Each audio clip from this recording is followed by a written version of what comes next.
Welcome, my little couch potatoes, to the comfiest courtroom on the internet. I'm your host, Llama, and it's time for dramatic testimony, overruled objections, and absolutely unqualified opinions. So grab your snuggiest blanket, some delicious snacks, and get ready to watch court with your internet besties. This is Couch Court with Llama. Good morning, my couch potatoes. Good morning. Late start today, huh? Some of you might have seen that we've started scheduling our content for the next 2 weeks. So kind of at different times. I have a very busy 2 weeks. I normally don't have a life, but apparently I do in the next 2 weeks. So we've had to make some adjustments with our times for shows. So that way I can hang out with you guys, make sure you guys get all the right information, and take into consideration being out of town and holidays and all that fun stuff. So the next couple weeks are going to be a little bit different time. We're going to be starting later, either around 10 in the morning Eastern time, or I think on Wednesdays we'll do, 1:15 p.m. I think is what we scheduled those for. But before I get into all that and the reasons why, if you guys are just getting here, remember, hit the like button. Right now, it lets people know that we're live and that they should watch today, because today is going to be a day. Before we get into that, let's say hello to our chatter, shall we? Good morning, Lady in Gray. Good morning. I'll tell you what, it's weird. Normally I'm on at 8:30 and it's 10, and I'm like, I've already done so much today. Anyway, I'm a little bit more caffeinated than normal, I guess. Anyway, good morning, Lady in Gray. Hope you're doing well. Teresa, good morning. She says, good morning, beautiful people. Good morning, beautiful Teresa. Hope you're doing well today. There's Buffy. Good morning, Buffy. And Dope Meditations, good morning. New trial, not quite, but I will explain what we're going to be doing instead. I think you guys are going to like it. I hope so. We're trying something new because the whole trial thing is a mess right now. But I'll get to that in a second. Good morning, 80s music man on the wrong street. Yeah, there is quite a few. Sometimes it's just easier for the person that's scheduling all of our shows to just do them all at once for right now, because we are all doing a lot of things behind the scenes. So we got to sometimes do what's easier for us. Good morning, Mama Llama. Hope you're doing well. Good morning, Angie. I hope you like the late start, Angie. Good morning, Liz S. I love to see you joining us again from yesterday. Welcome. I love that. Good morning, Cindy Neal. Heat wave in Rhode Island. Here too, girl. Here too in Ohio. It is hot and gross, and I'm just glad I get to be inside. But sweet little elbow feet has to work outside all day. But anyway, okay, so before I get into what we're doing today, I do have a little bit of a rant. What better way to start off a show with a llama rant? So yesterday I did talk a little bit about what we plan on covering here in Couch Court in the next month and a half leading up to Brian Kohberger, because we will be covering Brian Kohberger. And I was, except now you're waking up at regular time anyway. Me too. I was up at 7:15 and I was like, don't like it. Anyway, so yesterday I said that in middle July, we were looking forward to covering the Colorado versus James Craig case. He's the dentist who allegedly poisoned his wife. And then while he's been sitting in jail, was plotting to murder the investigators. It's a whole wild story, right? And then we find out last night that the judge had put an order in where you can watch it through their WebEx, their court feed, right? But you're not allowed to record it, and you have to say who you are. And if you're caught recording it, you're banned. Okay. But then they had an extended media release. And the judge is allowing the media to stream opening arguments, closing statements, and the verdict. And that's usually what some cases in California do too, because they don't stream the whole trials. And I was just really PO'd when I heard that last night. And here's why, especially after Karen Reed, right? We all know that opening arguments and closing statements are not evidence. As a matter of fact, the jury isn't even supposed to consider them when they come to their verdict. So you want the public to hear stuff that isn't actually evidence, where, for example, Karen Reed, the prosecution's opening arguments, turned out they couldn't prove any of the stuff they said. But we wouldn't have known that if we only had the opening and closing arguments, right? But no, they're like, that's all the public needs. Because the greatest way to inform the public is by stuff that doesn't actually count as evidence that the jury has to consider. So that's my rant. I'm very annoyed about it. I think courts need to be transparent, and there's no reason why they can't stream the other parts of the trial. Other courts do it all the time. You have a witness who can't be on camera? Fine. We all understand. Just do video. If they're juveniles, we don't want to see it anyway. That's fine. But just opening and closing, why does that make any sense? I mean, I'm sure there might be some legal argument the judge had, but make it make sense. It doesn't make any sense at all. Hi. Oh, yeah. Angie says she's bummed. Yeah. Angie was the one that showed me last night. I was like, I don't like it. So I'm not sure what we'll be doing. Llama rant counter activated. Oh boy. So I'm not sure what, if anything, maybe the media will fight it. I don't know. I just have strong opinions about it. I don't like it. Hello, good morning, sunny days. I'm not sure. What does the top hat mean? I seen you've been putting the top hat emoji. What does that mean? Do you mind telling me? Because I don't know. I like to guess, but I don't know what it means. All right. So yesterday I told you guys that there isn't really a trial going on right now that's live that I'm looking into covering. But what there is a trial that is starting today. Today is jury selection. It's the trial of Brooks Houck and Joseph Lawson regarding the disappearance and murder and conspiracy to commit murder of Crystal Rogers. Now, that trial is also not being televised. There's no audio. The journalists aren't allowed to even use electronics. They have to write everything by hand. And then now for this one, there are some valid reasons. And as I tell you the story of Bardstown, Kentucky, you might understand what those reasons are. Plus, I think there's going to be other charges and trials in the future. But anyway, this is a really, really big trial for those that have been in the true crime community and are familiar with the Crystal Rogers case. And it's a trial I really want to cover. But because it's not going to be live, I want to wait till it's all done to present to you guys everything that happened in the trial. Okay. Now, so what I'm going to do is it's going to take me the next several days to tell you the story. Okay. Because Crystal Rogers, hold on, let me put her beautiful face up right here. Oh, that's not what I wanted. Actually, I'm going to do that one. So Crystal Rogers goes missing in 2015. And as you see, it's 2025 and it's just going to trial. So we got 10 years of stuff to cover. And it's not your normal missing persons case. All right. It's not like that. All right. There's multiple other murders that could be linked to Crystal Rogers, not with her case, not that she did them, sorry, that we have to go over. And it is wild. Okay. And it's not even just that. There's a dirty cop. There's the Houck family, who yesterday I said was worse than the McAlberts. Yes, if you thought the McAlberts were dodgy and lying and being freaking weird, wait till you meet the Houck family, okay? They are worse than the McAlberts. And so it is going to take me several days to tell this story because it is big. It involves a lot of players, a lot of people. And there's a lot of, like, today we're going to be watching investigations of Brooks Houck and his brother, Nick Houck. Well, no spoilers. I don't want to do any spoilers. But today we'll be watching investigations. We're only going to cover the first 6 months that she's missing. It's going to be a long day, you guys.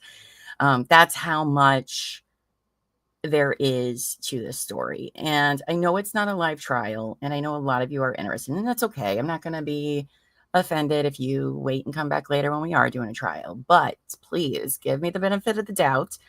All right. This is a very complicated, complex story, but it is fascinating. I don't know if any of you followed my Zizian coverage where it was multiple deaths, a bunch of people involved. It's a lot like that, minus the weird cult stuff. And then it has some Karen Reed elements in it as well. So we've broken it down into about 6 pretty long episodes. We're going to be doing it live every day. So I'm still here every day. But there were some people asking me if I would be covering this. And so I want to tell the whole story. And then our last 2 episodes, there's already a trial that happened a month ago. Again, no cameras, no audio, nothing. So I will spend the whole day reading all the updates from the trial. And then once Brooks and Joseph's trial wraps up, which is supposed to be by the 4th of July somehow. Anyway, we'll cover that whole trial all together in one big episode. But this is a case that is very, very important to many of us, and one that needs to be told, because I don't think it's going to be over after. And I hope it's not over, because there are still people that need justice in this story. And I'm going to be telling their stories in this as well, because some of them get overlooked because Crystal Rogers' case is kind of at the forefront. But I think you guys are really going to enjoy all of this. Let me just say hi to people real quick before we get started. Let's see. This is about the Colorado. Angie said, Colorado people are really angry about it after Supreme Court has ruled all trials should be televised. Yeah, I think it's BS, the opening and closing statements. It doesn't even make any sense. But, top of the morning.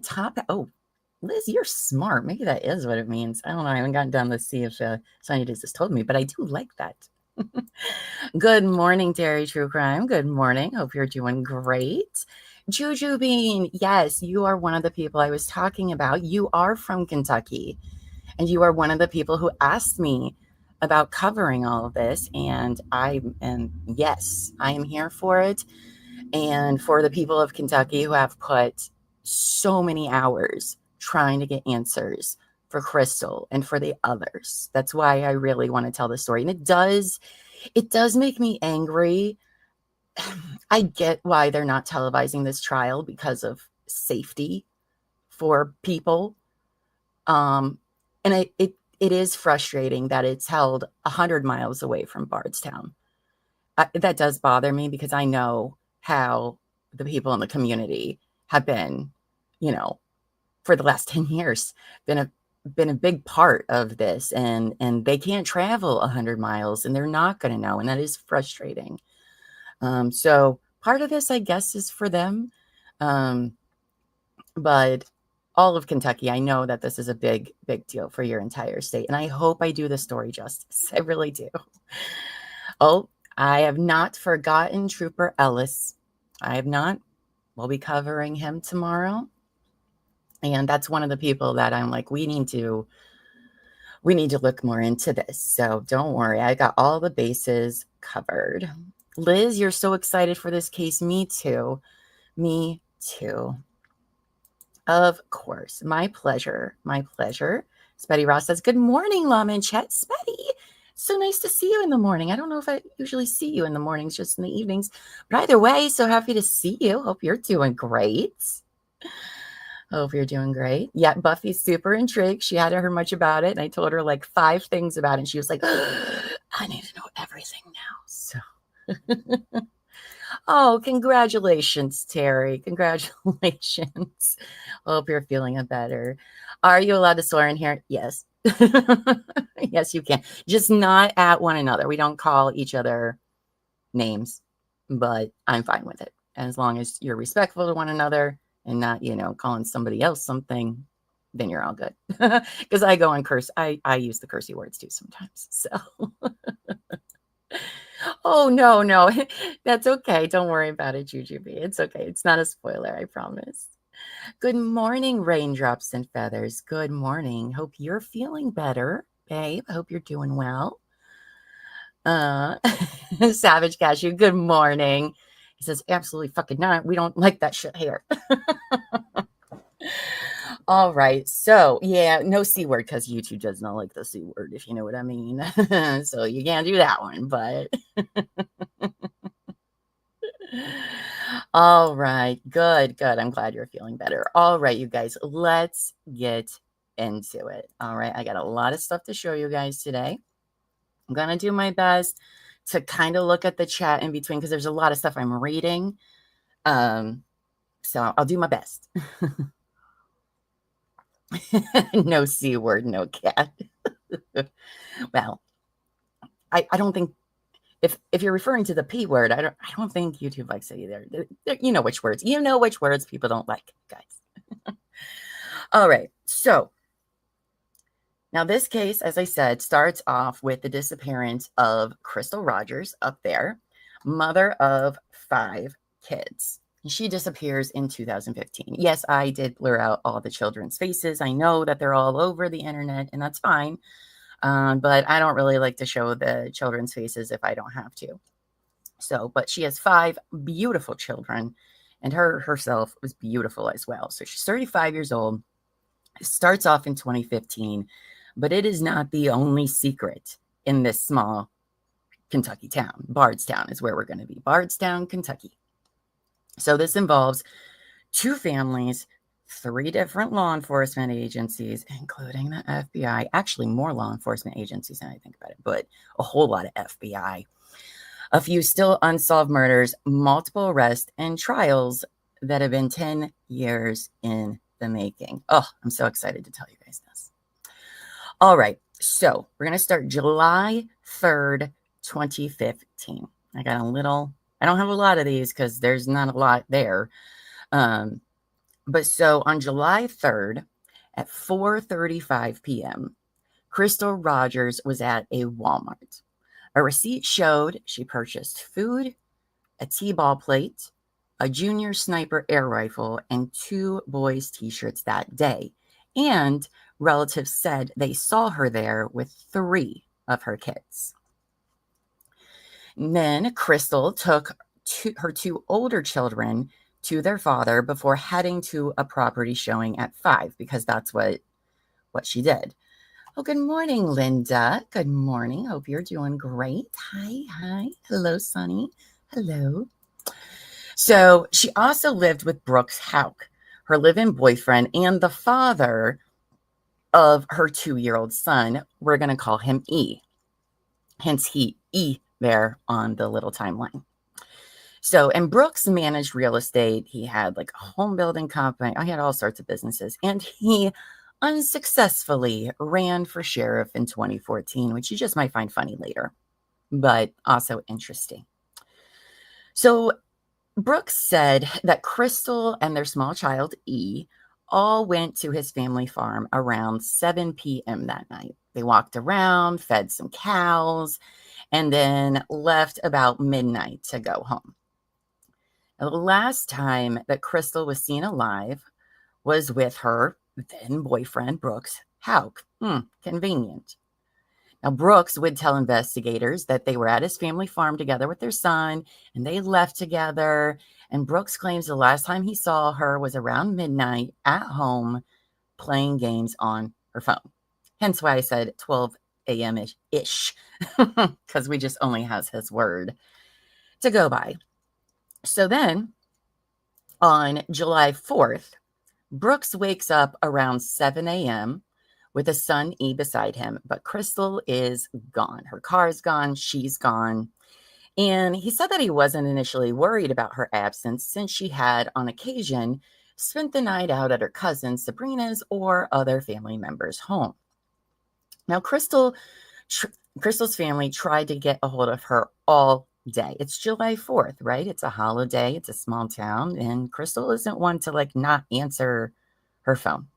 But all calls and messages went unanswered. Nobody talked to her on the 4th. So then on July 5th, Sherry Ballard, that's Crystal's mother, saw Brooks at a gas station and asked if he had seen Crystal. Pretty simple question, right? She asked if they had been in a fight, and Brooks allegedly said, no, we weren't fighting. Everything is fine. So Sherry tells him, I told him I'm going to the police department to report her missing. And he said, that's what you should do. The mother of his kid, all nonchalant, doesn't really care, and tells the mom, yeah, you probably should go report her missing. That's fine. Do whatever you want. I don't care. Totally normal. Totally normal.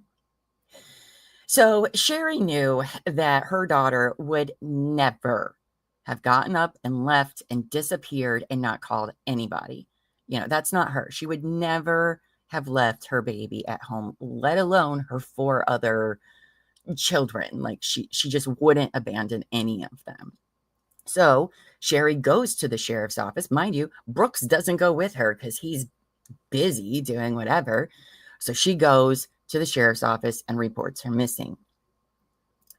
So that same day, later that evening, Crystal's maroon 2007 4-door Chevy Lumina is then found by a relative at mile marker 14 on Bluegrass Parkway in Bardstown, Kentucky. It had a flat tire. Keys were in the ignition, along with Crystal's phone, purse, and diaper bag. Ooh, that's not great. That is not great. So I have here a little clip for you guys of the initial missing persons news. We'll be doing little ones of these things throughout. Oh, shoot. How do I make it smaller? I got to pump up the volume. Yeah, that's what I'm going to do. All right. So here is the first news coverage that Crystal is missing. It's just 2 minutes.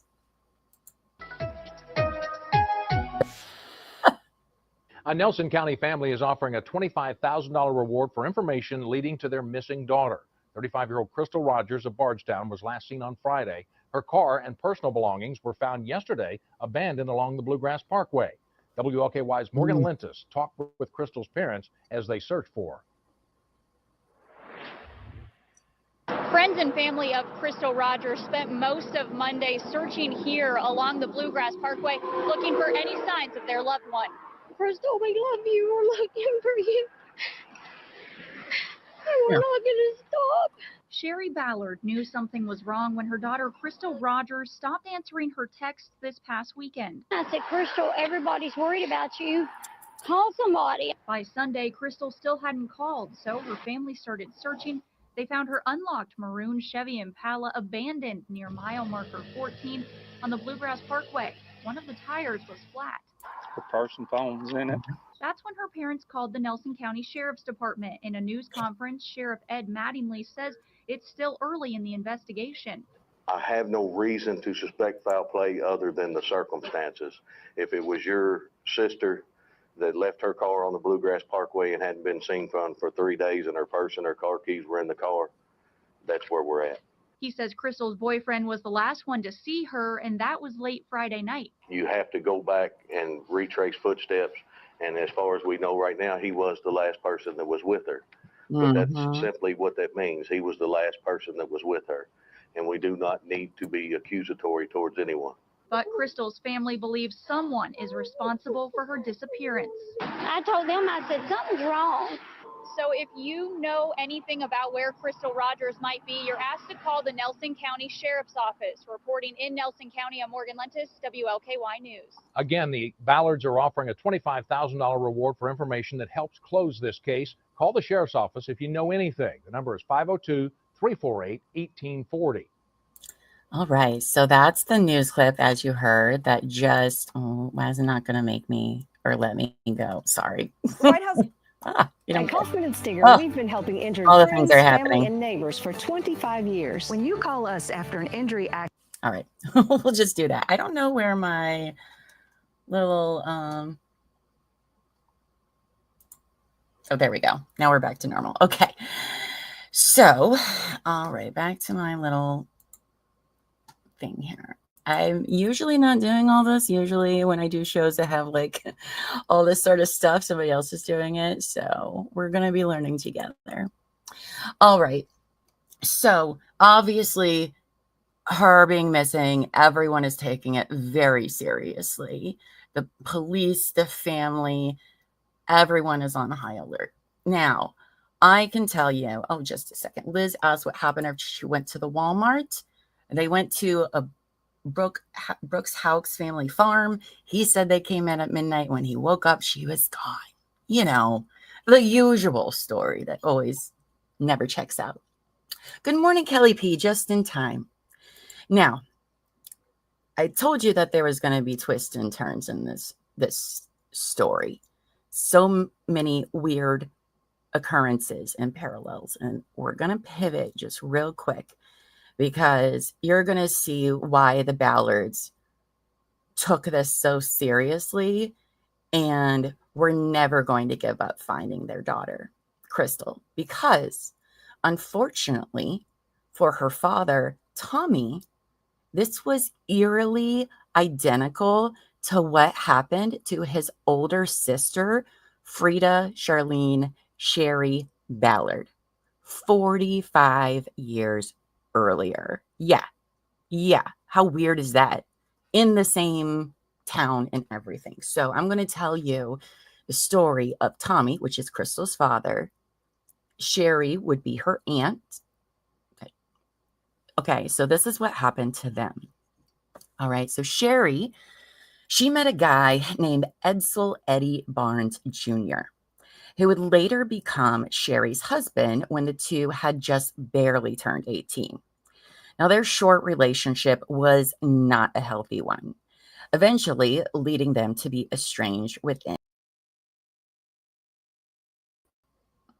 Sorry, I disappeared on you guys.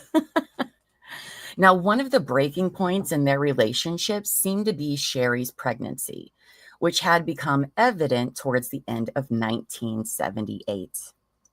Now, Eddie seemed to be unwilling or unable to deal with the fact that he was going to be a father, and it led to a big divide between Sherry and himself. So on January 19th, 1979, Sherry left her parents' home for the last time. She was headed to a nearby mechanic shop to get her car fixed, and then she disappeared. A large search was organized for her in the following days and weeks. She was due to have the baby in just 2 months. Unfortunately, Sherry's vehicle was found submerged in the Ohio River across state lines in Clarksville, Indiana. A rock had been placed on the gas pedal, and the car had been driven into the water in an attempt to hide it. Sherry's purse was found inside the vehicle, leading police to believe that foul play was involved. How weird is this, you guys? Her husband, Eddie Barnes, became the focus in the investigation, and it was believed that he might have done something drastic to avoid the financial and social hit that parenthood would bring to his life. But without evidence, there was nothing linking him to Sherry's disappearance. Now, Sherry's family continued making pleas to the media, including being featured in a front-page article in the Kentucky Standard, which was released on March 22, 1979. And that date was chosen because it would have been Sherry's due date. But weeks and months went by and nothing. But Sherry's family, particularly her parents, Till and Betty Ballard, who you'll hear about later in this story because they're still around, remained hopeful that answers could be found. Now, 3 years later, in 1982, Sherry's remains were found. She had been shot to death and then buried on a farm in Nelson County, just outside of Bardstown, Kentucky, along with her unborn child. Ironically, her remains were found not far away from where the vehicle of the niece she never got to meet, Crystal Rogers, would be found abandoned several decades later. Do you guys have goosebumps? Because I have goosebumps. Like, the parallels are So wild. Shortly after her body was discovered, her estranged husband, Eddie Barnes, was arrested.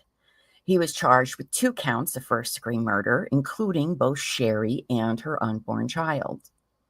His trial would face more than 2 years of delays over arguments on whether or not Sherry's unborn child could be ruled a murder victim.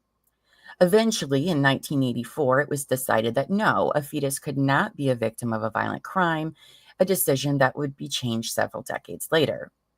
So the trial began in 1984, and the prosecution alleged that Eddie had been hoping to avoid paying child support and other financial burdens that came from having a child. In his defense, Eddie insisted that he did not kill Sherry himself. No. Rather, he had recruited an associate of his to kill Sherry. You guys don't know this yet, but this is a very strong, weird parallel, okay? Eddie supplied him with a firearm used to do so, as well as transportation to and from the crime scene. The defense implicated another man named George Allen Ware, who had been charged alongside Barnes. Both were found guilty of first-degree murder. They were both sentenced to life in prison without the possibility of parole. Now, interestingly enough, when he's getting sentenced, Eddie was already serving a 15-year sentence for escape, burglary, theft, and armed robbery stemming from a breakout at the Hardin County Jail in May 1983 that involved 6 other prisoners. Like this guy. What? Now, in 2004, 20 years after this happened, Kentucky state legislators added the crime of fetal homicide to the Commonwealth's Penal Code. Oh, yeah, I forgot to tell you guys, Kentucky's the Commonwealth too. So I thought we were going to stay away from that word for a while, but nope, we're back in it. Meaning that the murder of a pregnant woman counts as a double murder. This legislation was originally named the Sherry Ballard Fetal Homicide Act, but went through a name change during several changes in its implementation. Nonetheless, a resolution was passed crediting Sherry with the passing of this landmark legislation, which many felt was long overdue. And so that's the story of Tommy's sister, Sherry Ballard. And many of you don't know this yet, but just about every single line I just read is a parallel to this big overall story I'm going to tell you, which is just, it's on Midday Missing. We sometimes, Terry True Crime Show Midday Missing, we have family members who do come on and interview because they have a loved one that's missing. And it is so hard on the family. And then they find out that their family member's murdered. They have to go through the trial. And then 30 years later, 40 years later, the same thing happens to another member of the same family. Oh, I can't imagine. I can't imagine having to go through that twice. And so I wanted to share that story because that's how you know that the Ballard family would never, ever give up on Crystal Rogers. They'd already been through a tragedy. They've already been through something like this. They know what the results could be. And so I thought that was very important to share with you all before we got into the big story. Okay? So thank you for listening. That's one of the many side stories that I will have to share with all of you. So, oh, thank you, Jujubee. I appreciate it. I appreciate you saying that was good detail. Thank you. All right, so we'll get back to the Crystal Rogers story. So, the media has come out. They've said, Crystal's missing. If you know anything, here's a $25,000 reward. Call us, right? So, on July 8th, well, mind you, Brooks has done nothing to find Crystal. Doesn't go out on searches, he doesn't do anything. The mother of his child, but okay. Well, on July 8th, Brooks Houck is questioned by the Nelson County Sheriff's Department. And we're going to watch this interrogation. It's about 2 hours long. We're about ready to watch it. Now, during this interview, there are 2 phone calls. One with Steve Lawson, who's going to come up later. And he's one of Houck's employees. And the other is with his brother, Nick Houck, who is a Bardstown police officer. Yeah, that's right. His brother, Nick, was a Bardstown police officer. So let's watch the interrogation of Brooks Houck. We did our best to clean up the audio because, oh my gosh, the raw version of this, the white noise is awful. I don't understand why interrogations, they don't have better mics. Okay, it's 2015 here. That's not even that long ago. You can afford better mics. All right, so we tried to clean it up. I do have the booster on, so hopefully you all can hear it. Let me make sure that's all the way up. It is. We're going to switch over to, oh, nope, I just got rid of it. There we go. Which one is this, Brooks? I don't know. We'll find out. Oh, yep, that's the right one, I think. Is that Brooks? Yes. Okay. All right. I'm going to do this one. We're going to do this one bigger. All right. Now, this is about an hour and 45 minutes. I don't know if you guys like interrogations, but I do. So we're going to watch this one next before we continue on with the rest of the story. And let me know if you guys can hear it, okay? I just called, try to get over him before we can. I'm not answering his phone yet, so he must still be in the middle of it. All right, that's all right. Are we good? I'm gonna take a minute here and read through your statement. That's all right. Yeah, that's, Get an idea. You might have answered some of my questions already, so. but I did, I was trying to cover as much as I could. If my writing's not real legible, you just ask me and I can clarify real quick for you. Let me see if that doesn't make it go. Rah. 4 o'clock, bluegrass center. But I don't know these, I put approximately, Yeah. I just put forward. That's nobody, I don't expect you to know exactly. Yeah, no, there's no way for me to. Yeah. Good. Awesome.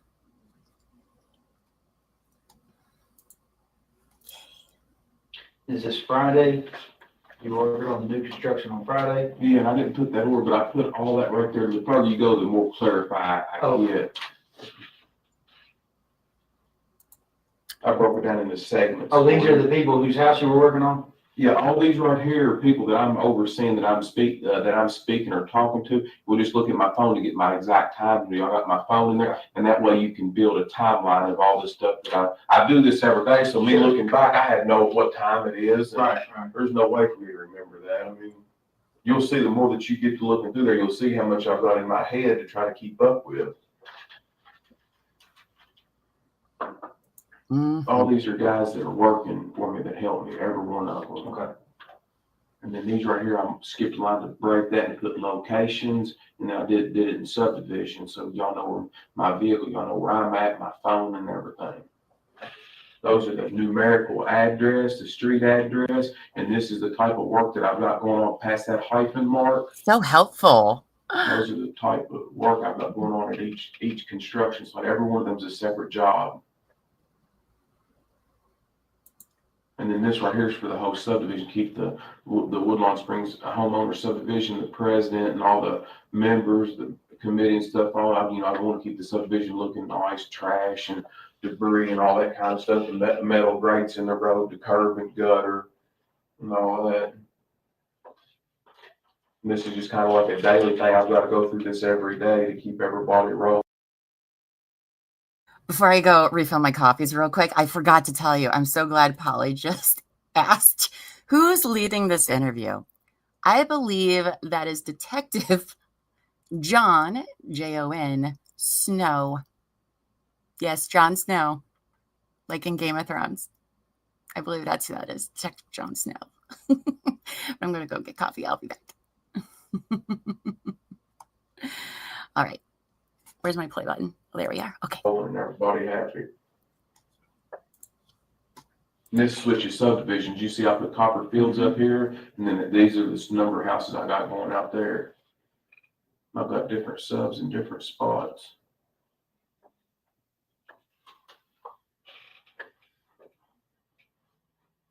Sorry, that thing will go off pretty constantly. That's fine. It's not. I've got people all over the county too. All right.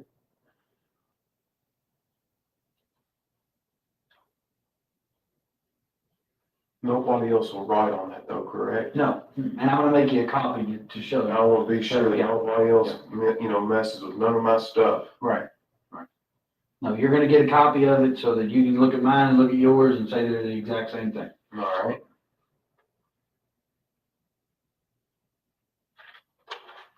In fact, I'll do that right now. Better do it take full page every time I run it up there. You can recycle tablets in the best.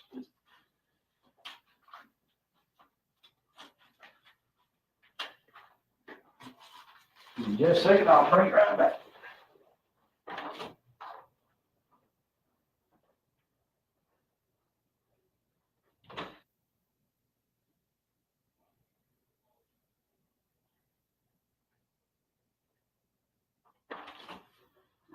Take a minute, go through those page by page and compare them just to make sure that everything is good to go on.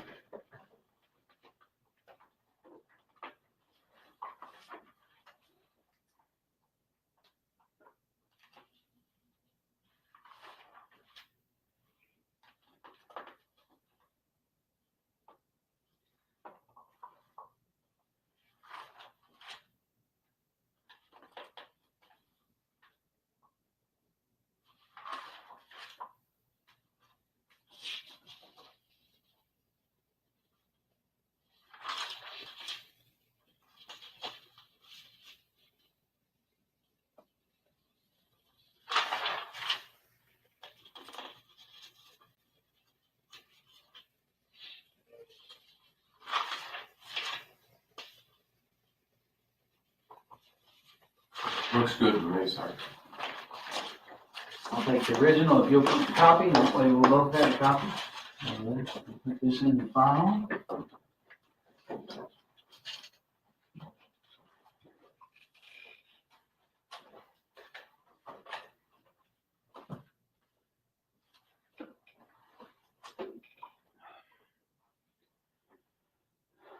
So we're obviously, we're hearing tons and tons of rumors, right? All right. And I know Bardstown is the rumor mill of the world. But in a case like this, should it turn into a homicide investigation, any question that I didn't ask doesn't get asked. Does that make sense? I don't understand what you're saying, but. Well, if I don't ask you, then somebody's gonna ask me why I didn't ask you later. You see what I'm saying? Sure. So when I ask you a question, it's not to be offensive, it's to get the question cleared up so that we can move on to another. I understand. Yeah, I'll help however I can. So one of the rumors that we're hearing is that you all had gotten notice from the IRS that you were being investigated for tax evasion. Is that correct or incorrect? No, sir. Not correct. And again, these are all rumors that people are calling in about. That's fine. And where you can get a legitimate source, also about verifying everything. Get right across the street here, up here at Gilbert Brown Company CPAs does my taxes. He has for several years. If I need to sign a form to release all his documentation on me for that, you're all more than welcome to it. That's the easiest way for me. These are That's fine. rumors. Ask whatever you gotta ask. Had you and Crystal ever talked about breaking up? I mean, obviously we have fought just like any other any other couple, but in the last several years, I mean, it's came up, but we've always found ourselves together moving forward. Mm-hmm. So that it's mentioned, but it's never happened, and we've always found ourselves together moving forward. Okay. I know she didn't work out of the home currently, but had she worked out of the home recently? Had she had a job outside of taking care of the rental properties? Well, she took care of 2 young children. So she did some babysitting there at the house for some extra money. One little boy was about Eli's size, and other was I don't know how old, but he was a little bit older. And I don't know how long, if it was 8 months or a year, but she had worked at the store up the road from our house for the, I don't want to say anything discriminatory. I don't want to say they're not Americans, but they're Indians. All right, yeah, I don't want to say nothing that's convenience store. Yeah, convenience store. She worked for some folks up there. I do not know that. I think it might be Sandy or Sandeep or something like that, but I don't know. She worked up there at that gas station for quite some time, but that's been quite some time ago. Was that before or after Eli was born? I think she started there before he was born, and she did work some there after he was born. She worked for a pretty good period of time there, but it's been quite some time back. Mm-hmm. Yeah, because he's 2.5. So he's a little bit over than 2.5. Yeah. He'll be 3 in October. Almost 3. Yeah. All right. So you think it was a year ago or better since you worked there? Probably approximately. I don't know. I would say give or take a 6-month window there, something like that would probably be pretty accurate. But I do not know the answer to that. I do not know. I just know that it's been a period of time. Since you've lived together, have you all always lived on Glenview? That's the only house since Eli has been born. We brought him home from the hospital. We lived there. Okay. Yes. That's the only residence. You all were living there when she was working at the, and when she stopped working at the. When she stopped working there. There was, I don't know, maybe 4 or 5 other girls that worked up there with her. I don't know their names. They didn't have a large amount of employees, just a few.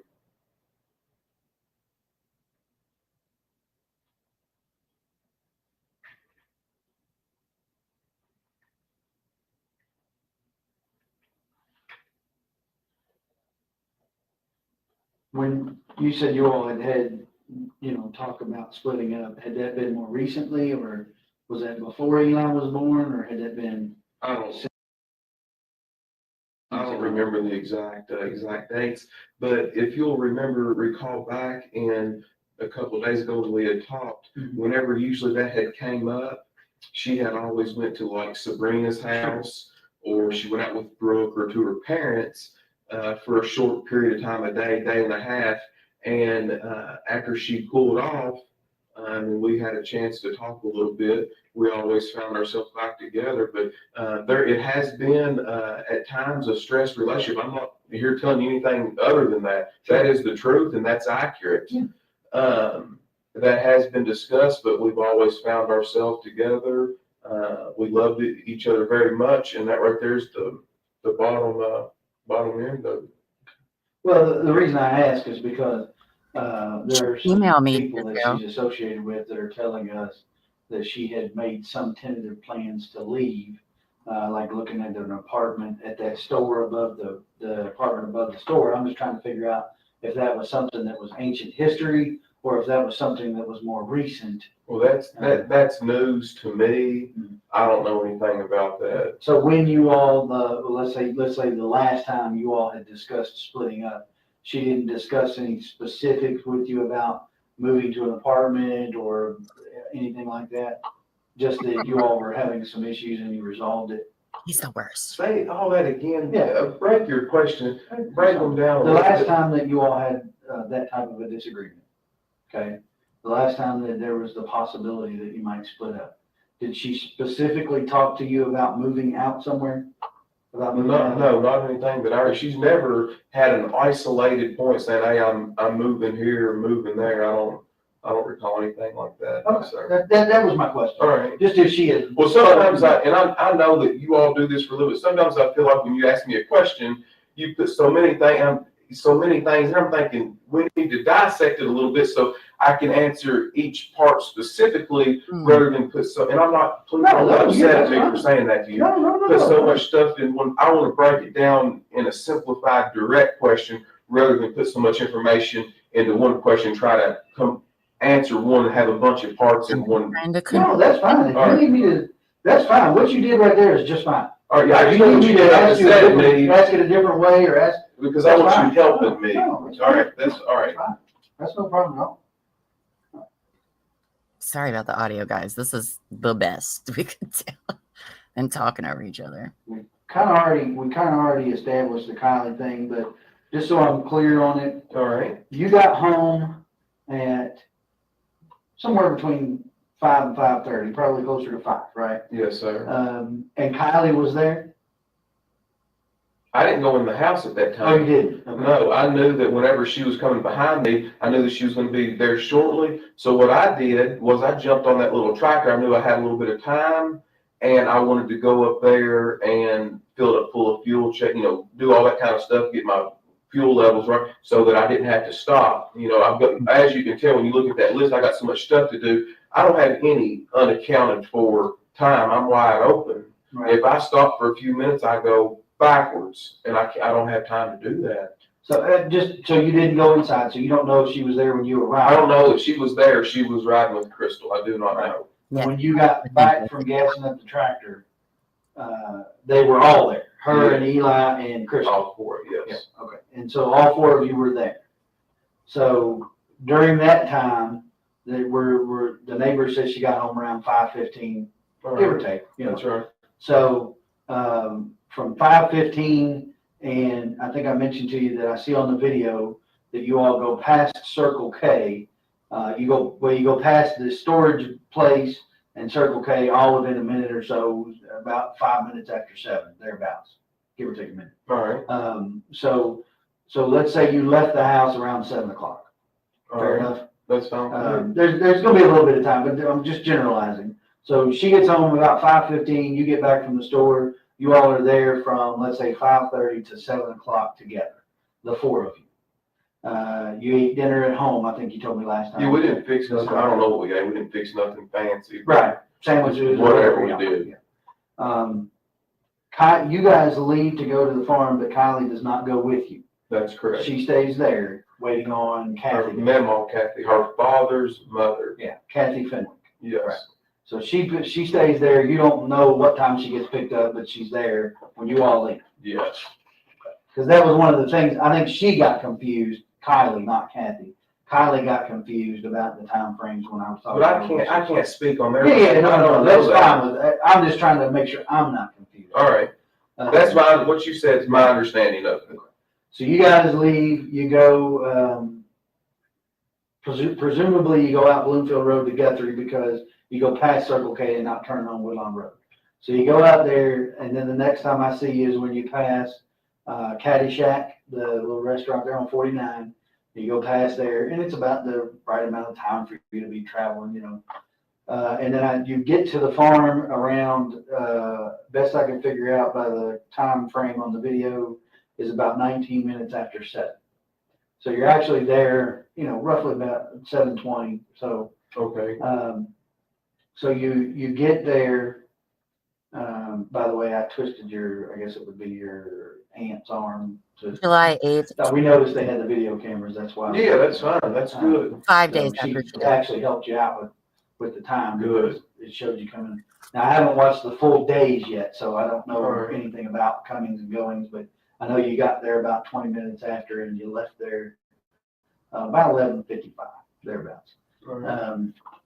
So during that time, from reading your statement, you left once and went down almost to Loretta Road and then turned around and came back because you decided the Tractor Supply might be closed, right? Yes. So that, a little bit of time there. How long were you at the farm before you went to get feed and then came back, decided that it was too late? Do you remember roundabout? It couldn't have been long. Because you were going to feed the cows, right? Yeah, it couldn't have been probably more than, I don't know, 15 or 20 minutes. Okay. I'm just trying to get an idea so when I watch the video, I can kind of look for when you're coming out and then you're going back. Yes. And when you got to the farm, do you know if anybody was there other than your mom? I don't know. Okay. Did you see your mom when you came in? No, we didn't. Well, we didn't stop up there. We went straight down there we were going there to feed the cows. Right. So. Well, yeah, but the barn's within eyeshot of the house. But sometimes she might park inside. Sometimes she might not. So I don't know if. Right. She got more than one vehicle? she's got a little red truck, and she's got a white, and then she's got a white SUV. Okay. But that 15 to 20 minutes is as close as I can, and that's a guess, but I'd say it's pretty accurate. I think your mom told me she had been mowing grass. Do you know if she was mowing when you got there? Or she's always outside doing such. She's more of an outside person than inside, but she likes to mow grass. Sometimes she'll mow it whenever it don't even need to be mowed. So, but no, I don't recall her mowing if she was mowing. But there's a lot of area there that if she was mowing, that I could have pulled in and not seen her, but I don't believe she was mowing. Yeah. Okay. And it's not all that important. I'm just trying to get an idea of what was going on. All right. So there, I noticed when I was out there yesterday, I guess it was. So there's a bulldozer in the drive. Mm-hmm. There's a tractor, actually 2 tractors in the barn, right? There's a tractor with a bucket and a tractor that looked like maybe it was leaking hydraulic fluid. Maybe somebody or an attachment, maybe an attachment. All right. So while you were out there Friday, did you operate any of that equipment to take care of the cows, or how do you normally? No, I don't. No, when you feed the cows, you just get the sweet feed and you holler for them. You shake a bucket, and because repetitious, they know to run. They know. I didn't know if you fed them hay. Now, if you're talking about in the wintertime, you have to have a tractor that can handle. We don't do square hay. I mean, in the wintertime, we're going to have to handle a round bale, right? And that's done by tractor. We're not going to. You can roll one by hand. You got 4 or 5 guys, but I mean, we're not going to do that. We're going to take a tractor and. Right, but I'm talking about Friday. You didn't operate anything. No. So you just fed them out of the bucket, the sweet feed. And now Aaron he's out there raking hay and stuff. He might very well have done that. I don't know if it was Friday, but he's been out there the past 2 weeks doing hay. And I don't drive the equipment because that's not what I do. Aaron takes care of all that, and he bales the hay, he cuts it, he does all the mechanical work out there. And now who is Aaron?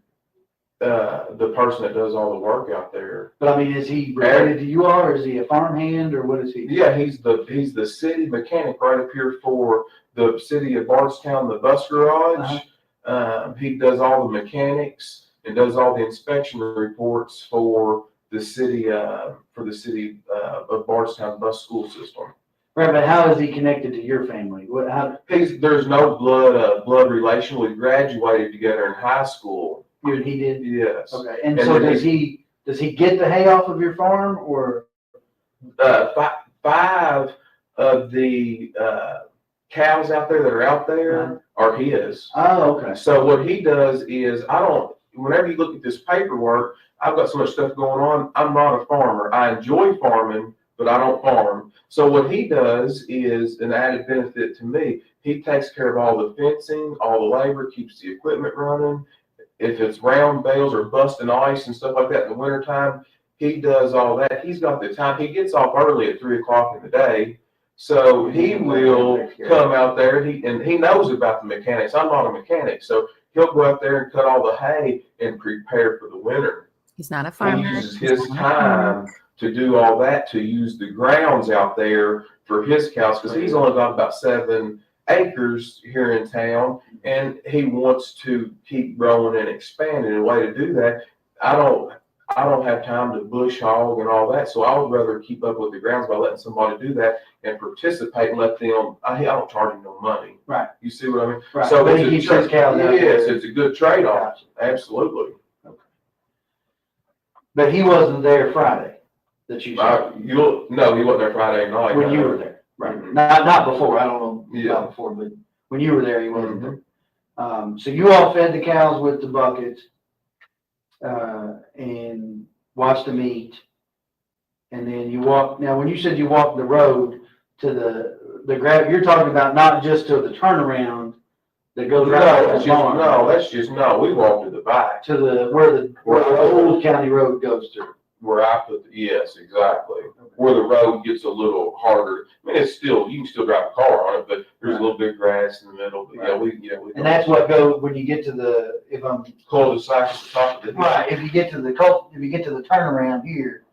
The house is right here in the north here. Yeah, right here is where, yes, and it goes back there far. And there's 3 big pens back through there. There's 3 separate fields where we rotate the pasture and stuff. Gotcha.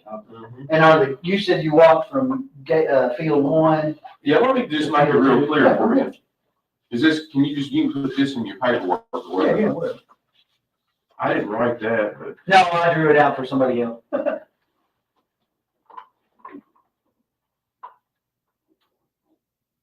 is the barn. And then, of course, the fence does something like this. Right, kind of gives an angle off Mom's place. And then it goes all the way back. So somewhere right in here, this is a double gate. This is where we go in. Right here is where we enter the field, because this is barbed wire, And then over here is kind of an octagon's 8, but it ain't 8. This is like a pen out here that we can move in. There's some calls and stuff in here. And then I think right here, that field separates and then there's another gate right here. So this is number 1, and then way up here, this is number 2, and then number 3 goes up piece back through there. So we go through this gate, and then the gate from 2 to 3, the other gate's up here. Right. You know what I'm? Yeah. And then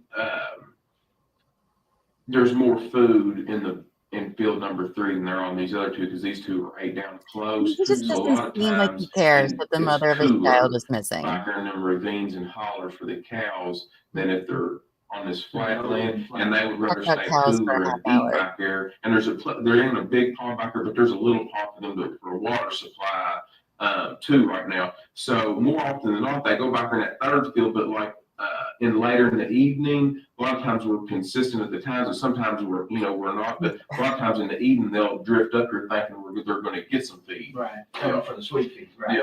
Right. So you all, when you all went for the cows, though, I think. Yeah, we went in this gate right here, and then we walked all the way back through there. Through. So because they weren't up in field 1. Yeah. Okay.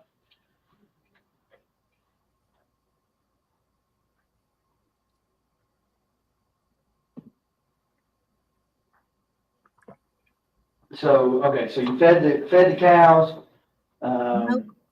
What else did I read there? Sorry.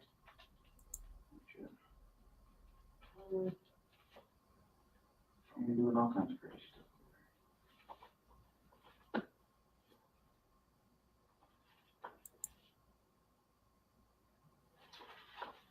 You fed the cows, and then you come back out and you walked the road, right? The road that goes to. Yeah, after we come back out from walking up through here, then we walk out to here, there's another.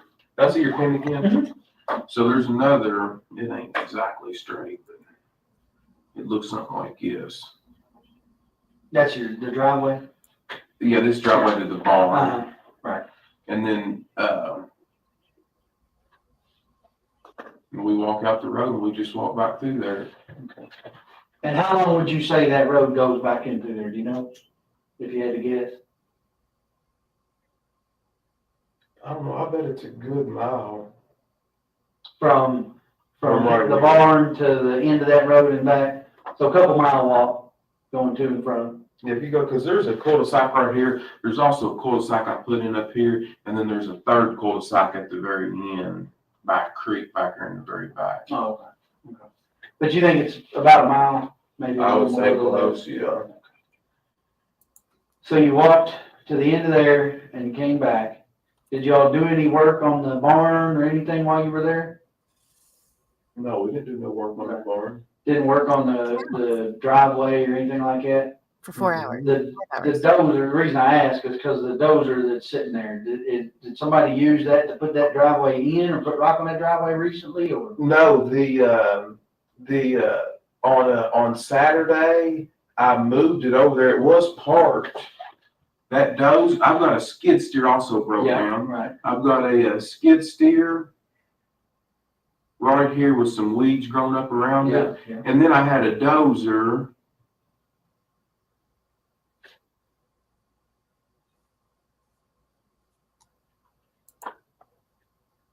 Mhm. The dozer right here. Mhm. And I did, I backed it right across here. Right here. And there's been a water. This water coming in the front. There's a big door right here in the front of the barn. Mhm. And water had been going in the front of it right here. And then I moved, and I wanted to, she's always complaining about, my mother is always complaining about the trash and rubble. You know, she likes to keep everything neat and clean. She likes to keep the grass mowed short, but I'm not gonna pay a high bill to take that stuff to the county dump when I can clean it up easy. It's too much to do all at once, but I can, every time I come out there, I can throw a match on it or burn a little pile. Eli likes to roast marshmallows, so what I do, and we spend so much time out there, what I do is put a pile and I will, I'll light a little piece of it on fire.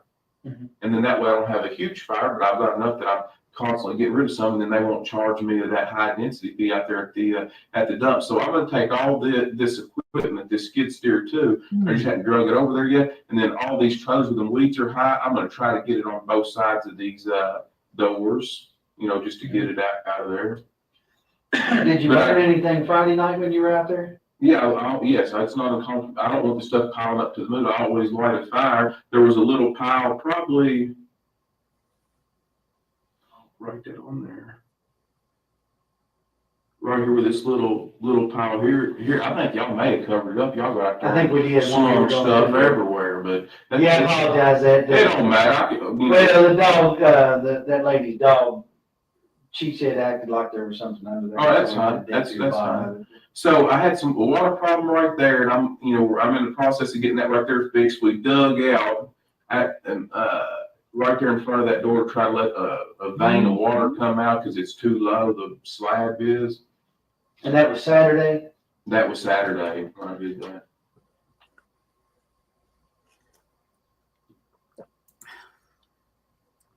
Do you remember what time Saturday you got out there? So much info that doesn't matter, right? But does it? You mentioned a bulldozer, a fire. Just interesting. Before lunch, after lunch? Oh yeah, it was well before lunch. It wasn't. It was morning time, but it wasn't early morning. It wasn't late morning. It was about mid morning. So you had a little fire. When was that? After you took your walk or before you took your walk? I lit it.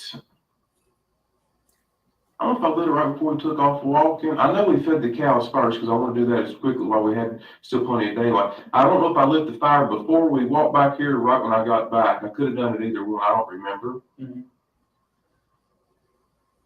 So you lit the fire. I'm assuming then you probably don't leave until the fire burns out. Would you leave it burning? I don't know. I generally don't like to walk away. Yeah, but if it's just a bed of coals, I mean, it's not like burning. Yeah, I wouldn't leave if I thought there was any danger. Not when especially when I got all this equipment and stuff right there. But I mean, if it's died down and it's just a big bed of coals, I'm not too worried about it. Yeah. You know, especially if it's not in August or September when everything's just perfectly dry. It wasn't. Plenty of rain. Yeah, and the ground's wet and dew's on. Yeah, it's not a big deal. To me, I'm not a firefighter, so. But you definitely moved the dozer on Saturday. Yeah, I moved the dozer on Saturday. Is there a septic system with that barn? There is. Okay. It's never been hooked up. There's never been a toilet put on there. But I tell you who put it in there. And he can tell you exactly how 100% it was. Is Casey Ballard. Casey Ballard did. Mm-hmm. And Casey Ballard, is that her? That's her brother. That's what I was thinking. Yeah. So he put the septic. Is there like an opening somewhere where you can access it? Oh yeah. Maintenance and whatnot. Mm-hmm. Where would that be at? There's a big pole out in the middle of this in field number 1 right here. Uh-huh. There's a great big. I think they're worse, Marmalade. Oh, like this right here. Uh-huh. Crazy stuff they've done. I think they're worse than the McAlberts, in my opinion. That marks the end of it. It's got one big lateral, big pipe on it, and it's marked out there so somebody don't crush it with a tractor. If I remember, So the opening for the top of the like septic the- tank. No, the top, You're talking about the lateral line. yeah, that just daylights out. Right. There's a big, underneath that, right where this fence is right there, there's a big round lid right here. Okay. Next to fence for field one. Right? Mm-hmm.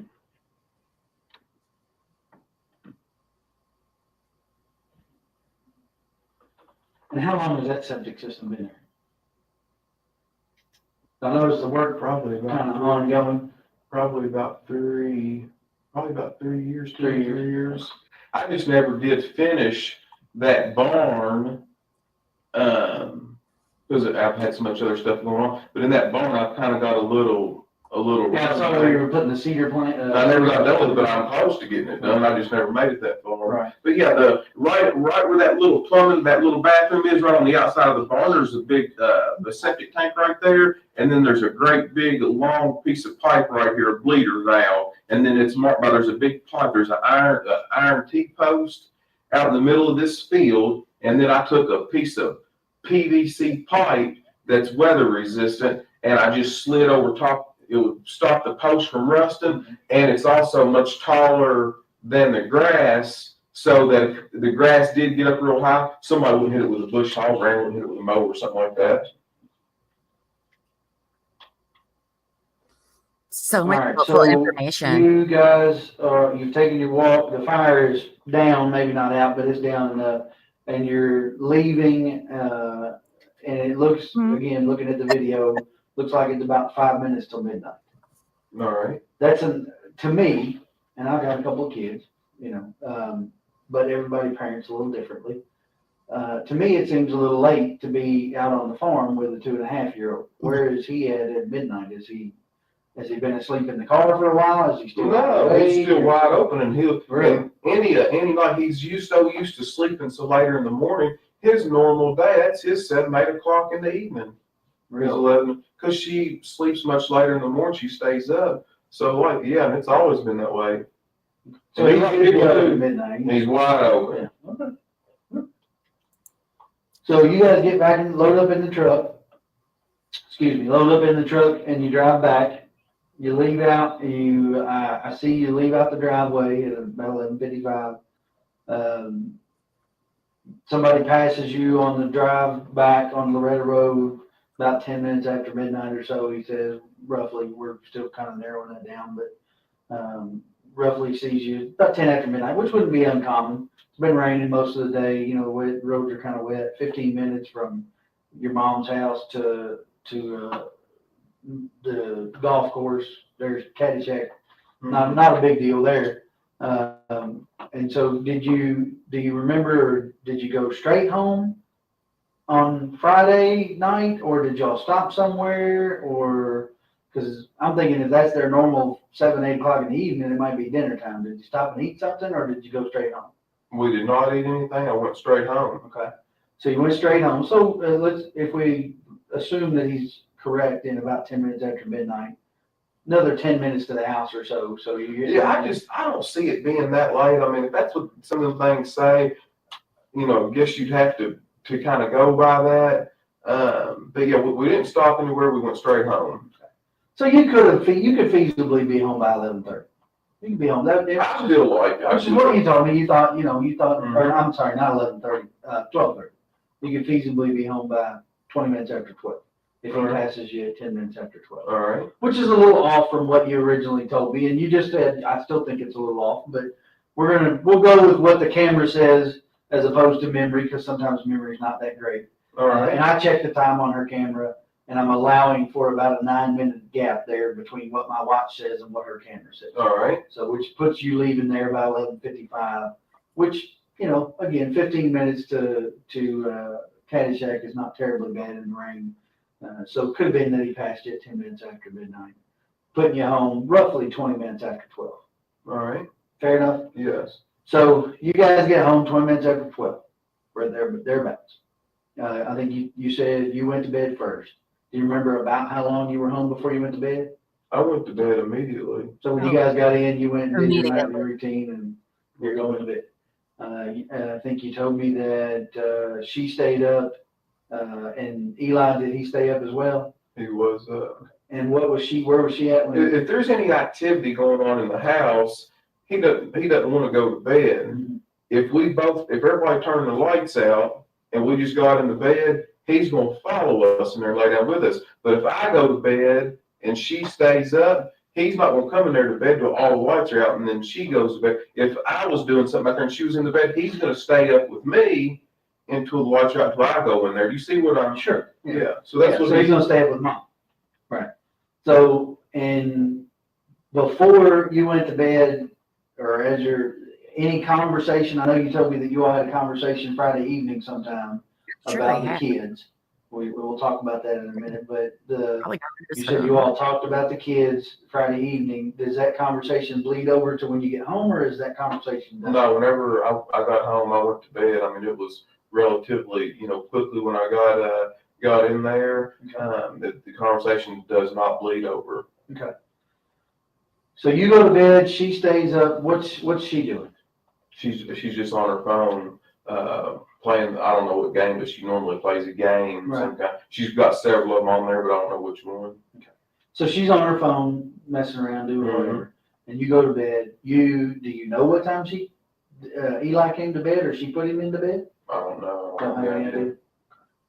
I normally go to bed earlier than that, so when I went to sleep, I'm a pretty heavy sleeper. I wouldn't have noticed, if he crawled in there, So you said you're a pretty heavy sleeper. So your phone is getting phone calls. I can see it on your phone logs before 7:00 in the morning on Saturday morning. Do you hear that going off? Do you normally keep it in there? Yeah, but I don't have to. At that time, I've got an alarms on my phone at 6:00 and 7:00. Sometimes I've got them at 4 and at 7. But my alarm most mornings goes off. I always have it for 6 and 7. But I'll wake up before my alarm goes off. But yeah, it's not uncommon for me to get calls really early in the morning. So what time do you think you got up on Saturday morning? It's 2015. I woke bet up around, in between that time, like 6 or 7 o'clock, and then I left. I did my normal thing, changed my clothes, put my clothes on, and headed out. Shortly after that, Well, I'm sorry, I forgot to ask you something. There, on the phone records, there appears to be a phone call around midnight. All right. On Friday night, Saturday morning. All right. I'm talking about on your way home, basically. All right. Make a note, Do you everybody. know who that person was that called you around midnight? Do you Okay. remember taking a phone call? Can you just call the number back? I don't. I mean, I could. I could look at the phone. Yeah, look at my phone, but I don't remember. You don't remember getting a phone call on the way home? Mm-hmm. Would it be unusual for you to get a phone call at midnight? I mean, it is for me, and I work for the sheriff's office. I get calls quite regularly. Some of the people that do the tile for me, I wouldn't put it past them to call me at any time. They lay brick through the day, and then they're tiling my houses at night. The Thomases I wrote on there, Derek and his brother Tyler Thomas, they'll call me at any time. And even if it's just one day, I don't pay them people by the job. They got to get paid by the hour, and then when they get done with it, I pay them. Right. That's just what we've agreed on. But yeah, those folks there call me any hour. It was a pretty short phone conversation is the only reason I asked. Mm-hmm. Kind of unusual to get a 13-second phone conversation at midnight. It is for me. It may not be for you. But, all right. We'll look it up. Yeah, we'll look it up in detail. That's right. So Saturday morning, you wake up sometime between 6 and 7. I think we decided that Danny Singleton, is that his name? Mm-hmm. A guy that works for you, was calling you. He called you pretty frequently. You said sometimes you give him incentive to work on Saturdays. Yeah. And that may have been why he was calling you. So did you go do some work Saturday morning before you went to your mom's house? Before you went to the farm? Or what did you do Saturday morning?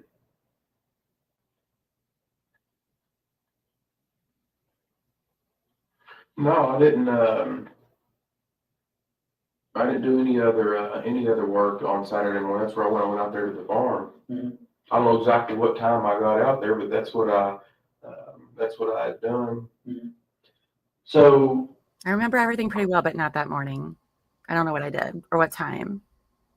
you get up between 6 and 7, and where's Eli at when you wake up? He's next to me. He's in the bed with you. Mm-hmm. Okay.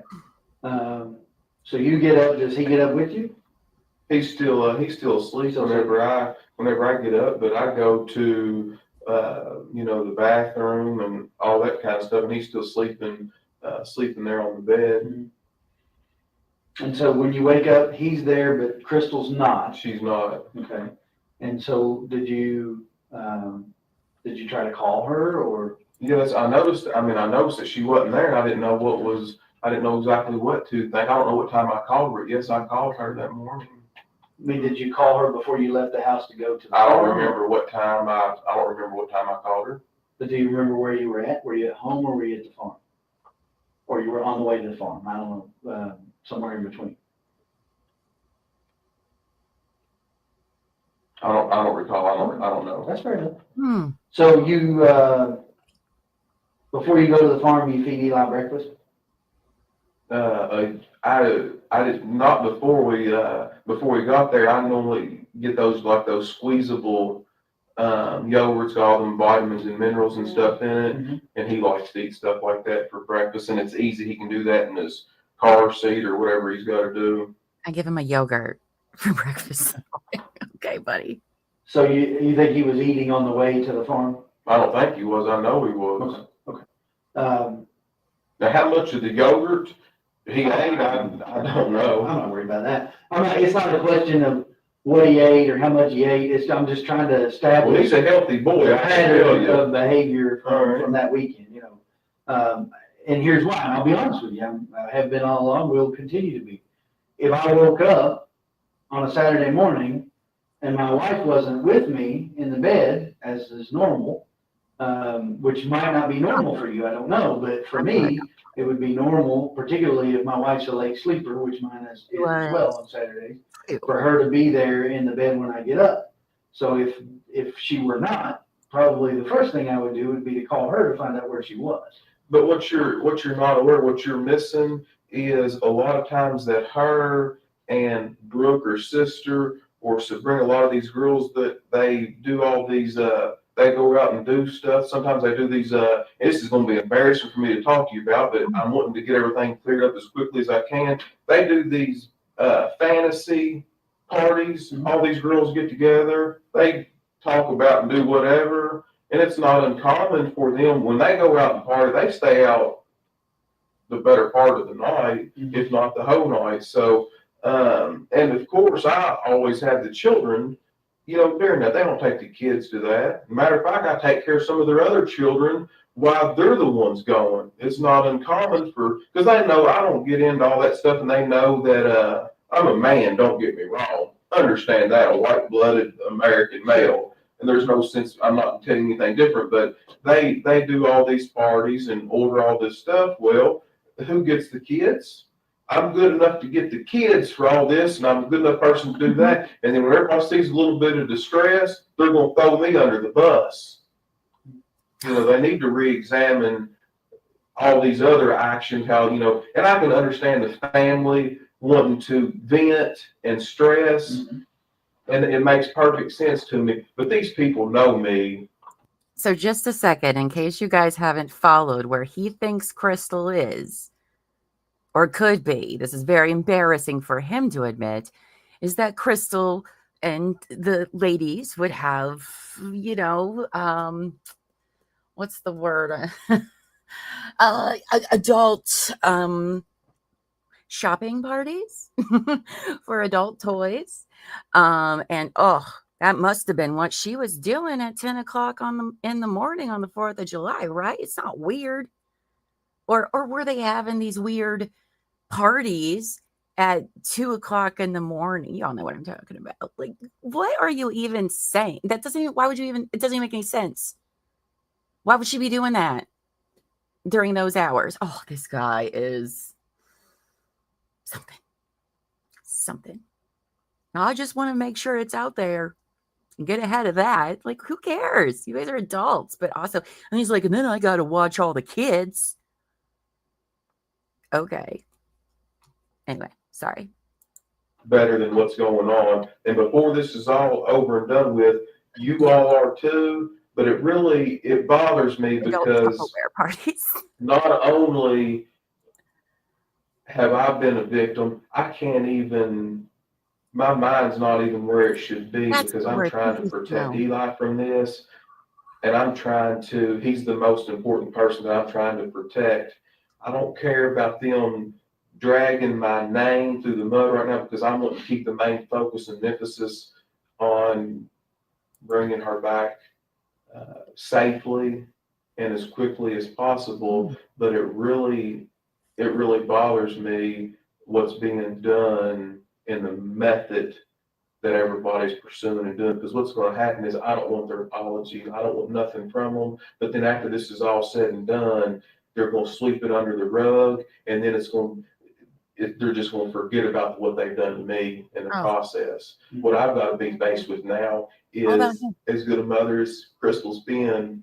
Now, nobody's going to love you like a mother. Now, Eli is in an atmosphere where I've got all the hope in the world, but now I'm a single parent, it appears to me, where she's been there 100% of the time for him to raise and rear him, where I know that he didn't have to go to a daycare or a babysitter, and I know that his mother is going to take care of him. And now, where am I at without that love and support from her? Now I've got a little boy who's 2, who's going to grow up his life. Oh yeah. If something's not done where she's not brought back safely, now one of the very most important people in his life, he's got to grow up without. Right. You see what I'm saying? And I'm in here answering a bunch of bullshit that I'm doing the best that I can possibly do with, but it's taking a lot of energy and effort away from the other efforts that could be out there trying to help and bring her back here safely. I can't even go out on the side of the road without looking like a murderer or something like that. It's wrong. I've been extremely honest with you all, and now I'm up here doing, they can have the house, y'all take anything that you want. You don't need any of that paperwork or search warrants. And now I'm up here trying to get my head where I can be on the side of being able to protect myself and defend myself for my son whenever I'm the one I feel like has the largest loss. Yeah. So do what you got to do. I'll do whatever I can, but this is starting to get silly. I don't need an attorney. I haven't asked for an attorney. I don't need none of that. I'm innocent. I'm willing to talk to whoever. But this to me is really starting to get silly because I feel like, I don't have a Facebook page. I don't have time to get on the internet. I don't know a lot about computers.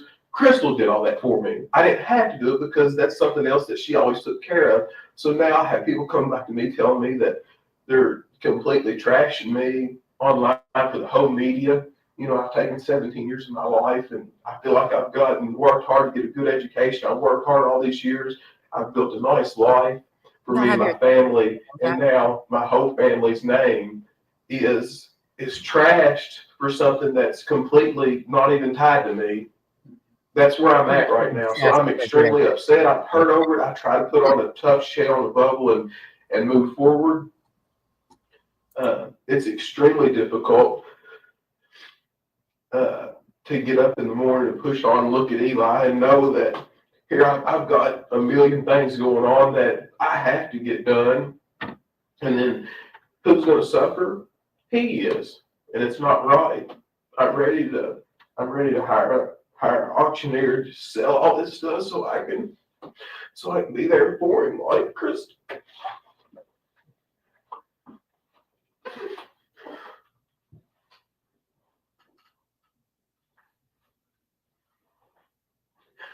What else do you want to know?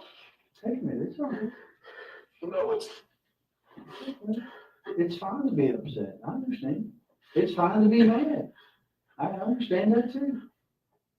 He's there asking for everybody. This is a shock to him.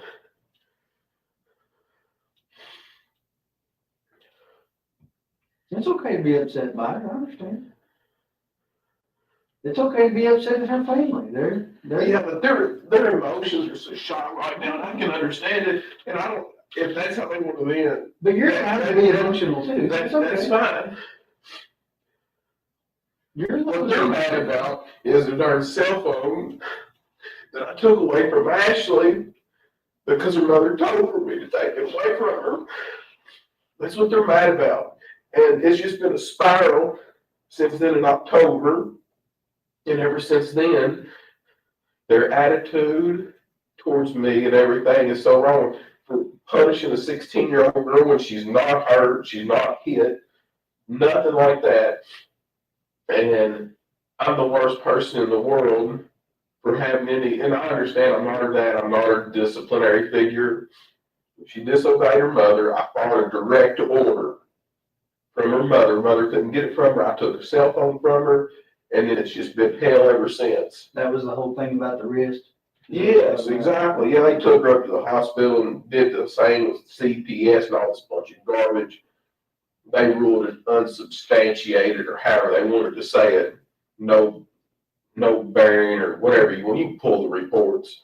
They documented it all. You can get all that stuff too. You want some water?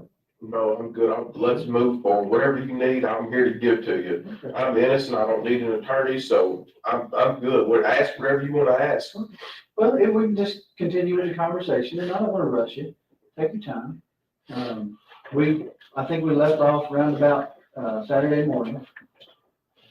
So you guys got up, and she wasn't there. So you and Eli got ready and went to the farm. Did you go anywhere else before you went to the farm? I didn't stop at McDonald's or nothing to get any kind of breakfast because he had that yogurt, that squeezable breakfast, whatever. I don't know, whatever. Someone's still in the refrigerator if you want one. So you went to the farm, and was your mom there Saturday? Do you remember? I didn't stop at the house up there either that morning. What do you do with Eli while you're working on the equipment? Is he in the equipment? I'm usually not one that works on the equipment. Sometimes I might drive some of it, but yeah, if I get on that little tractor, he rides in my lap. But I'm saying you said you worked on the driveway, on the drive in front of the barn there. So Yeah, but no, he's got 5 or 6 tricycles and big wheels and stuff like that he plays on. This isn't about your parenting skills. Don't misunderstand. I understand, yeah, but I'm not asking you about that, but if you're working on the dozer, is Eli in the dozer with you, or is he out playing in the yard? I'm not really working on the dozer. He's got 5 or 6 of them tricycles and big wheels things that are at the barn. And if he's not out there with the cows or something, he rides them little toys around. We got them down there in the barn. We got them out there in the driveway. It don't take a lot to entertain him. A lot of times he pedals or does whatever he does. Sure. But how long would you think that it took you to fix that area you said was taking on water there in front of the barn with the No, I don't know. A lot of times on Saturday, I just use that as a place to vent and get away from what I call the city, not just like Bardstown, the city, but all the city stuff that goes on, loud music and all that. Out there, you hear crickets. Yeah. You don't hear a lot of people, so I'll go out there to a lot of times just to get away from the stress of all these tenants and stuff, calling these new construction contractors and stuff. It's a kind of a little vacation away from home. Right, but you told me earlier that on Saturday you fixed the spot in front of the barn where the water was going in. Yeah, if the water's not, if it's not been like raining a solid week or whatever, you can't really tell if it hits and misses. Sometimes if we get a substantial amount of rain, you can kind of tell where problems are, like, and I could tell. So that's just what I did. How much rain? Just nothing important, just piddle. Right, but would Eli normally be in the bulldozer with you while you're operating it? Was he in there with you while you were operating it? He's drove it, not that morning there he wasn't. But yeah, I mean, he has been in. He's drove the bulldozer before. He's drove all the tractors out there before. Okay. So that morning, did you say mom was or wasn't home? You don't know? I don't remember. You don't know. So you don't know that he was out riding on his tricycles or whatever. When you said in the driveway, you mean the driveway for the house or the driveway that you're Say working it on? again now? You said you were working on the driveway in front of the barn with the dozer, right? Yeah, we're down there by. And you said he was probably riding on tricycles or something. Yeah, I'm sure he was running on the concrete slab. It's easier for him to pedal on the slab than it is outside there, and I can see him better. My visibility's better if he's in there than out here. Right. So he was here by the barn and not over by the house in the driveway. No, he wasn't. Gotcha. Okay. I So you guys finish up whatever you're Maybe making. later that day or something, he might have went over there. The chickens might have come down there. He might have done something with them. I don't know. But it's not uncommon for him to, the chickens out there, they can be fast, but they're not scared of people because he plays with them so much. But you can catch them pretty easy. I mean, he treats them like a cat. Mm-hmm. So you guys, any idea how long you were out there? Saturday? It was a good, usually on Saturday, I'm not in any kind of a rush because I try to take, I usually try to take it easy on Saturday. Okay. So did you eat lunch out there?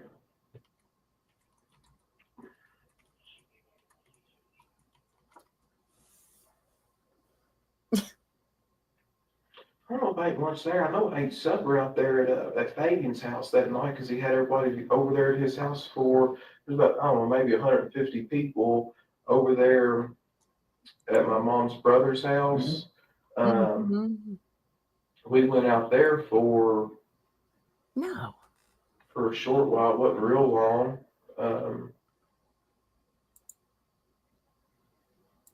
I know I ate there. Eli ate there. I don't know what we did much. I can't remember. Can't tell you anything Did about you go from the farm to Fabian's or? I don't know if I took I may have went home and taken a shower from being out there on the farm. I don't want to go there smelling like a bunch of cows. Sure. I may have went home. I'm not sure. I don't know. I may have went home and took a shower and then came back. That's more than likely what I did, but I can't remember. A whole lot of maybes, a whole lot of usually. So then sometime Saturday evening, you went over to Fabian's house. Do you remember around about what time that was? That would have been 4th of July. Yeah, that's when we were supposed to go to that. Mm-hmm. Did you all stay out there for fireworks or? We didn't stay that late. I know that there was a bunch of people there that I hadn't seen in a good while. That my mom's got a pretty large family that I hadn't seen that I wanted to see them, but we didn't stay out there real late. Do you any idea how many times you've called Crystal at this point? By the time you went from getting up Saturday morning until you were going to the family gathering? I know I called her back around maybe noon again the second time, and I don't know what the exact time I called her after that, but I know that sometimes in the past, if I called her to blow her phone up, it made it worse. Mm-hmm.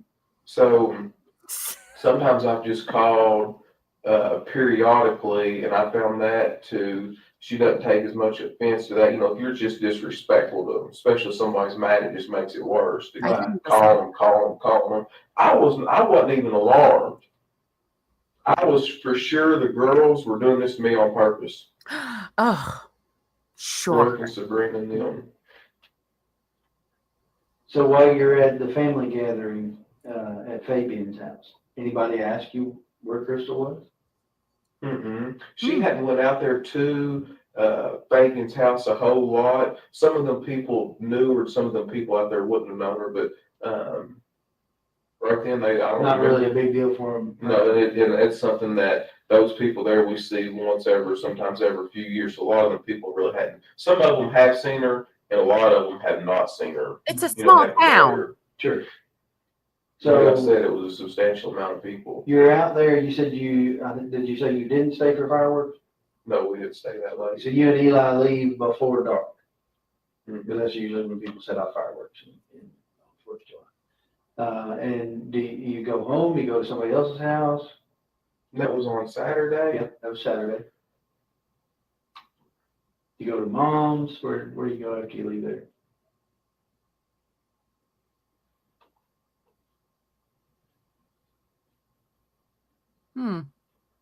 So weird. He doesn't know.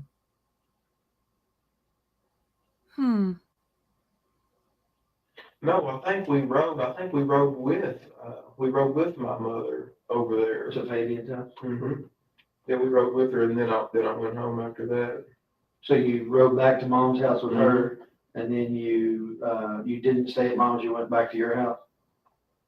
Yeah, I didn't, I don't know the exact timing and all that right there, but I do know that I rode with her over there to Fabian's house. Okay. And you left her house and went home? I don't know if I stayed there any period of time or not. I may have stayed there just a little bit. I don't think very much, but I might have stayed there a little bit. I'm not sure. I mean, you didn't stay the night there? No. Did you go anywhere else after you left mom's house before you went home? Not that I can remember. Okay. I tell you what would be a good idea for folks is to put a darn camera. You think I'm joking? I'm being serious. You try to go back through this. I need to put a camera in your vehicle and up there in front of you, just live on tape, and then you. Well, I'm not asking you to recall every detail of your life, brother. But I'm just trying to. Well, it would help me if I could. Well, but listen, I couldn't tell you what I did 2 days ago. I couldn't tell you what I did before I started investigating this, because I've been investigating this for 3 days. Mm-hmm. You know, so I'm not asking you to remember every single minute, but you know, and I realized that it wasn't a big deal for her to be gone for you, but you know, most people can remember, you know, most of the things they did during the day, not every single minute, but you remember going to Fabian's house, you remember leaving Fabian's house, right? And going, so if you went from mom's house to home, you'd eat dinner at Fabian's. And I don't know if it was her mother. I met her mother at the gas station somewhere. Oh. One of them days. Mm-hmm. Her mother, Sherry, Mm-hmm. Crystal's mother, Sherry, and I don't know if Ashley was with her and other kids were with them, but I stopped at right there in front of Walmart, where I get a bunch of fuel at up there at that Murphy station across from Lowe's right there. Right. And I was on the phone with either Ashley or Sherry, one, I forgot which, and they said, I tell you what I've done too. I talked to Brooke on the phone at the farm. I talked to Brooke, her younger sister, before I left because I was heading into town to get fuel at that point. So whatever time that I talked to Brooke, you'll know that I left. So make a note of that. I talked to Brooke on the phone, and that's when I was leaving the farm on 49. And I drove in 49. And then I made a right there on 150 and went up there to Walmart. And then I got on the phone with Sherry or Ashley, when I don't know whose phone they were on. It's a small town. But that'll help me right there because that's you can pinpoint an exact time. And then I pulled in there to that Murphy station. Mm-hmm. And then Sherry came up there to my window. Okay. And asked me if I'd seen Crystal. And this right here is after I have I talked to Barbara Lane, and I sent her, I called her a couple times. I don't think I got an answer. She's probably busy doing something. And then I sent her a text message. And after I kind of stayed on her, she knew that it was serious because it'd been longer than normal when she'd done this before in the past. Serious, but doesn't want to go through I'm the not cup. sure. You'll have to. So much stuff happened also quick. You'll just have to dissect. That's the reason I've given y'all my stuff. Yeah. You can dissect all that and figure, get an exact time. So I called Barbara and I sent her a text message. I talked to her mother at Walmart, up there at that Murphy gas station. I had Eli with me then, of course, had him with me all the time. And she wanted to look at Eli. It's very small. She said, "Where's Eli?" I said, "Right there." And then she spoke to him and she looked at him and said hi. And he said hi, and that was it. So she just asked you where, if you'd seen Sherry and you told her no? No, she asked me if I saw Crystal, sorry. Getting Crystal. my names confused. So Sherry asked you if you'd seen Crystal. She's the only one, everybody else stayed in her vehicle, and then she walked over to my truck. And when you told her, what, I haven't seen her, don't know where she is, and she just said okay and asked No, about she thought that the wisest thing for us to do was, she said she was gonna go to the police station. Okay, so And I told her that, I think at that point I've already talked to, Barbara, I believe, I'm not sure, Barbara Lane, and,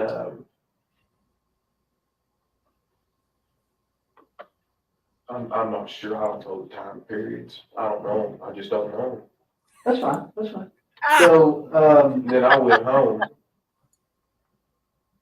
so Saturday, you went home after, The gas station.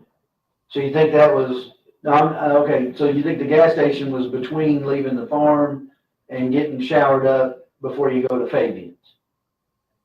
No, that's incorrect. Okay.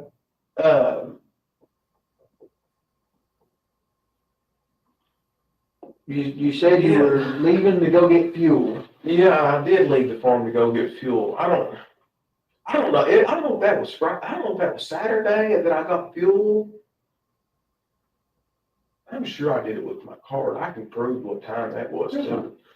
And So I told maybe Sherry. Sunday? Do you think it was this, do you think you talked to Sherry the same day they reported her missing? She said Yes, she said, the day that, yes. So they reported her missing on Sunday. Then it was Sunday, I feel like, whenever, that's because Sherry told me she's going to the police station. Is Sherry the one that reported her missing? Sherry's. All right, I had a question from the media or from the news that I wanted to ask you what I'm thinking about. You all said that a family member found her car. How does that happen? Rather than the police department, as large as this county is, a family member. Well, that's a pretty big family, and as I understand it, someone who knew them called them and said, there's a car that looks like hers on the parkway. But he couldn't be bothered to go with Who was Sherry. the family member that found that car? I don't know, I have to look at my notes. There were two of them. Am I able to know that question, that answer? I can tell you who it was. I just have to look back through my notes and see who it was. As long as this interview. That's a not great either, but We got like another 40 minutes. I want to say that it was, I'm trying to think, there was, You look back at it, I'm not sure. I want to say it was a brother and nephew. I know we took elimination prints from one of them because they touched the car before we got there. So we took elimination prints from them like we did from you to rule out any prints that we found in the cars being that person. All right. So I want to say that it was one of her brothers. How many just I'm trying to figure out why that won't go away. Okay, there we go. You only had Casey's or all Casey, so I want to say it was her brother and maybe her dad that went out there. But I think it was her brother that somebody actually called, but that may be incorrect. I'll have to look at the notes. All right. But so Saturday evening, you went to Fabian's house, you had dinner, you went home.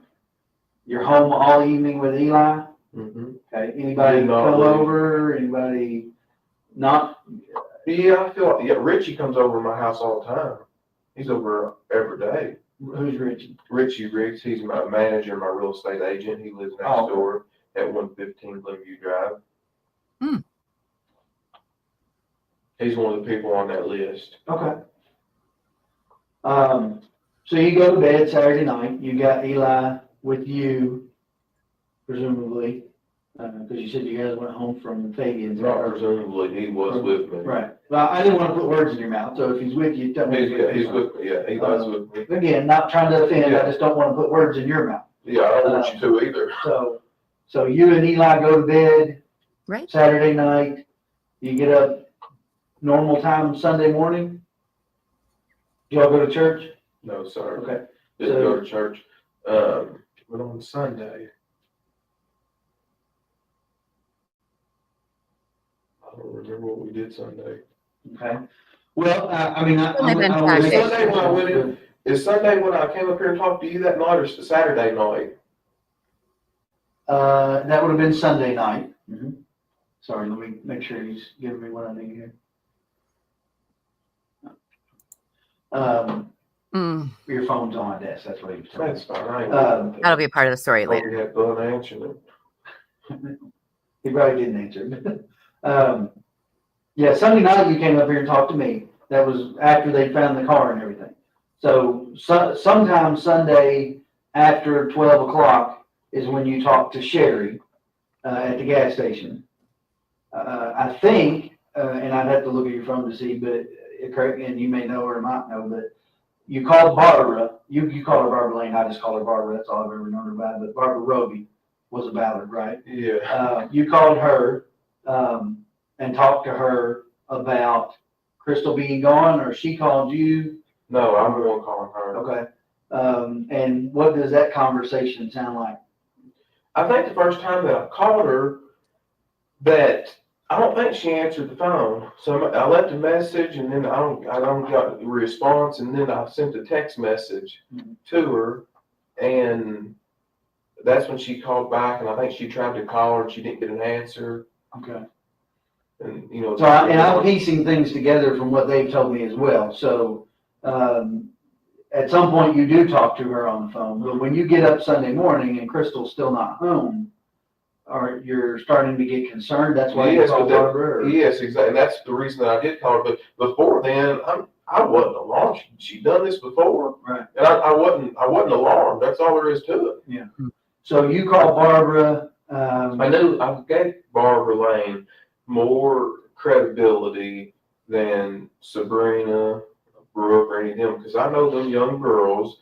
If Crystal tells them not to say nothing, you ain't gonna be able to beat it out of them. Right. And them girls they're just like, especially to a guy, if they're fighting, they're not, and I'm smart enough to know that, but I knew Barbara would say, hey, she don't want to talk to you, or she's fine, just leave her, give her some time. I knew Barbara wouldn't keep me, she's a mature woman. You understand the difference in what I'm, so she would at least, I feel like, let me know, hey, where I wouldn't have to worry. Right. She might not give me no details or nothing, which is fine, but she would at least ease my concern. And that's the reason I called her over these other people, because I knew I'd get further with her.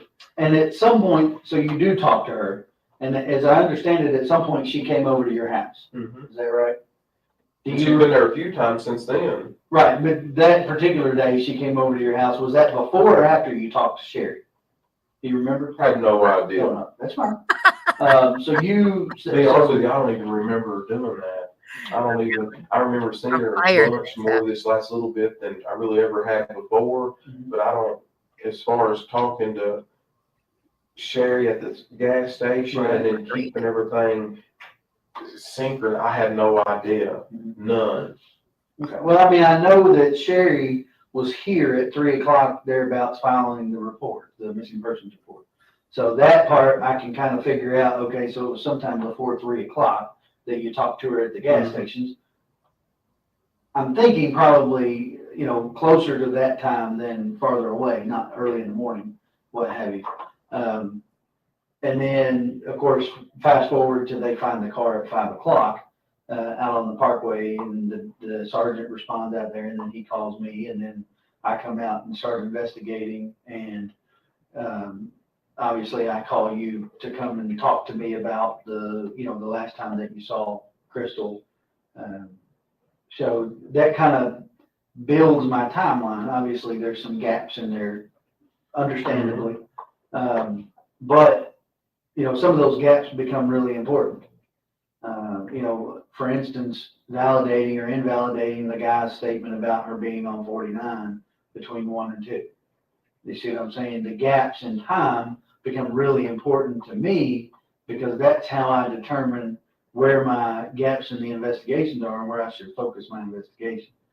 I've got guys out there that all I got to do is call them and say, hey, go check this out. But I have to have something for them to check out before I can call and tell them. Couple things that I want to get into that are going to be, somewhat personal, okay? And it's not intended to pry into your personal life. It's intended to pry into what's going on in Crystal's mind, okay? I'm trying to get a reference for her frame of mind for the past few days before she goes missing, so that I can rule out any possibility of intention to harm self or things of that nature. You understand? And I don't know that I can rule that out, but what do you think about it? Do you think that that she has the potential to harm herself? I don't know. I don't know any of all that. Crystal is not that kind of person. I don't believe at all. I don't feel that way at all. Mm-hmm. So you don't think she had any suicidal tendencies whatsoever? No, sir. Never tried it in the past? No. Never come close to ODing on drugs in the past? No. When she would go out, did she drink much? The whole family drinks, but she drinks a little bit, not any. To the point where somebody has to bring her home and drop her on the front stoop? No, she ain't no drunk. Mm-hmm. Oh, she'll be out all hours of the night. You said sometimes she goes out after you go to bed. They do drink and they need a driver, but they're not what you're describing is like a sloppy drunk. Just somebody got tore down. I mean, right. That's not an accurate picture of her. Okay. And she likes going out and having a good time, but I mean, she's, I guess, I don't want to say like a maybe conservative person, but sure. Just a normal, typical social drinker. Yeah, a normal, typical person likes to have a good time. I mean, that's it. So if you had to guess, how often would you say she would go out? She doesn't go out real often, not real often. I mean, she's got all those, all her kids, and we got Eli. I mean, we have a pretty busy lifestyle, and seems like we've always got kids here and there. So, I mean, we don't have a whole lot of time to do that. We don't like to get babysitters all the time. You know, sometimes if her parents have a couple of the kids or Keith might have a couple of them, we might go out with. Usually, you know, with Eli, we don't usually seldom ever get a babysitter for him, and we take him with us. But other than that, well, I guess the reason I'm confused about that is because you said it was not unusual for her to go out with the girls. It's not unusual. Yeah, so help me understand. You mean but that's once a month or once every other month, or I mean, how much time are we talking about here? Hmm.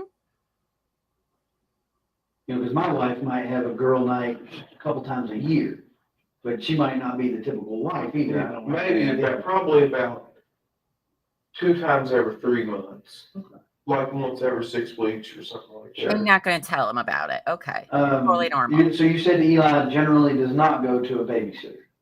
No, he doesn't. I don't want him at a baby, and I certainly don't want him at somebody's house that smokes. I just don't. I don't want it. I'd rather just keep him right with me, and I'd rather if we're going out doing something, I'd rather just take him right along. You know, right along with us. Well, so that kind of brings me to one of my questions that I had. We talked a little bit about the last time that we talked when we were at your house, and you kind of explained it. You know, and I get the fact that she would tell the kids, you know, hey, we got a babysitter for the night or for the evening. We're going to go out. You know, I get that. You explained that the other kids kind of get jealous. And if you guys, we don't want to hurt their feelings. Sure. Especially Kylie, the situation. She's always wanted. Any kid wants a father figure, and her life, she's really struggled in that area, and her mother doesn't want her to think that she's pushing one of the children out and then the other one can go with us. I mean, that's normal. I mean, in my opinion, it is. And I get why she might tell Keith that, because Keith has 2 kids. She doesn't want him to tell them differently than what she's told them. Are you familiar with a woman named Christina Holly? Yes, I know who you're talking about. Okay. There are some text messages between her and Crystal on Friday, and she's asking Crystal if she wants to go to Chuck E. Cheese, I think it was, something to do with the kids, something with the kids, and she tells her the same thing. Well, we've got a sitter for the evening. It's our first time being kid free for a while, so we don't want to. You know, we're kid free. We're going to enjoy ourselves. Right. Why would she lie to her about that? I don't know. I can't answer that question. Are her and Christina close?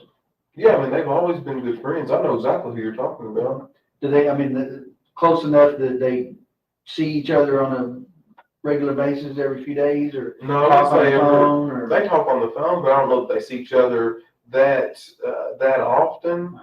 But I think we were also supposed to maybe go to the zoo or something too. She was going to take. She's got a little girl that's really close to this, born in the same month apart.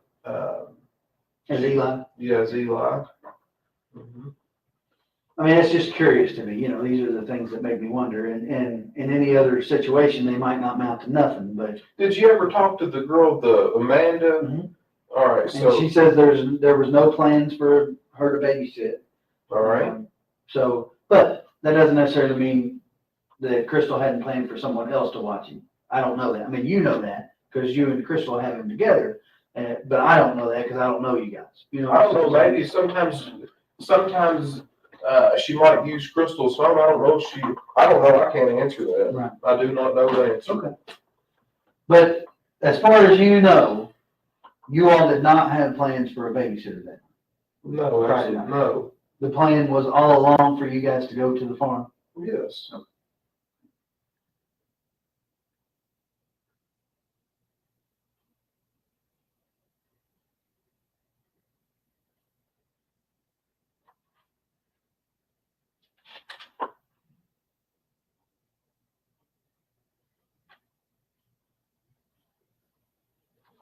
He just seems to forget so many things.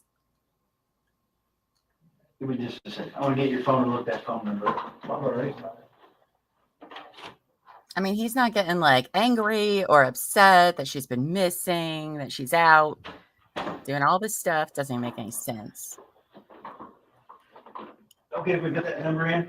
Yeah, go right ahead. Do what you gotta do.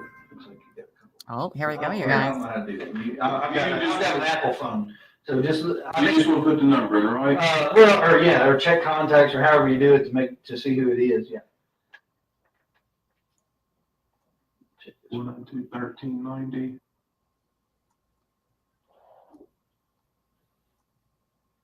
Just call it. Oh, Steve Lawson. Okay. Who is Steve Lawson? He's somebody that works for me.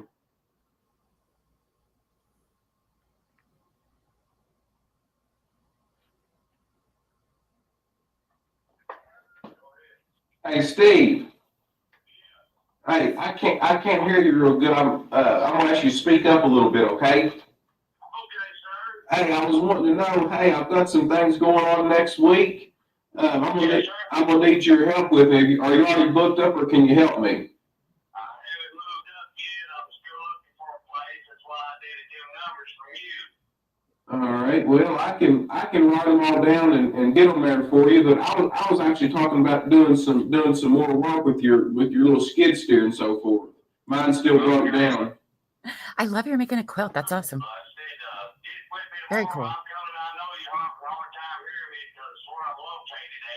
All right. So just get in touch with me tomorrow and we'll see what we can do. But my question, I just want to tell you I'm sorry about everything that's going on in your life, brother, and I got you in my prayers. I said it is a very difficult and trying time, but I appreciate you you saying that. But hey, I need your help while I got you on the phone here. Do you remember the other night you called me really, really late? And I forgot what you asked me. Can you, I guess it wasn't on the phone. I might have been tired. I know it was pretty late at night. Can you remember what you asked me or what you were after? I can't remember. Yes, sir, I asked you for them numbers for a house. Oh, for a rental house. Yes, sir. And what did I forgot. What did I tell you? You told me that you would call, what's her name, Katie or whatever, she handles all that. Crystal. Okay, I apologize. Yeah. She said she handles all that and that you would get back with me on it. All right. Thank you so much now. Hey, if there's anything I can do, you give me a call. Thank you. You have a good night now. Yes, sir. God bless you. Thank you.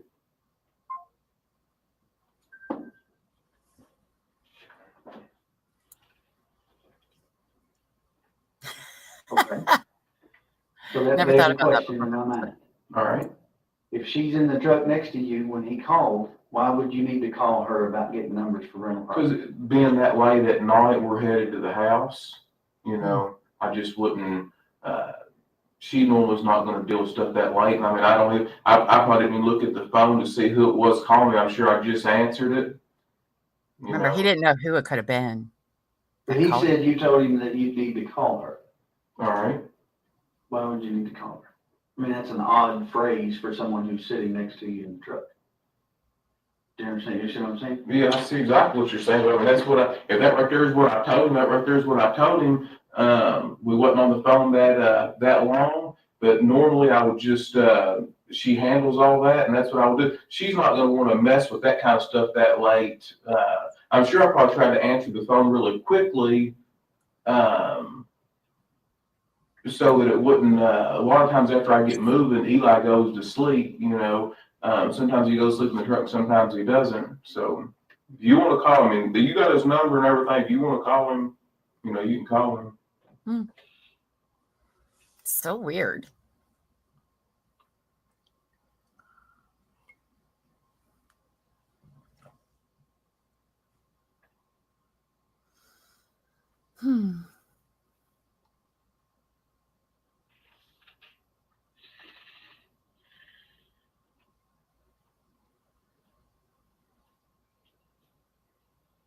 Detective's thinking, he's like, this doesn't sound right at all.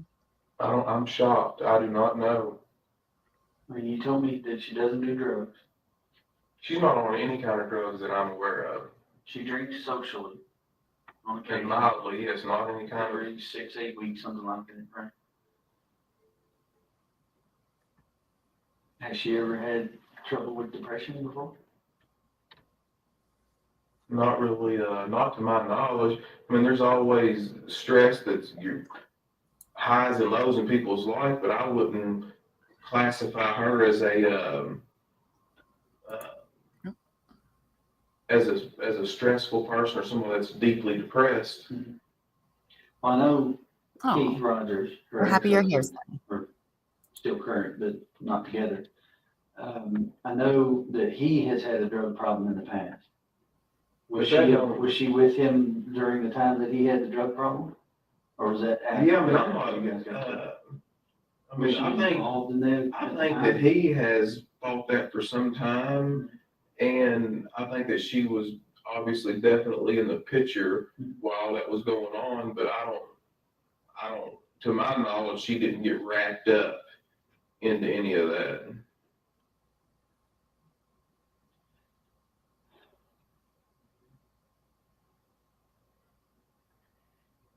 I guess the biggest problem that I have is that most women are not going to walk away from their purse and their cell phone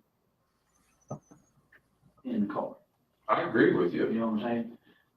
If she were going to walk to go find help or something, she would take her phone even if it was dead. She wouldn't. My wife wouldn't leave her purse anywhere for any reason.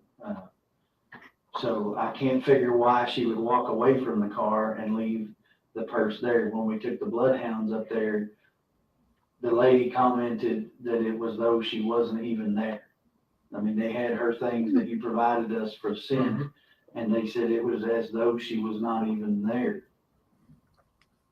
I can't explain that. I don't understand what that means. I don't know why, if it's her car and she leaves in it sometime Friday night, why does it appear to the dogs that she's not even there? I agree with you. This same set of bloodhounds tracked her in the car from 49, and they had never been to your mom's farm before, tracked her scent all the way down 49, turned on Balltown Road, and turned on Pascal Ballard as though they were following your car.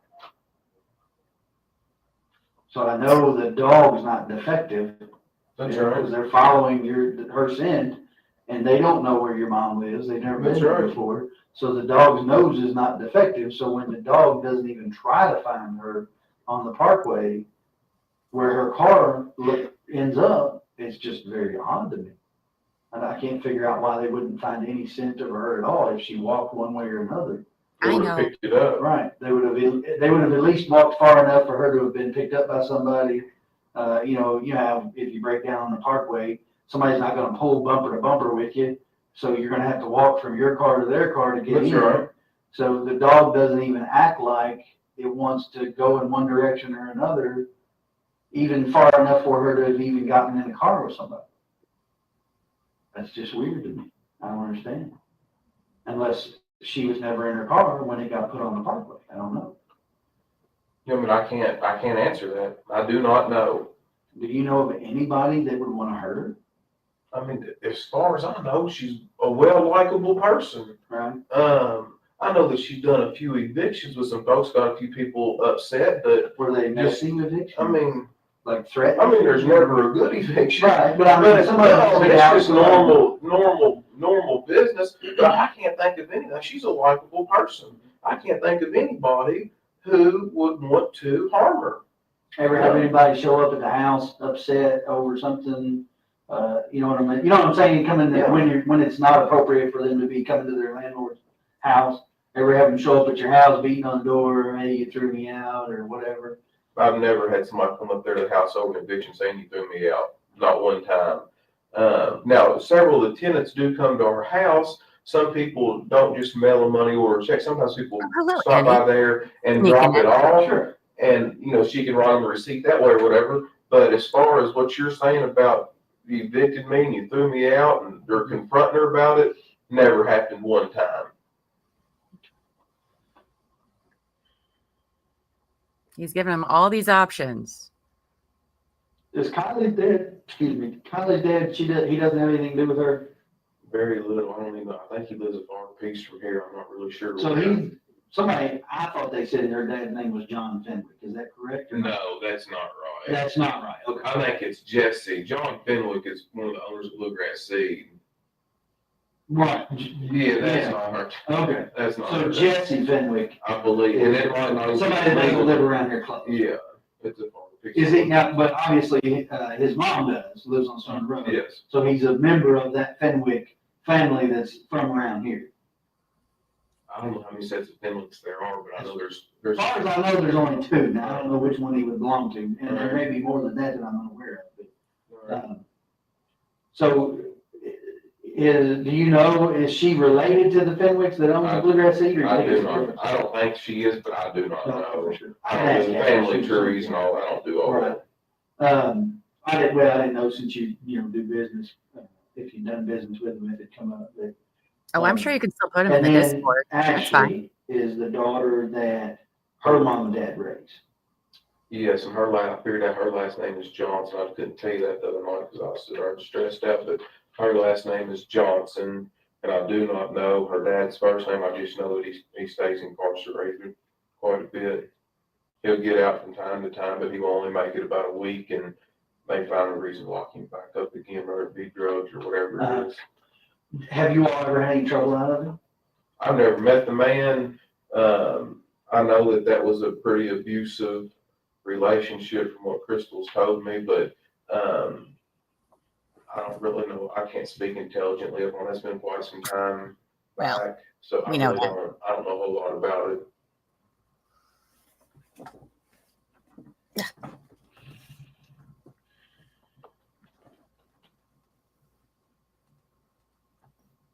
I don't even know the guy's first name. How does he not know the names? No custody issues with Keith? I know that Tori has told her before that she gets mad if Tori gets mad if she's been corrected or something like that right there. She'll say, well, I'm going to my dad's house, or I'm going over here. They'll want to flip back or forth or whatever, split house. Play one off the other. Yeah, I know Tori does that, but I don't think they've ever really had any big issue on getting the kids. From what I can understand, that's been pretty good. If one of them wants them, or Keith wants them for a little bit, or the kids want to go over there, they just had kind of like a mutual agreement where that's what they did. That's just what they did. They never really struggled with it, Yeah. Well, okay. So I guess where I go from here, we're still getting video from different places, you know, that along that route. Can I get this? Sure, yes. You No. I'm up here. I know that you didn't know. I'm up here in this interview with the Detective Snow. I've been up here a good little while.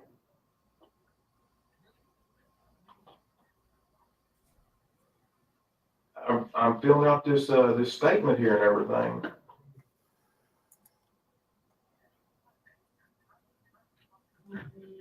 Are you telling me that's what I need to do?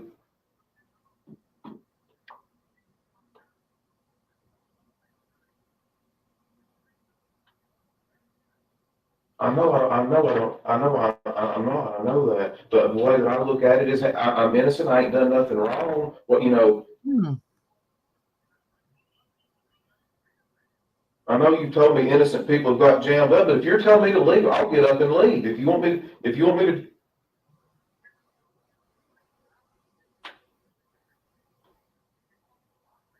I know I'm going through a lot, but I'm trying to get this guy to help me.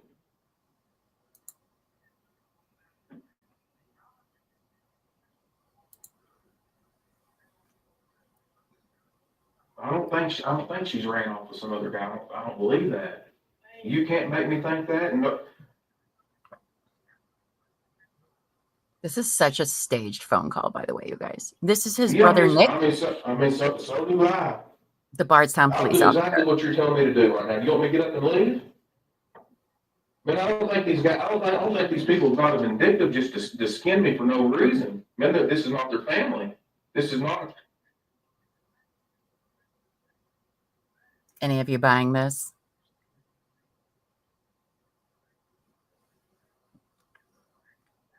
All right, thank you. He thinks y'all gonna fuck is what he thinks. I don't know who he is. Nick, my brother.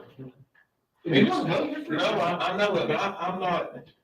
He just said just to keep sitting up here, to give a statement, do an interview, whatever I got to do it. But he said, "Darn, just to keep letting them just beat you to death over this right here. Just ask what you got to ask and let me know." And you tell me. You see what I mean, he knows more about this than I do. You see. And have I told you that I'm for you? Yes, you have. I said, what did I say? My job is to find Crystal, right? That's right. However that happens, my job is to find her. Whether I find her hopefully alive and well and safe somewhere or not, my job is to find her. If I don't find her alive and well, my job is to prosecute the person that did something. That's right. If that turns out to be you, my job is to prosecute you. If that turns out to be someone else, my job is to prosecute them, to gather evidence for a lawyer, a prosecutor to prosecute them. I don't know whether that person will be you or not. Did I not tell you when you come in here and sit down today that right now you're the main person of interest? Yes, that's right. And I explained to you the reason that you're the main person of interest, right? You're the last person to see her alive, right? And I went through your timeline with you and explained to you that there's gaps in your timeline, right? Be it good, bad, or indifferent, you can't remember some things about Saturday, you can't remember some things about Sunday. That's not a judgment against you, that's just a fact. I am simply a fact finder. If you want to go, you may go at any time you wish to. I would never dream of stopping you, didn't tell you you had to stay. If you want to bring a lawyer in and answer questions with a lawyer, you're welcome to do that. I'd have been asking you the very same questions in front of your lawyer that I asked you today, right? I have not given up hope of finding her alive. That being said, you know as well as I do, the longer this draws out, the less likely we are to find her alive unless she's run off somewhere. I mean, that's just a fact. That's right. That's just the facts as they are. I am not for you. I am not against you. I am not for her family or against her family. Right now, my job is to work for Crystal. Plain and simple. It's just that simple. If that means that I have to interrogate you, then that's what I have to do. You've been nothing but cooperative with me. I appreciate that. We've talked. This makes number 3, third time? I don't know. I can't. 3 times. Here, the first time. At your house, the second time. And here, the third time again. Not counting the polygraph, because I didn't ask you any questions then. You've not asked for a lawyer. You're right. That's your right to do. You're entitled to do that. If Nick thinks you should go and you want to take his advice, go ahead. It's fine. I'm not offended by that. My job is not to make you happy. My job is to find Crystal. If that makes you happy, awesome. You know, but make no mistake, my job is to find her. That's what I'm doing. If I offend people in the midst of that, well, I'll apologize later for offending people. If it finds her home safe, then I'll just take the blunt of offending people and go on. You know, just like what you said. What'd you say? Doesn't matter what they think of you, as long as we find her. That's all right. So that being said, you know, you're free to take Nick's advice if he wants you to leave. I don't really have any more questions with you. I was just going to tell you where we go next. All right, yeah, well, wrap it up and you tell me what we're doing next, and if it's over, maybe it's last along. So, yeah, you know, here's what I'm looking at, right? I'm trying to find video of her car getting on the parkway, whether it's New Haven Road or 150, trying to find some video of her car getting on the parkway in hopes that it will reveal to us when it gets on the parkway, because there's some confusion about that. Some people calling in saying they saw it on Saturday. Some people calling in saying they saw it on Sunday morning. Some people calling in saying it wasn't there Saturday or Sunday morning. That's just the nature of the beast. When you put information out there, you get a lot of it back. So I'm trying to figure out when it got on the parkway, and if I can, who was driving it when it got on the parkway. Maybe she was driving it, maybe she wasn't. Maybe somebody else was driving it. I don't know. You know, maybe somebody stole it and it got a flat tire and they left it on the parkway. I have no idea. There's a million possibilities about how it got on there. So I'm trying to figure that out. I would like to fill in the gaps in your timeline. I may be able to do that with the video at your aunt and uncle's house, because they may be able to show me when you came and went from the farm on Saturday, those kind of things. I'm probably going to interview your mom. I'm probably going to interview Nick and ask them, you know, if they were with you anytime during that time. Maybe they have a little better memory of it. They can fill in those gaps. I'm probably going to interview the employees that called you Friday and Saturday, or Friday evening and then Saturday, to interview them and ask them, you know, when you called him, what did you talk about? How long did you talk? Mr. Stanley or whatever his name is, you know, did he answer the phone? Did you all talk on Saturday morning? If you did, what did you talk about? Did you go see him? Those kinds of things to help me fill in your timeline, which gives me a better idea of whether or not you're involved in her disappearance. And that's what I do. So, and then once I've done as much as I feel like I can do, I'm going to move on to other things. I'll be honest. Beyond that, short of finding her somewhere, I've done about all the forensic countermeasures I can do. You know, we've gone through the car with a fine-tooth comb. We fingerprinted the car. We've gone through her purse. We're going to start going through bank records. You know, she did have an account. I know you told me you didn't know that she did or didn't. She did have an account of some sort. My understanding is maybe from a family member that there was some Social Security disability from Keith for the kids that maybe went into that account. Maybe that's the case. We'll kind of look into that. You know, we'll start questioning people about the validity of those kinds of things, about the apartment and those kind of things, and try to get a better idea if that's just a shady rumor or whatever, you know. But unfortunately, I've got to dispel all these rumors. You know, that's part of my job. We've got to either prove them, disprove them, or no, we can't do either. So that's where I'm at. All right. So I appreciate you coming in. If I ask you to come in again, or if I come see you, again, know that you're always welcome to tell me you don't want to talk to me anymore. That's perfectly okay. All right?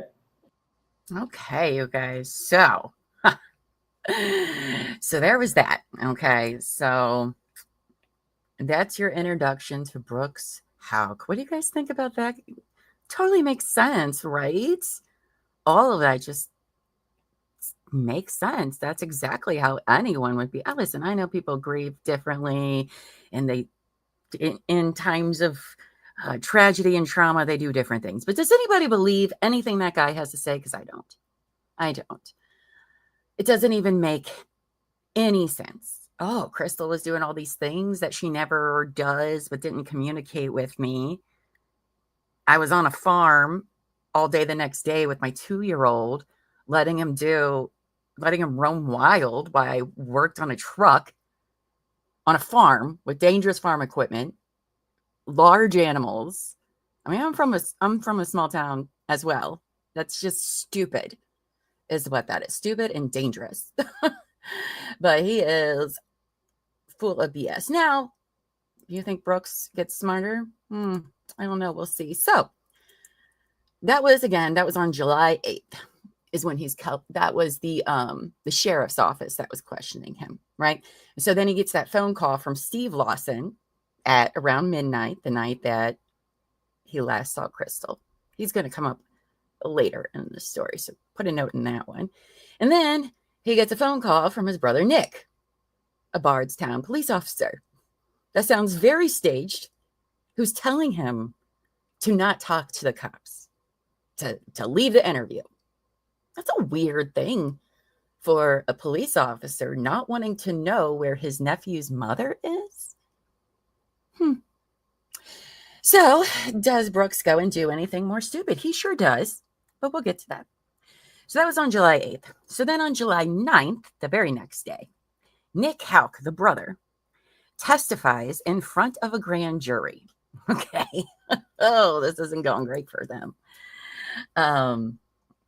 So he goes to testify in front of the grand jury, and leading investigators start to suspect his involvement in the case. So that very day, his police cruiser's confiscated and searched. The lead detective, John Snow, who we just met, so then he calls Nick and he asks him to come in for an interview, which he refuses to do and says, I have nothing to tell you. That is not great, okay? That is not great. You're at a grand jury. They're like, what? And we're going to take your police cruiser and search it? I mean, that's not great. So later that night, good old Brooks. Brooks decides he needs to save some face. So what does he do? He decides he's going to go to, hold on, let me pull it up because it's just even better when you see it. Where he goes. He decides he's going to call into Nancy Grace. That's right. Nancy freaking Grace, who I do not like. But here we are. So Crystal's parents, by the way, are on this episode of Nancy Grace, but Brooke calls in. So let's hear what Brooke has to say on Nancy Grace. This is not very long. This is 4 minutes because this is always a great idea. And in case you're wondering, yes, this video has been submitted for evidence for the trial. Don't do interviews, guys. All right, so here's what Brooks has to say about this on Nancy Grace. To her parents, Tom and Sherry Ballard, her boyfriend that she lived with. They're in their 3-bedroom suburban home. Brooks Houck is with us. So, Brooks, you go to bed and she's still playing games on her phone. The next morning around 8 o'clock, you notice that she's missing. Did you report her missing? No, ma'am. Why? That is a great question, and one that I definitely want to hit the public and the media. I was not in the least little bit alarmed in any way, shape, or form. We have had a stressed relationship at times, and one of the ways that Crystal has always chose to cope or to deal with that is by going to a young woman's name, Sabrina, that is her cousin, her dad's brother's daughter, whom she's very close to. And she spent the night there on several occasions. When you say several, do you mean 1, 3, 20? In the neighborhood of 4 to 6. Okay, like that. To Tom and Sherry Ballard, were you aware of that? Do you know who Sabrina is? Yes, ma'am. That's my niece. Okay. Did you know that she goes and spends the night over there when she's having an issue at home? I've known probably one time. Right. Okay, I want to go back to Brooks Houck, who was the last person to see her alive. Brooks, did you go on to the July the 4th get-together that day? Yes, I did. Even though you didn't know where she was? I was expecting, I'd putting in a phone call that morning and then around lunch And usually the maximum period of time that she has stayed gone has only been like a day to a day and a half at the most. And as a result of that, I thought that she would. Did you try to call her? Us. I'm sorry, I didn't hear you, ma'am. Did you try to call her during that time? Not while I was there. There at the fourth. I called her prior to leaving to head in that direction. Yes, ma'am. Some people have accused you of not being involved enough in the search efforts. What's your response? At all. That is a great question, and one I certainly appreciate you asking me. And that is all of my efforts in searching for her have been done behind the scenes with the Nelson County Sheriff's Office. Like what?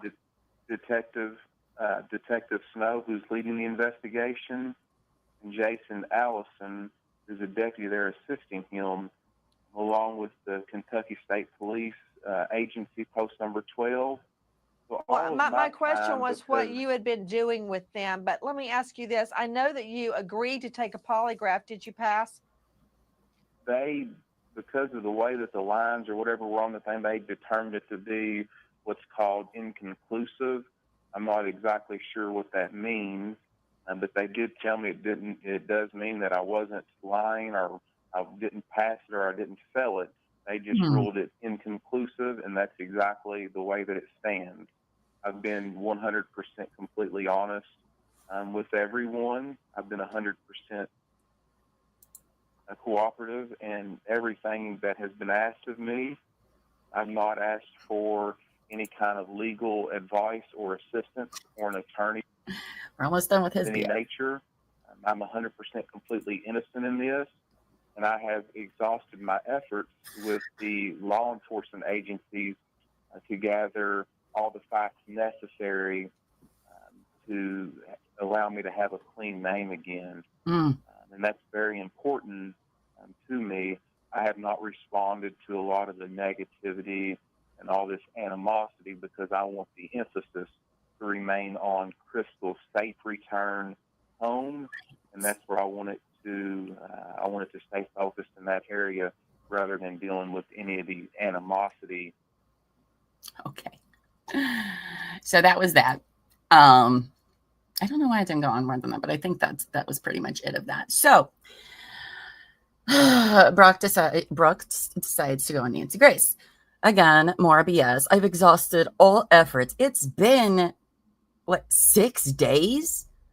And you're like, well, I've done all I can. I've assisted in all the ways I can. I don't know what to do anymore. But, my reputation means everything to me. So, okay, cool. Cool, Brooks. Super great. So, that was on July 9th. Now, July 10th, the next day, Chief McCubbin speaks with Nick Houck, the brother, telling him that he needs to fully cooperate and meet with Detective John Snow. Now, Nick again refuses, saying if he knew anything, he would have already told him. All right, so this guy, they are really looking at Nick. I mean, he's an officer, and they've searched his car. They think he's involved somehow. And he's like, I ain't got nothing to say to nobody, blah, blah, blah. Okay, all right. So then, July 15th, Nick decides he's going to cooperate a little bit, and he is interviewed by the Kentucky State Police. That's right, the Staties have come in. Now, I know we've seen a lot of detective work here that you guys are like, wait, what? They're recording interviews? What? People know how to do their jobs. This is astonishing. In this small town in Kentucky, they know how to do it. So get your stuff together. Massachusetts State Police. So anyway, so he goes in there to have an interview, and that's what we're going to watch next. So let me pull that up. I told you we're going to watch a lot of interviews today. It all happens very quickly in these first couple of weeks, but So again, this is Nick Houck, Brooks' brother, and Bardstown police officer. So, okay, let's see if he's any better than Brooks. You guys think he's going to be better than Brooks? I Let me make that full screen. There we go. And the closed caption. We did adjust this audio too, so hopefully it's good for you guys. All right. This is Detective John Mullen. Oh, all right. Hey, John. Fine. How are you? Yes. Let's see if we can find some. Do what that chair is. Chair will be fine.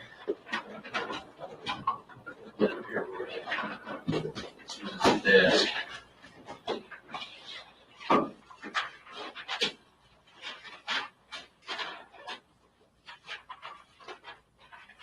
Let them say something and I'll see if it's loud enough for you guys.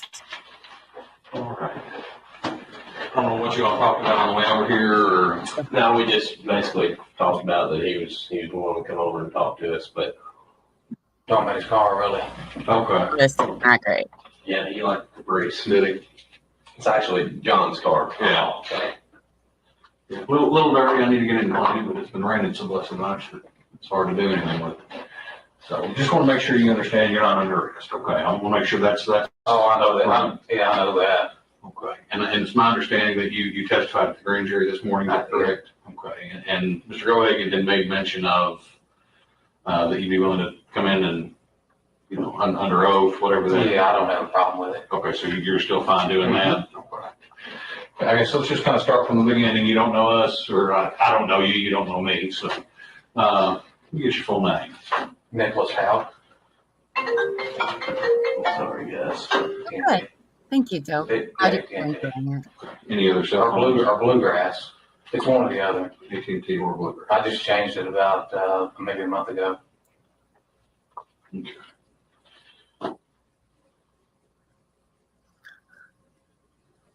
What's your birth? 12/18/1979. Can you guys hear it? I got the cap on. You was out there at 99 Olympia Drive with anybody else? My girlfriend. What's her name? Amber Bowman. Do you know her date of birth right off? She's born in 84. It's April the 11th. Okay. All right. How long y'all live there?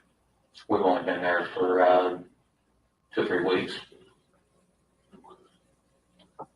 And we just, I don't know, we just moved from 104 Glenview Drive to Bardstown. Okay, good. 104 Glenview, you said? Glenview.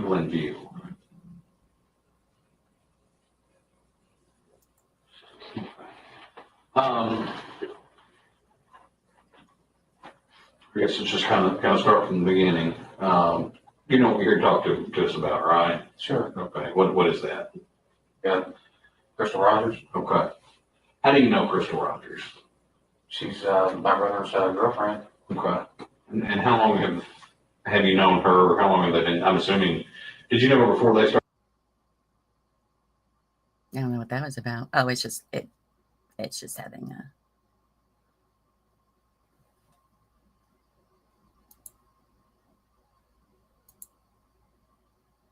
I don't know why it's doing that. What are we at? 3 minutes? Maybe I need to bring it down and take it back up. Hold on. Uno momento. It's probably like, Llama, you got so much stuff up right now. You chill. Okay, we were at what? 3 minutes? I think. Yeah.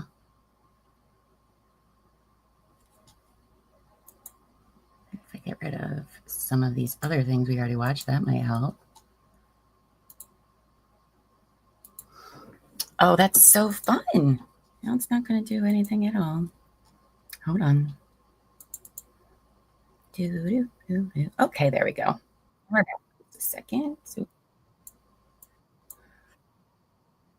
All right. I solved the problem, hopefully. Let's see. Oh, and the captions, because... She's my brother's girlfriend. Okay. And how long have you known her? Or how long have they been? I'm assuming. Did you know her before they started dating? No, I didn't.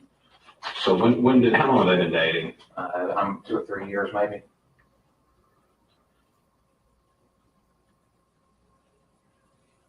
So 2 or 3 years. Mm-hmm. They have a child together. Is that right? Yes. Okay. What's his name? Eli. How old is Eli? About 2.5. Okay, and do they reside together or they? Yeah, they reside together. Okay. What's their address? 113 or 116 Glenview. So y'all live pretty close when you were at the house. Mm-hmm. Your brother's name is Brooks, is that right? Yeah, Brooks Houck.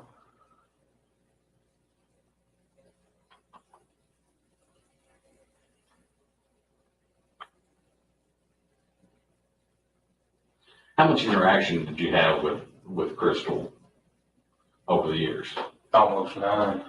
Okay. I mean, did y'all, how often would you see your brother and her, or just her? I mean, I'll pass her on the street. That's about it. You know, I mean, my brother's got a bunch of rental properties and stuff. And I mean, I just don't see him. I see him on the road. That's about it. You know, Okay. He's so busy. We don't hang out much anymore. Okay. And do y'all go to family functions together around Christmas, Thanksgiving, or? You know, if we've got time, we do. You know, I mean, I've got about a dozen rental properties and work full time with the PD, and obviously got a family, and Sure. you know, I mean, we're just busy guys. Sure, I understand that completely. I think we can sympathize with that, definitely. So in the 2 to 3 years that they've been dating, how many times have you been around Crystal? I've been down there to this house, I don't know, maybe half a dozen times or so. Okay. Could be more, could be less. I mean, we're not trying to put you into a specific number. Yeah, I know what you mean. Sure. What do you know about them? Their relationship. What do you know about their relationship? I mean, they didn't really argue or anything in front of me. That's what you're getting at. I mean, they seem pretty happy to me. So. I mean, we all have, you know, I've got a brother, and if something's going on, he'll call him bitch. You know, he'll call him, well, you won't believe what this crazy woman did, or you won't believe this, or you won't believe that. I mean, did he ever give you anything like that? No, well, he didn't complain to me. Okay. So how often would you see your brother? I know you said you pass him on the street, and that's about it. But how many times a year would you see your brother? You know, if I need a tool or something like that to borrow from him, I may see him, but I mean, I couldn't really put a number on it. Okay. You know, I mean, I've been, you know, I've had the rental properties now for 4 or 5 years. I've got most of the tools I need, but every once in a while he does have something, you know, that I need, or vice versa. So do you have a separate company established for your rental company? Yes. I know he's got a rental company property, is that correct? So are two completely separate entities? You don't do business with them. Trust me, I understand that too. What's the name of your business? It was Houck Properties, but it no longer exists. I dissolved it. Okay. In 2014. So it's just kind of doing it on your own? Yeah, I just decided I didn't need the LLC. I mean, just extra money for nothing the way I saw it. Mm-hmm. I mean, I'm not expecting to get sued or anything, so. Sure. And your brother, what's the name of his business? Houck Rentals. Okay. How many rental properties do you think he's got? I'm going to guess between 80 and 100. And he builds full time also. So is he a framer, or is he He's in everything. everything? So he's your all-purpose man then? He is.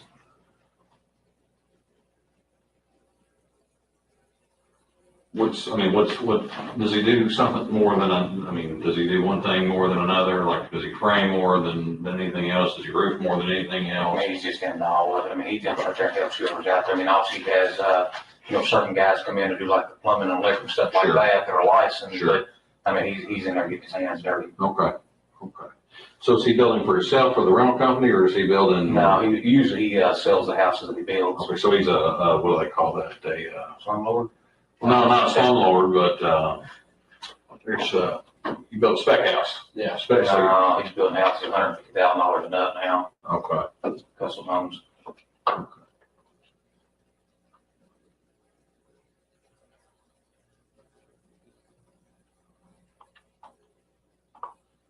So you say it may be one, you know, just a handful of times a year. It could be more than that. It depends on what your situation is.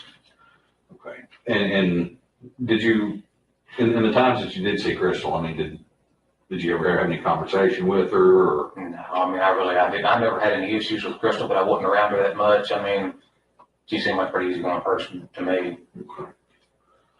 Do you know any of her family? No, I don't.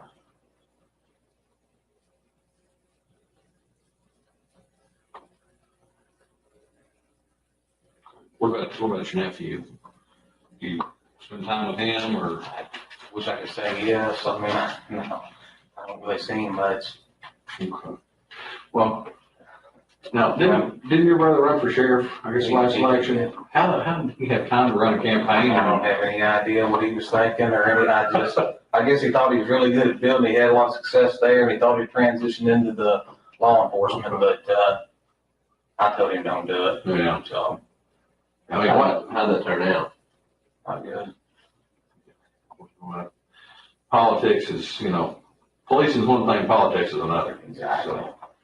So, I mean, why did he decide to run for sheriff? Did he ever say? He never said it. I guess he thought he could.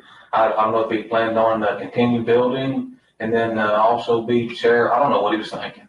But I tried to talk some sense into him, and I guess it went in one ear and out the other one. So. Gotcha.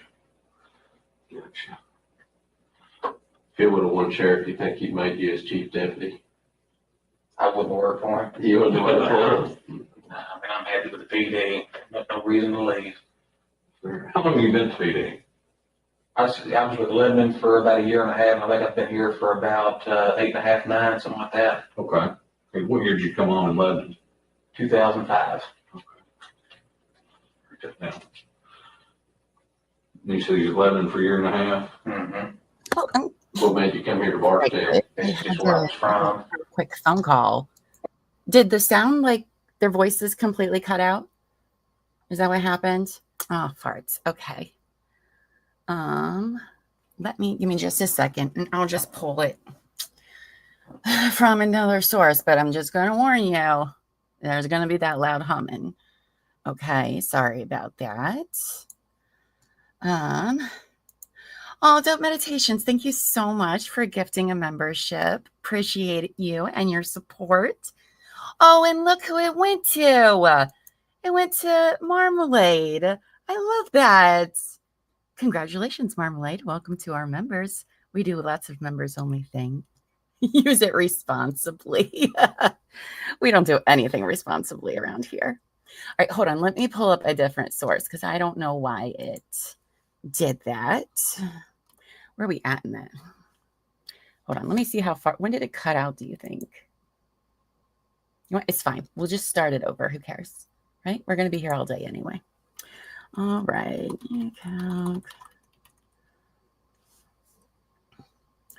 It sounded fine last night when I listened to it on my phone, so I don't really know what that's about.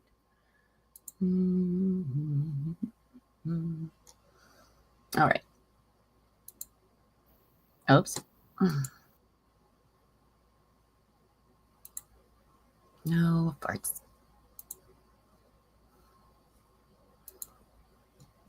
I love when we do stuff together and troubleshoot together on live YouTube. It's so much fun. Okay. Let me. Okay, so this is the right one then. All right, cool. We're getting there. We are getting there. And this is Brooks. Again, that's not even Nick. It's hard. They actually look like quite a bit alike. So, did I type in Brooks instead of Nick? Oh, there we go. Okay.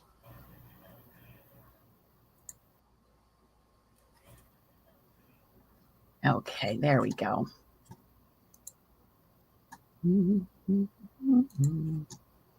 He's waiting. All right, and then they come in. Sorry, we're just going to start it over. And I will boost it. You're going to hear that humming, guys, and I'm sorry. It's going to be very loud. All right. I don't know what you all talked about on the way over here, or No, we Oh, just you can't basically even hear them talked about that talking he at all. was willing to come over and talk to us, but So it wasn't just us. your brother, he took a polygraph, didn't he? Mm-hmm. How'd that turn out? Well, here's what we're going to do about the Nick Houck interview. We're going to work on making that better for you guys, and we're going to watch it at a different time. Are we all okay with that? Sorry, thought we had it together. We did not, but that's okay. That's okay. We still got more.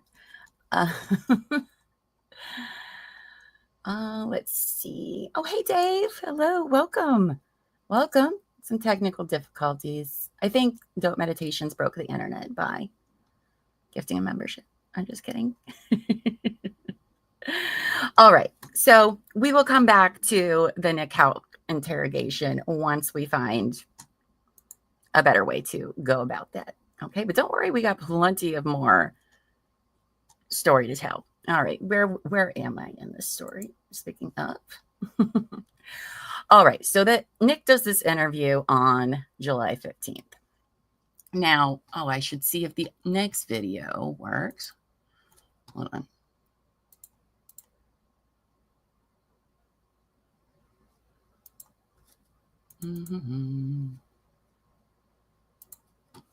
Oh, goodness gracious.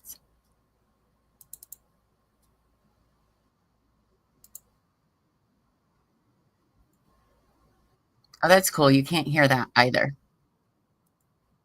Why? I've literally watched these before. That's very weird. Let me see if this one's working. Say you know more than what you told me. No, you can't hear their voice at all. I don't. What do you think the chances are better that you slipped up and the truth We'll snuck out here with get us? sorted out. I know you slipped up. Over the next day or two. Okay. So Nick does an interview with the Kentucky State Police. Okay. Oh, yes, there is a map. I know, the lovely Amos. You can hear them talking? You could hear them talking? Why couldn't I hear them talking? Or were you just hearing the humming? You could hear them talking? Okay, all right. Well, if you guys can hear them, fine. I've listened to them before, so I apologize. There was no words on my end. Okay, all right. My apologies then. So if I play this, memento. That is so interesting. I don't know why that would be. All right, so if I bring this up, I don't know, maybe half a dozen times or so. you guys can hear them talking. Could be more, could be less. I mean, we're not trying to put you into a specific number. Yeah, I know what you mean, sure. Oops, sorry. That's the wrong button. What did you know about them? Their relationship. What did you know about their relationship? I mean, they didn't really argue or All right, anything. well, you guys can hear it great. Getting that, I mean, they seem pretty happy to me. So. As long as you guys are happy. Mm-hmm. Okay. Well, then let's. We all have, I've got a brother, and if something's going on, he'll call him bitch.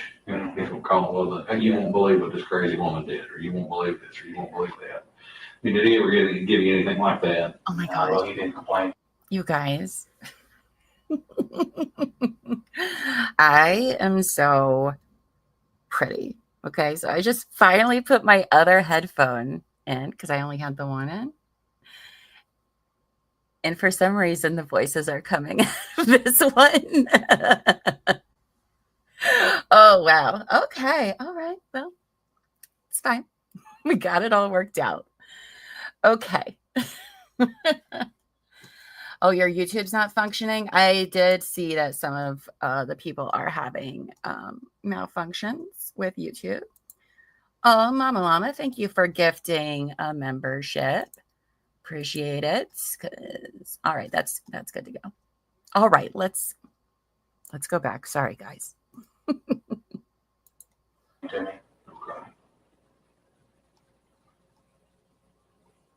So how often would you see your brother? I know So you pass him on the street, and that's about it. But how many times a year would you see your brother? You know, if I need a tool or something like that to borrow from him, I may see him, but, I mean, I couldn't really put a number on it. Okay. You know, I mean, I've been, you know, I've had the rental properties now for 4 or 5 years. I've got most of the tools I need, but every once in a while he does have something, you know, that I need or vice versa. So do you have a separate company established for your rental company? Yes. I know he's got a rental company property, is that correct? So are two completely separate entities? You don't do business with family. Trust me, I understand that too. What's the name of your business? It was Houck Properties, but it no longer exists. I dissolved it. Okay. In 2014. So it's just kind of doing it on your own? Yeah, I just decided I didn't need the LLC. I mean, just extra money for nothing the way I saw it. I mean, I'm not expecting to get sued or anything, so. Sure. And your brother, what's the name of his business? Houck Rentals. Okay. How many rental properties do you think he's got? I'm going to guess between 80 and 100. And he builds full-time also. So is he a framer or is he He's in everything. everything? So he's your all-purpose man then? He is.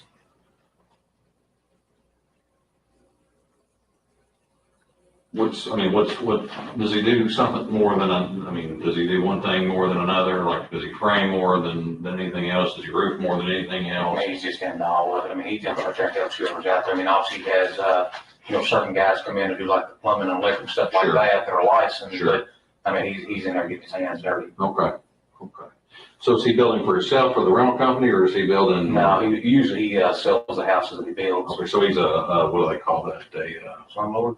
Well, no, not a slumlord, but there's you build a spec house. Yeah. Spec house. He's building houses $150,000 a nut now. Okay. Custom homes.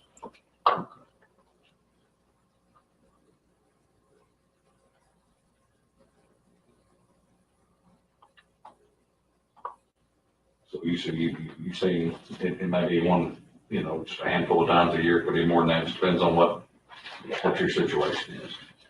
Okay. And did you, in the times that you did see Crystal, I mean, did you ever have any conversation with her? Or? No, I mean, I didn't. I never had any issues with Crystal, but I wasn't around her that much. I mean, she seemed like a pretty easygoing person to me. Okay. Do you know any of her family? No, I don't. Didn't know that much, but her and my brother dated and had a kid together, but I don't really have anything to do with them. What about your nephew? Do you spend time with him, or? Wish I could say yes. I mean, no, I don't really see him much. Okay. Well, now, didn't your brother run for sheriff, I guess, last election? How did he have time to run a campaign? I don't have any idea what he was thinking or anything. I guess he thought he was really good at building. He had a lot of success there, and he thought he'd transition into the law enforcement, but I told him don't do it. Yeah. So. I remember. How'd that turn out? Not good. Politics is, you know, police is one thing, politics is another. Exactly.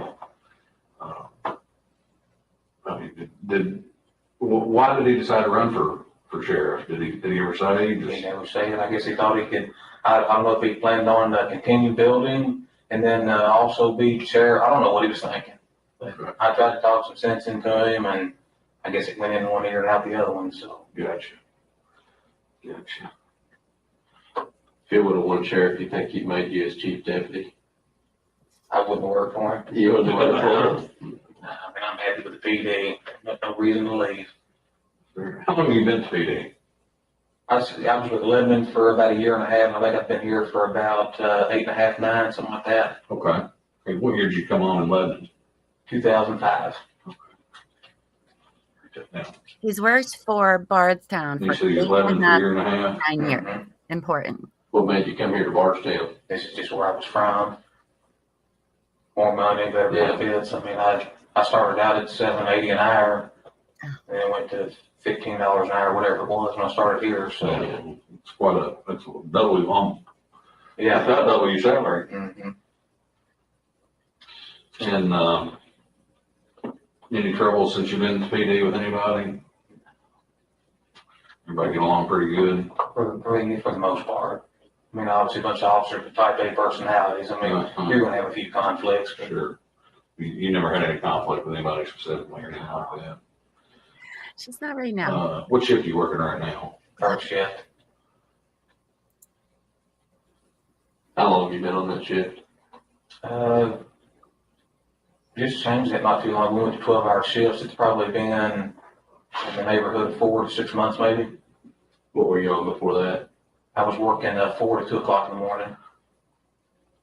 Who are the guys that you worked with on that shift? Who were the guys on that shift? It was me. Jason Ellis was on that shift. Jason Ellis, important name. Remember He that. was on third. Nathan Phillips, I believe, was on second. Michael Medley. I can't remember who else was on the shift. It seems like it runs together now. I've worked with all of them at some point or another. You know. But there was 5 or 6 of us on that shift. So.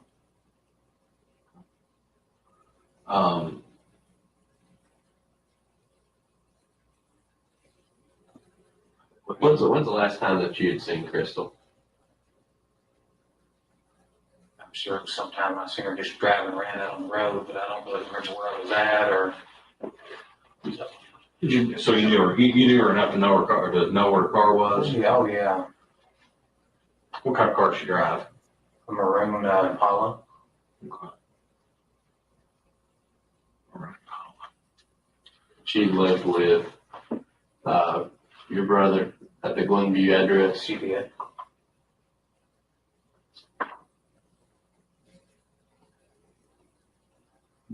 And would she way back when she saw you? Oh yeah, she saw me. She, you know, I mean, she probably would recognize me in the truck, but I was out in the cruiser. Usually she'd see me. Yeah. So how often would you see her out on the road? I mean, was it obviously more often than you saw her in person, but probably maybe 2 or 3 times a week. Okay. Oh, there's a whole lot of things about Nick Houck. We'll The talk last time about all you of it. remember seeing her, she was in a car driving around. That's what I'm assuming. I'm not 100%, but I'm almost for certain. Okay. The last time that you actually were physically in the same room with her, when was that? It's been a long time ago. I don't really remember. When we were talking Christmas, Thanksgiving, before that, after that? Could have been Christmas, Thanksgiving. Okay. I mean, what did she talk about? Anything specific? Anybody in specific? I don't remember that. I can't remember what I did 2 days ago. I really. He's a cop who can't remember 2 days ago, you guys. So you said your brother and her seemed happy? Devers? For the most part, they did. Kelly Devers? I mean, for the most part, you said, what about well, there's one example I can think of. I think there's been times when Brooke said that, I think sometimes she complained that, maybe he treated his son better than her kids or something like that, but that's about the only thing that really stands out. But nothing that was seriously straining the relationship. Just Convenient.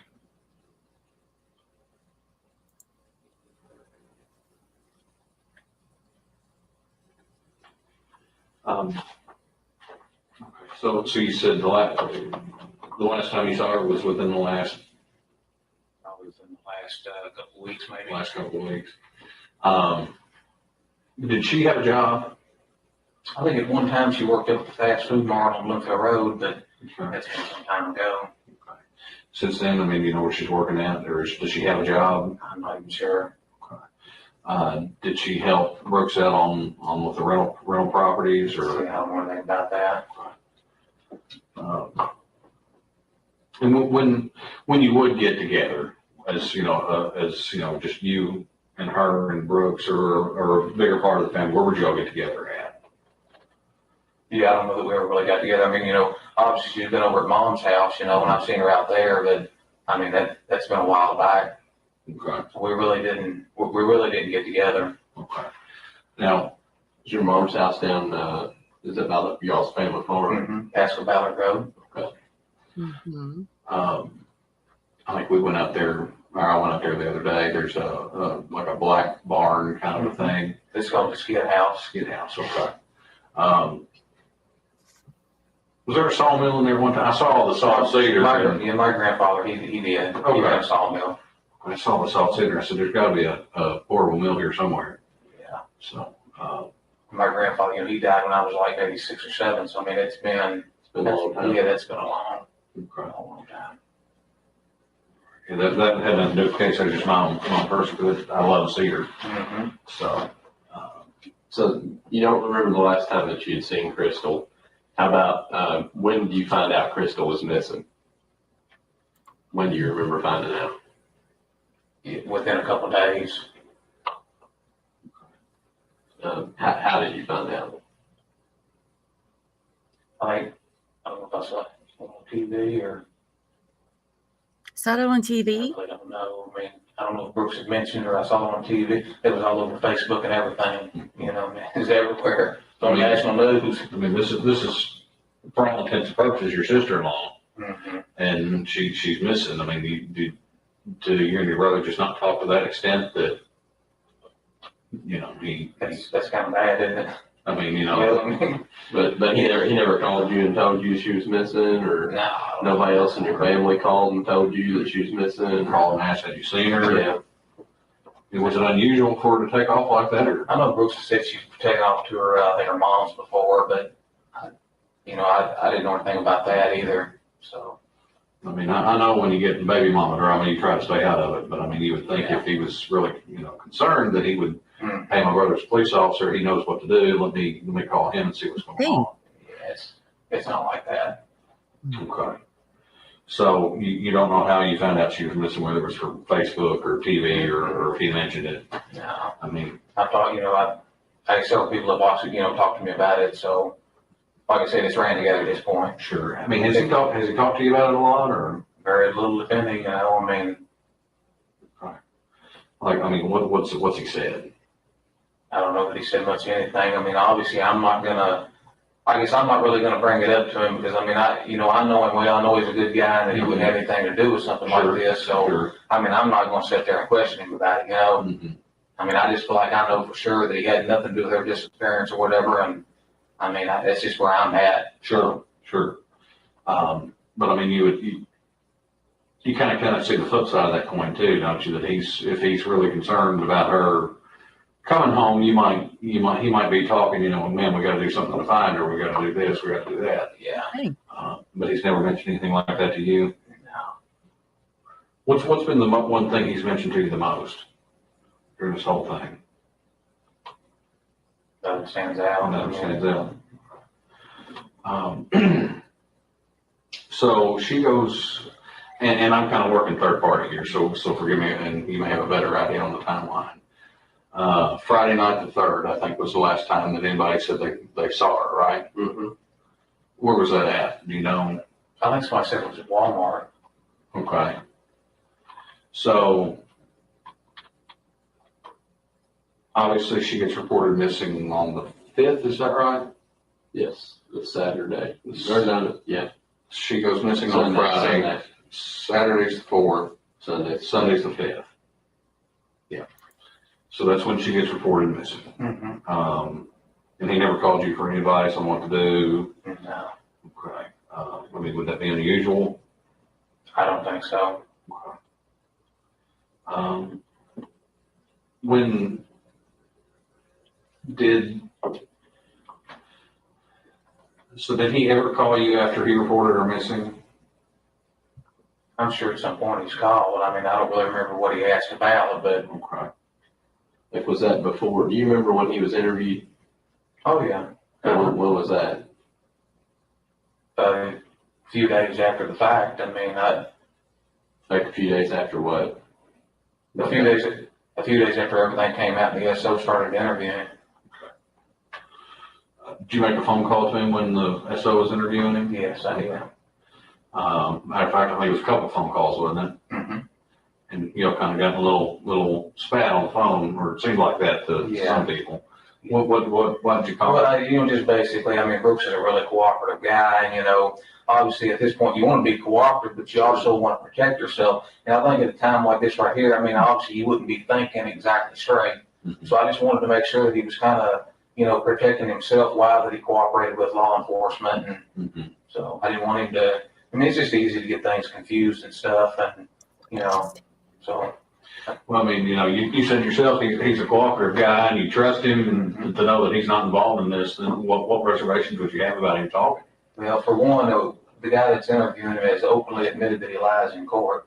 Okay. So, I mean, that kind of bothered me a little bit that John was doing it, but, that's just the way it is, I mean. What, we can't pick and choose what calls we get. Most definitely. What do you think about your brother? He took a polygraph, didn't he? Mm-hmm. What do you think about the results of the I polygraph? don't think they would have passed him no matter what, I mean, I think he went up there and did well, and I think that's just what they said, I mean. Why would you say that it wouldn't matter? Yeah, it just seems like it doesn't matter what he does or says, everybody's kind of like pointing the finger at him. I mean, actually, that would be natural, but, sure. I mean, it's just, at this point, it doesn't matter what he does, he looks like the bad one, so that's the reason why I feel like I do. Well, and that's one of the things we did. We called and checked with our polygraphers because, I don't know what experience you've had with them. None, I mean. We use them all the time. And I'd put them up against any of them in the country. I mean, they're that good. Yeah. And they work for the state police. They don't work for me. They don't work for you guys here. They don't work for the sheriff's department. They don't have any interest in these cases except to run the polygraph. That's all that their interest is. But, just some feedback from them, and, it is what it is. It was inconclusive. So. Yeah. I don't know. I've never even heard of one being inconclusive like that. But again, I don't know nothing about them, so really that doesn't surprise me. Sure. Well, me and both can tell you we've learned a lot more about the polygraph in the last 4 or 5 years than we ever thought we would. Mm-hmm. So you talked to him on that date, but he was having an interview where you called him. I think I called him once. I think the task force guys had his phone. And then at some point, I guess they gave him the phone back, and then I got hold of him. But he'd been up here several hours. It wasn't like I just interrupted right from the very beginning. I thought, what the hell are they doing? I'm asking the same questions over and over. What these guys done to him? How did you know he had been up here for several hours? I guess I think he called me. Okay, so he called you before and said, "Hey, I'm going to the PD. I'm getting ready to get interviewed." Yeah, And what did you tell him at that point? I said, "We're going to be cooperative. Say what you mean and mean what you say, and just do the best you can." And what did you say to him after when you said he'd been here for a couple hours? What was? I just asked him. I said, "What the hell's going on up there? They're asking the same questions over and over, trying to trip you up. What's the deal?" And he said he was given a detailed statement or whatever. I said, "Well, that's fine. Just at a time like this, things are spinning. Just you got to protect yourself while you cooperate. Just kind of." Did you ever tell him to leave the interview? No, I didn't tell him to leave the interview. Did you ever tell him to seek legal counsel before talking to the police again? No. So you didn't tell him you need to get out of there, or you don't trust these folks up here? No, I said go ahead and finish your narrative, whatever it is, your written statement that you're giving them, but just just watch what you're doing. Be sure you're thinking clearly and cooperating along with it. I mean, I guess the conundrum I'm kind of having in my own head, because like I said, we're coming at this from the outside. Mm-hmm. We don't have a vested interest in it really one way or the other, because it's not our baby. But if he's to the point that you're worried about him thinking straight, don't you think he would be talking about it more to you or to your family members about, well, I wonder where she's at. I wonder what happened. I think people deal with problems different ways. I mean, I can't psychoanalyze it. Sure. But just different people handle things different. And is this typically how he handles a stressful situation? You've been brothers for 30-some years now, so. Yeah, I mean, I really haven't ran across another situation like this, I mean, I don't know anything compared to. Well, I mean, say for example, he's got 3 rental properties that need this, and this done, and he's got 2 houses he's got to get put up, or something's got to get done that week. How does he handle that stress? I mean, does he just go forward? Does he crumple up like a piece of paper? Well, I mean, he's got 100,000. What do you think? He goes forward. Yeah. Okay. And Katie barred the doors. We're getting this done. Pretty much how he.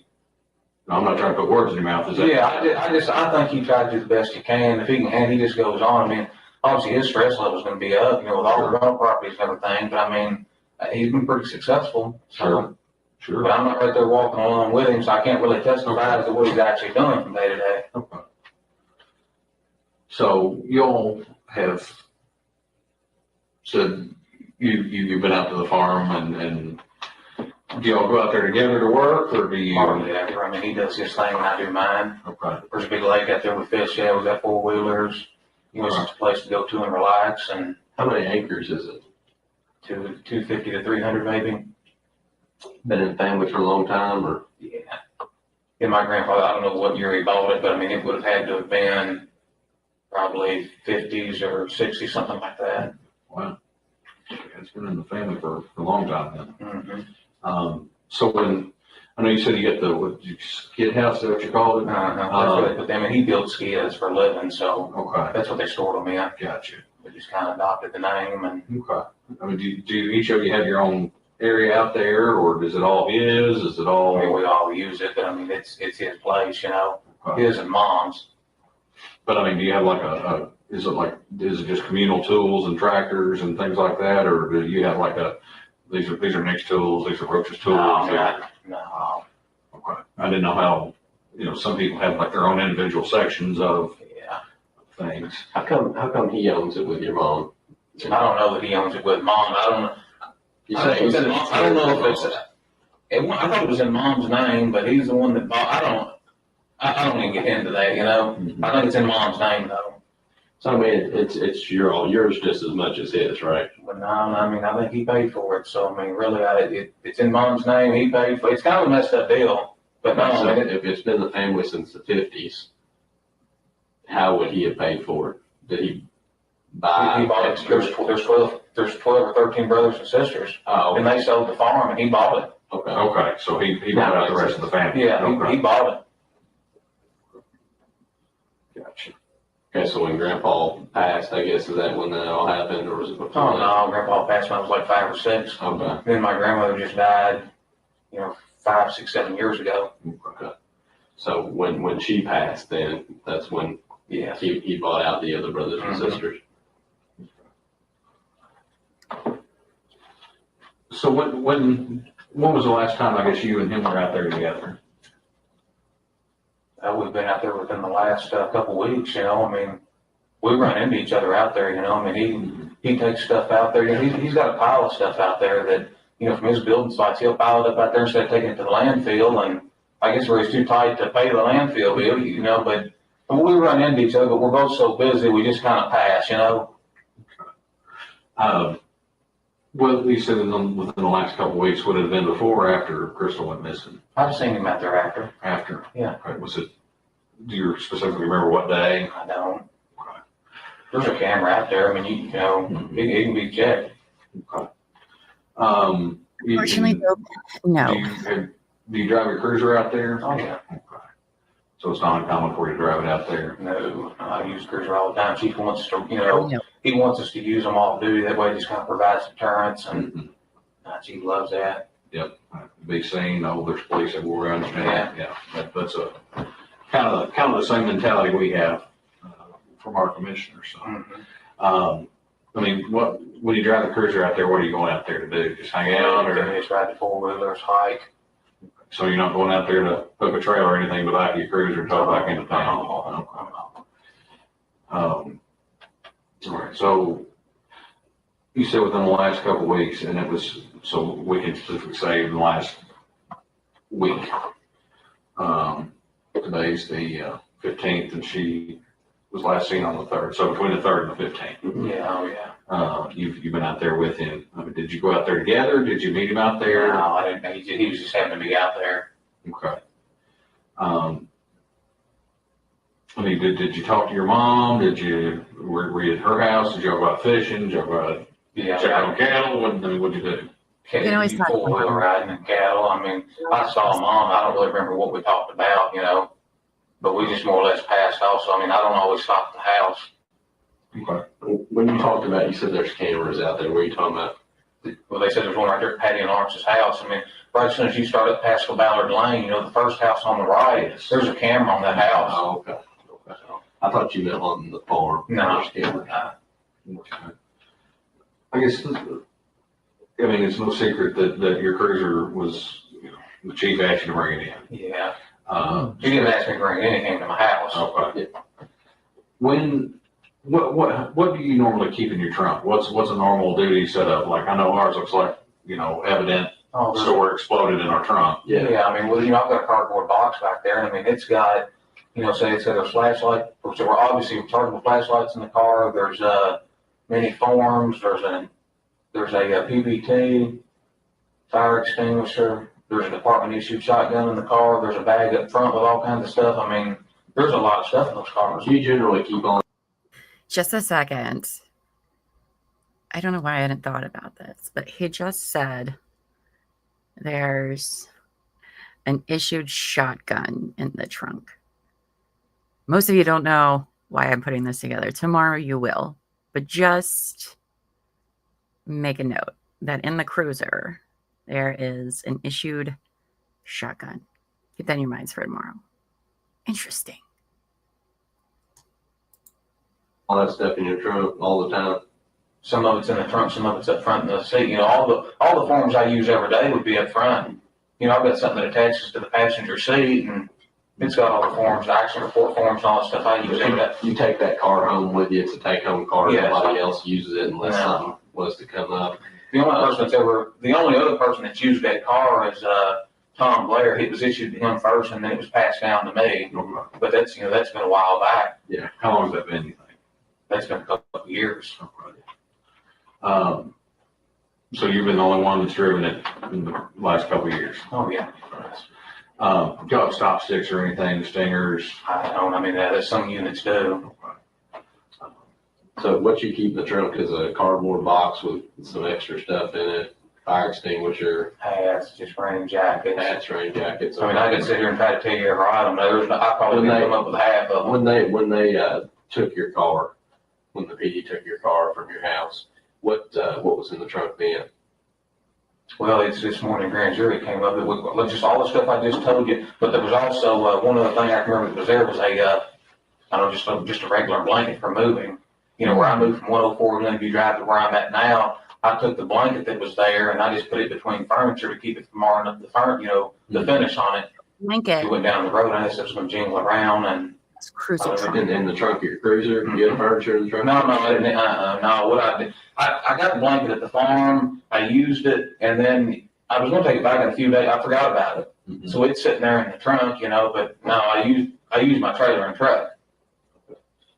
So instead of putting it in the truck, you put it in the trunk of the cruiser, though. Yeah, I was going to return it back out there, so I just put it in the trunk, and then when I was out there, I was just going to return it to where I found it. You just not never get around to it.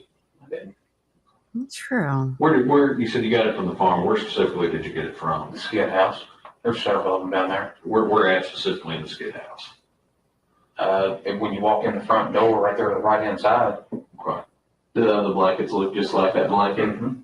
So it's it'd be easy to say, look, there's still two blankets here, and that's the same blanket. That's what was there. I think so.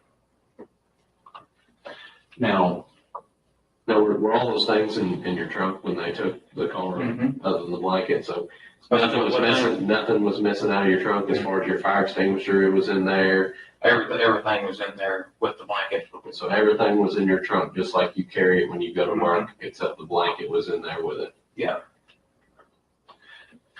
So do you remember going out to the farm even the July the 8th? I don't, but I very easily could have been out there. That was incidentally the same night that your brother was interviewed by police. Yeah, Wednesday, July 8th. You said there was cameras out there on that house. The cameras would have caught your car following Brooks Wouldn't on the way out to the. Wouldn't surprise me. But you said generally, you would just go out to the farm and you would just meet him there. On this occasion, you all both went. Well, usually I don't meet him there. I mean, he's just out there doing his own thing, and I go out there and do my own thing. I mean, if that's what happened that night, it would have been just perfect timing that you were following right behind him, if you just so happened to meet him at the farm. I see what you're saying. Okay. So think back. Was there a time that you all both went out there at the same time for a specific reason? Not that I recall. So it just would have been coincidence that your car was following right behind his truck when it passed by that camera going to the farm? Yeah, that's happened before. Mm-hmm. So this night in particular, it would have been, you would have left after dark. Y'all came together and then you would have left after dark. Do you remember that night? Easily could have. Okay. I mean, do you remember it? No, well, I don't. Do you remember, were you all in the skid house? Were you at your mom's talking? No, I mean, I can't even remember what he was doing. I mean, it was the 8th, it's the 15th, I don't. I mean, do you remember being out there with him at the farm that evening? I think I remember seeing him out there. Okay, so you didn't, you're saying you didn't intentionally follow him out there? And did you all leave, do you remember leaving together? Mm-mm. Why did he leave earlier or you leave earlier? Do you remember? I don't have any idea. Did you leave first or did he leave first? Boo, work. I don't know. But you remember, I mean, it's just been a week ago. Mm-hmm. Driving down past the Ballard, your car behind his truck. I mean, you got turned in the farm there. Do you remember? Can you go back and put that in your head, just driving down that road and you see your brother in front of you? What happened after that? I can't. Let's go back. You remember talking to your brother on the phone when he was up here, right? Mm-hmm. What did you do after you got off the phone with him? I really don't know. Doesn't know. Do you Doesn't smoke? No. Shoot tobacco? No. Drink? Nope. No. Drink coffee? No. You don't have any fun, do you? What's that? Not much. Working all the time, like, I understand that completely. So it would possible that y'all were out at the farm together that night. You just don't remember specifically. You saying the 8th? Yeah. Could have been. Right. Did you work on the 8th? Last Wednesday. You work on Wednesdays? What day did you take the car? Because I haven't been It was on watching. Thursday. Thursday the 9th. I don't think I could. If I was at the farm on Wednesday, then I couldn't have worked. Right. Yeah, I don't think so. So what days are you generally off? Let's see. So like one week I'll be off Thursday, Friday, Saturday, Sunday. Come back Monday. Work Tuesday, off Wednesday. Okay. Work Thursday, Friday. It's hard to keep up with. Sure. I mean, it's a mess. Well, how do you keep up with it? I've got to schedule it on. Okay. Yeah, I've got to leave my schedule still today, even 5-6 months later. Now, what's your normal shift time end? 7 o'clock. So say if you went out to the farm 8:30. Well, then I could have swung that. Okay. Yeah. So it's safe to say that if you were driving your cruiser out to the farm, you weren't working. Almost definitely. Because you don't leave the city to go out to the farm while you're working, right? I wouldn't do that. Okay, so you wouldn't do that. So you would have been off. Remember back, that was the same day I think it was that work. he was up here being interviewed. Mm-hmm. It would have been Wednesday. If he was up here interviewed, you had phone conversations with him before he came up here. He told you he was coming up here, and then after a couple hours, you called, checked on him, told him to protect himself, whatever it was, the conversation that you had. And then after that phone call, within 2 hours, both of y'all were driving to the farm on the camera. Mm-hmm. Okay. So we know all that. There's no debate about that. We know that. Mm-hmm. What we need to know is why y'all both went down to the farm. Because I know it's going to be hard for you to remember a week ago, but I can remember a week ago if I'm thinking about a conversation I had with my brother and something like this going on. Yeah. This doesn't go on all the time. So, I mean, we're going to call it like it is. Mm-hmm. Is it, do you don't want to remember or can you remember? I can't remember. Okay. Because this is what's happened. You made a phone call. He was up here. Within 2 hours of him leaving here, both of y'all were on the road, on the way to the farm, and the camera shows that. Mm-hmm. Time and date stamp. Phone call. Time and date stamp. You're out there. What went on while you were out there at the farm? Yeah, if I knew, I'd tell you. I mean, I wish I could give you a detailed written statement. I don't know. He's such a good cop. Just kind of jump back to the cruiser here for a minute.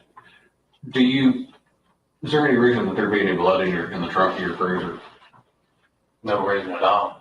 So you don't transport any biological evidence on a regular basis? When's the last scene that you had somebody that was bleeding? How long has it been? Oh, I mean, I'm sure it's maybe a wreck or something like that. That's been a long time ago. Okay. I mean, I can tell you, there's no blood in the trunk of my cruiser. I can guarantee you that. Now, what about on anything that was in your trunk? Would there have been blood on anything that was in your trunk? There's no way. Absolutely none. Now, what about the blanket that was in your trunk? No way. And you picked up that blanket when? Don't know exactly. It was, Estimate. 2, 3, 4 days after, they filed a missing person report. Okay, so a couple days after they filed the missing persons reports, when you picked up that blanket, used it to haul the stuff, then put it back into your cruiser. I think so. So that would have been, how many days you think the blanket was in your cruiser trunk before Thursday when they took your cruiser? And I hate to even put a number on it. I mean, I really don't know. 1, 2, 3, 10. How many things? I'm not even put a number on it.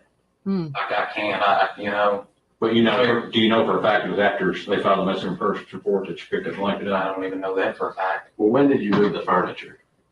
I've got a dozen rental properties. I've been moving stuff out of, the garage over there for 2 or 3 weeks now. I've got the garage where? 104 Glenview Drive. Oh, all the stuff. All the stuff. How long have you been out of 104 Glenview? You said Just a few days. Okay. As much as I could Was get. there a certain day you had to be out of there by? Mm-hmm. What was that date? One time. July the... Oh, thank you for the gifted number. Who gave you the date to get out? To get out of all that. Okay, so there's paperwork that shows he takes possession of it on a certain day. Mm-hmm. How many days before that did you move that furniture out? We can reference that. What furniture out now? This all my furniture? Whatever you use the blanket for. I would say, at least a few days before, So a few is 2, maybe. Is that what you would term? That's what I would guess, maybe. Okay, so say you had to be out by July 9th, then a few days before that, or something like that. It sounds good to me. I mean, I really don't know. What was the guy's name that bought the property? Mike Ballard. Mike Ballard, is there paperwork on that? Did you go to the realtor? No, I sold it for sale by owner. Okay. And did you do a contract or did you do a deed transfer? Yeah, we did a contract on it. Okay. Do you have a copy of the contract somewhere? I do somewhere. So there'll be some way we can reference Oh, it. yeah. Did you tell anybody that you were on the evening of the 8th you were with your girlfriend all night and you didn't go anywhere? Did I tell somebody I was with my girlfriend all night? But you were home with your girlfriend all night on the evening of July the 8th. Didn't go anywhere. Last Wednesday, no? I don't remember that. Okay. Who have you talked to about this so far? I mean, obviously we're talking right now. Just the people at the grand jury. That's the only other person you've talked to about this investigation is the grand jurors and us 3 people in this room. Yeah. Very little with Chief. I mean, Did you talk about it with your girlfriend? very little. I mean, like I said, we didn't really hang out with Crystal or anything, so I mean, I haven't went into any detail with her. Well, I mean, is she? I know the typical woman is going to ask 10 million questions around something big that you were. I mean, we're both married. We know how our wives are. What about this? What about this? What about that? Amber's really not like that. I don't like that. Not concerned about a missing person that you're kind of related to in a small You town. talk to any of the other officers here? I mean, y'all are obviously I've been off work. He just put me on paid leave or administrative. I mean, did he tell you not to talk to anybody about the investigation, or is it just, do you not socialize with a whole lot of people from work outside of work, or? No, I mean, I don't see a lot of them at work. I know, with us, the guys that we work with, we're talking on the phone all the time. We're real social with each other. Is that just not the case here? I haven't talked to anybody about it. But just in general, I mean, are you social with the guys you work with, like Jason Ellis? Did you talk to him a lot when you worked with him? Well, yeah, I mean, I talk to all the guys, but I mean, it's not like we hang out on the weekends together or anything like that, so. But when you're here at work, you talk about stuff. Most definitely. Any of the officers or anybody come and approach you and ask you questions about the case? You know, instead of knowing that you're kind of close to the family. They haven't asked. And you haven't talked to your brother about this case? I haven't. Very little to nothing. So I mean, how did the conversation go when he called you and said, I'm on my way up here to the PD to be interviewed? I can't remember how he stated it. He just, I guess, just said they were going to interview him. And that may have been like his second. I mean, did he seem nervous? Was he scared? Was he asking for advice? Was he confiding in you? Like, what was he? Brooks is the same old Brooks. Well, I mean, if you don't talk that much generally, and your brother calls you, there's got to be some reason he's calling you. Yeah, I mean, he calls me from time to time. It's not like we just completely ignore one another, but we don't just hang out all the time. Okay. But if he called you, that day, what did he say? I have no idea. Mm. I mean, you're the only one that was on the phone line with him that time, right? Just you and him. No, there wasn't anybody else. It wasn't a three-way call. It was his phone calling you, and you can't remember anything that was said at all. He didn't say, "Hey, is there something I should do? Should I wear a nice shirt? Should Brooks has got conversation. Should I fix my hair?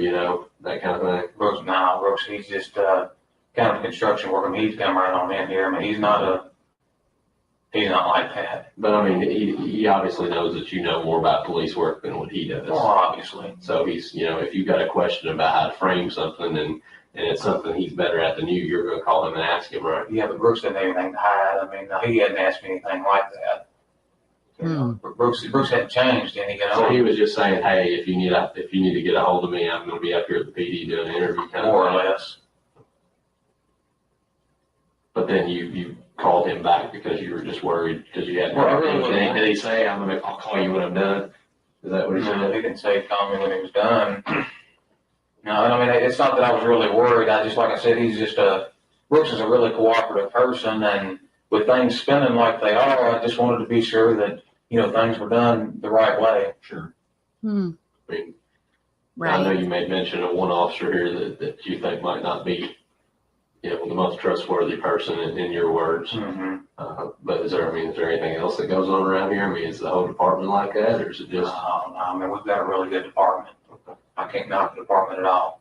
In the sheriff's department as well. Yeah, there's a lot of good guys over there. So I mean, it's a Bardstown. You obviously had some reservations about something because you called him. If it was just that one officer, that's the only reason why. Yeah, exactly. Yeah, How did you know that Snow was the one interviewing him, not one of us? Well, I just assumed that, I guess, since he'd been interviewed before, that he was the one handling it. So. I mean, there's other good officers here. What if it was like Kaminsky or somebody else? I mean, I don't think I'd have been that much worried about it. So you knew that Snow was going to be the one interviewing him because he told you that Snow called him. Is that what you're saying? I can't even really remember that. He just said he was going to be interviewed. And I guess since Snow had interviewed him before, that I just assumed that he'd be the one doing the interviewing again. So. All right, hang tight. Let's go check on something real quick when we are back. All right.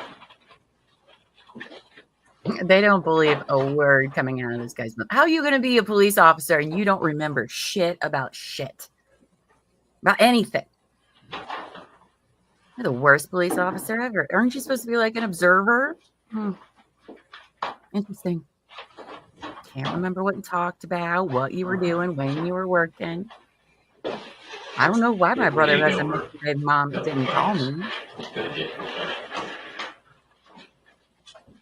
Let's a couple of things we want to just touch on here. The 10th, which would have been this past Friday. The day after they came to her car. Okay. About 8:30 p.m. that night, Brooks was, Keith Rogers was over at Brooks' house getting some clothes for the kids. And he said, Brooks got a call from you, talked for a second, and he hung up the phone and told your mom, hey, we got to go, Brooks, or Nick needs our help. Do you remember what that was about? I have no idea. Okay. So you didn't call him on Friday and ask him for any kind of help? I don't recall. Is there anything that happened on Friday? You have a, I don't know, water line bust, anything like that you needed help with? No. You remember him coming over on Friday, just this past Friday, a couple days ago? Oh, there's a whole lot. I don't. We'll be here for days You talking didn't about meet with him on that Friday? I'm not that I'm aware of. Do you remember going over to Brooks's house and unloading some stuff out of your trunk into your mom's car? I don't know that I've unloaded anything from trunk of cruiser. Now, you got neighbors that have, a spot that they can actually see your cars in the driveway, right? Over in that area. Now, a neighbor stated that they saw you taking something out of your trunk and placing it in your mom's car.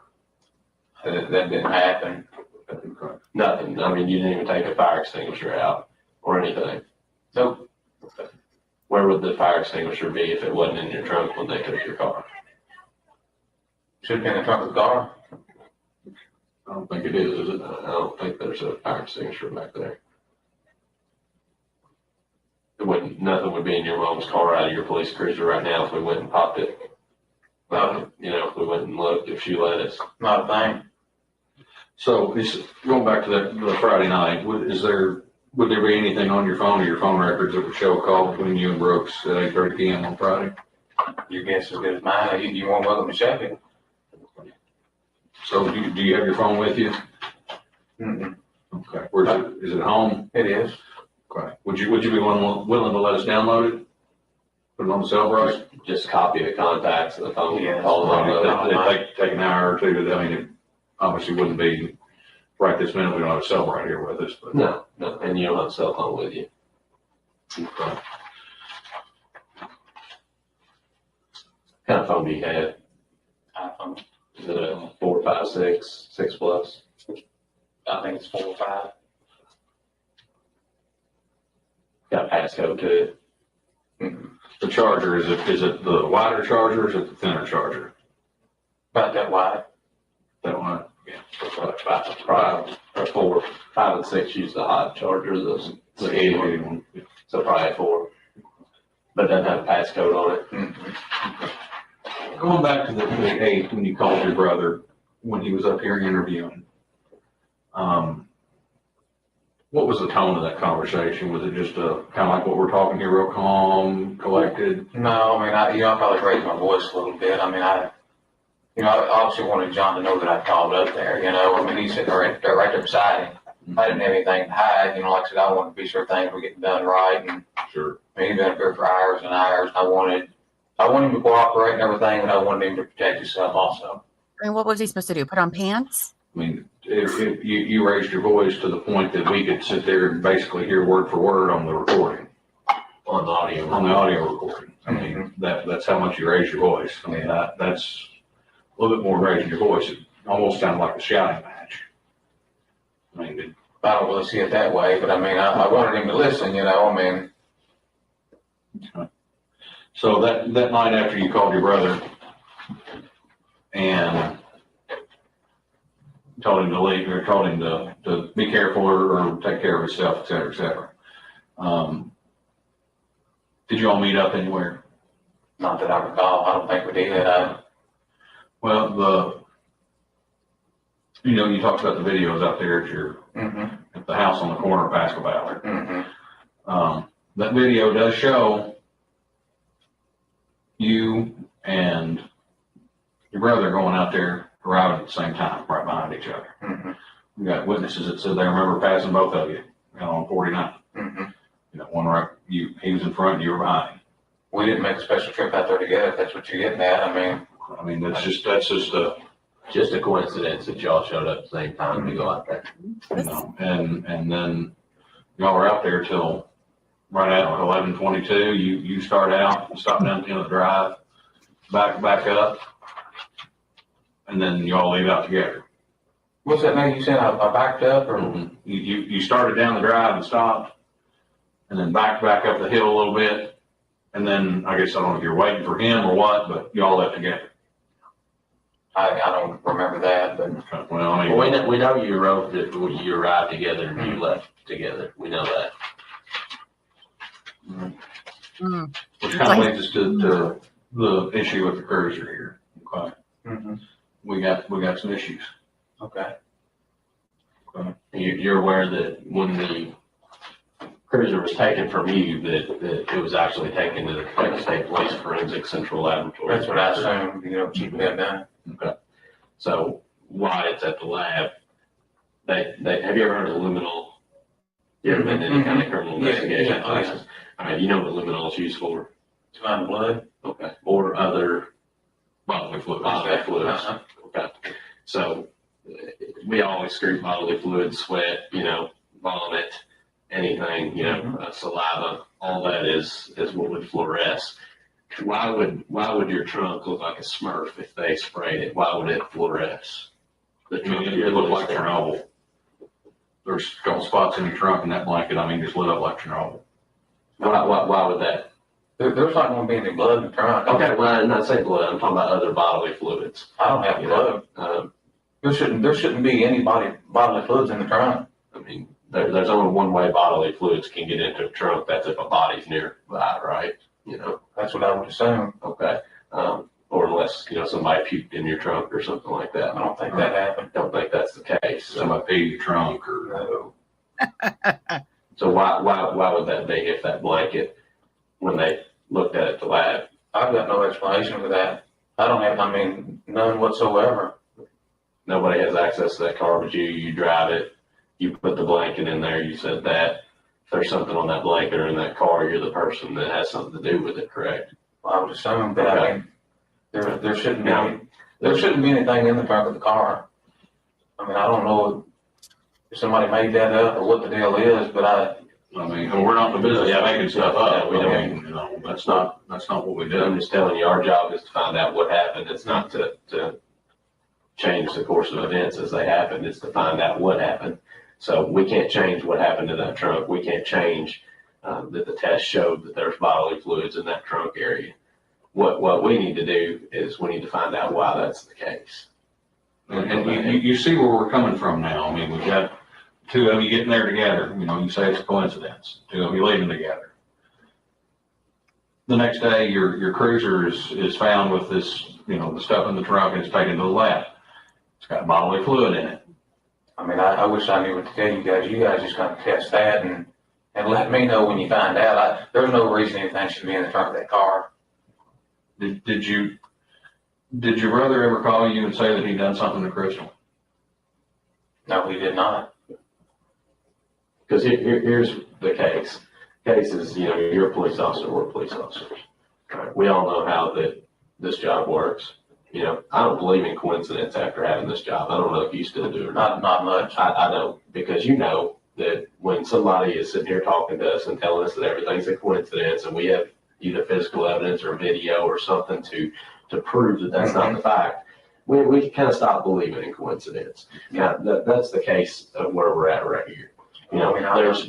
There's too much linking you and him leaving when he leaves the police department, going down the road, both arriving together, both leaving together. There is some reason why you all went out to that farm. Now, I'm not a big, fan of amnesia either, because I've heard that 20 or 30 times a week when I'm talking to people. So I don't believe people just lose their memory. Mm-hmm. I think people forget what they don't want to talk about. They hide those things. And sometimes it's a good person that does that because they're trying to protect their family or they're trying to protect themselves.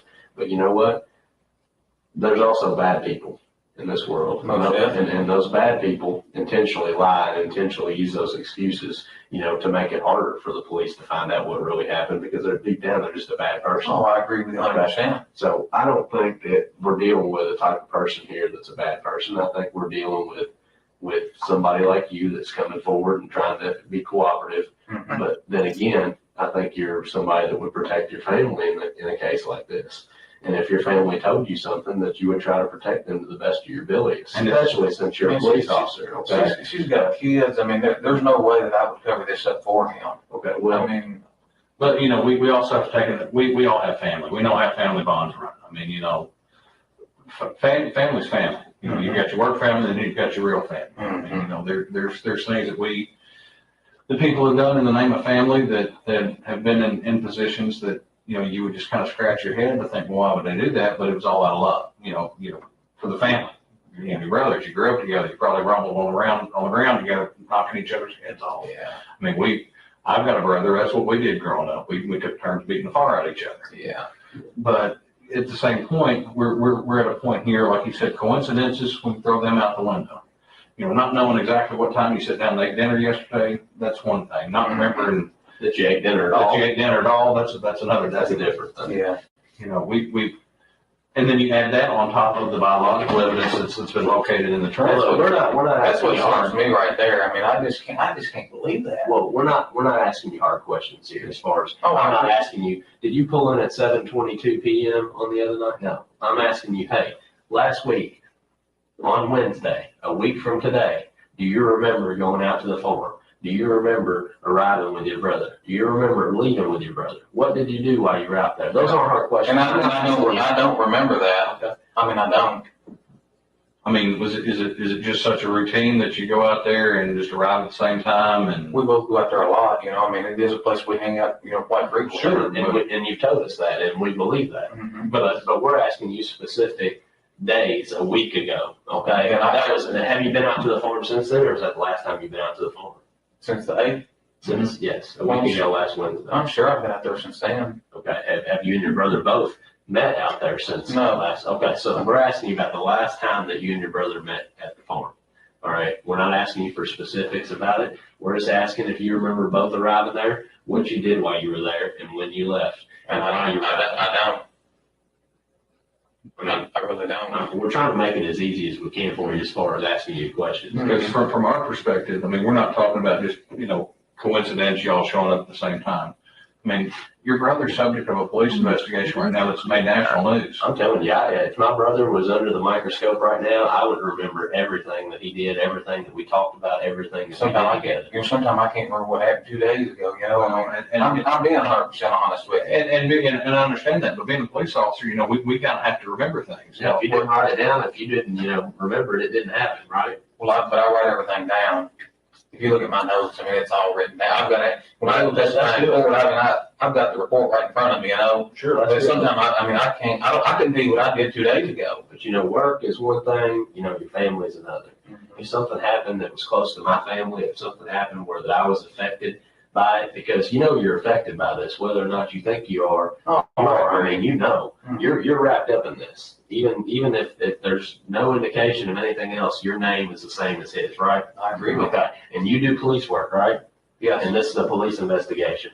So there ain't no way you're going to be able to stay out of this completely, right?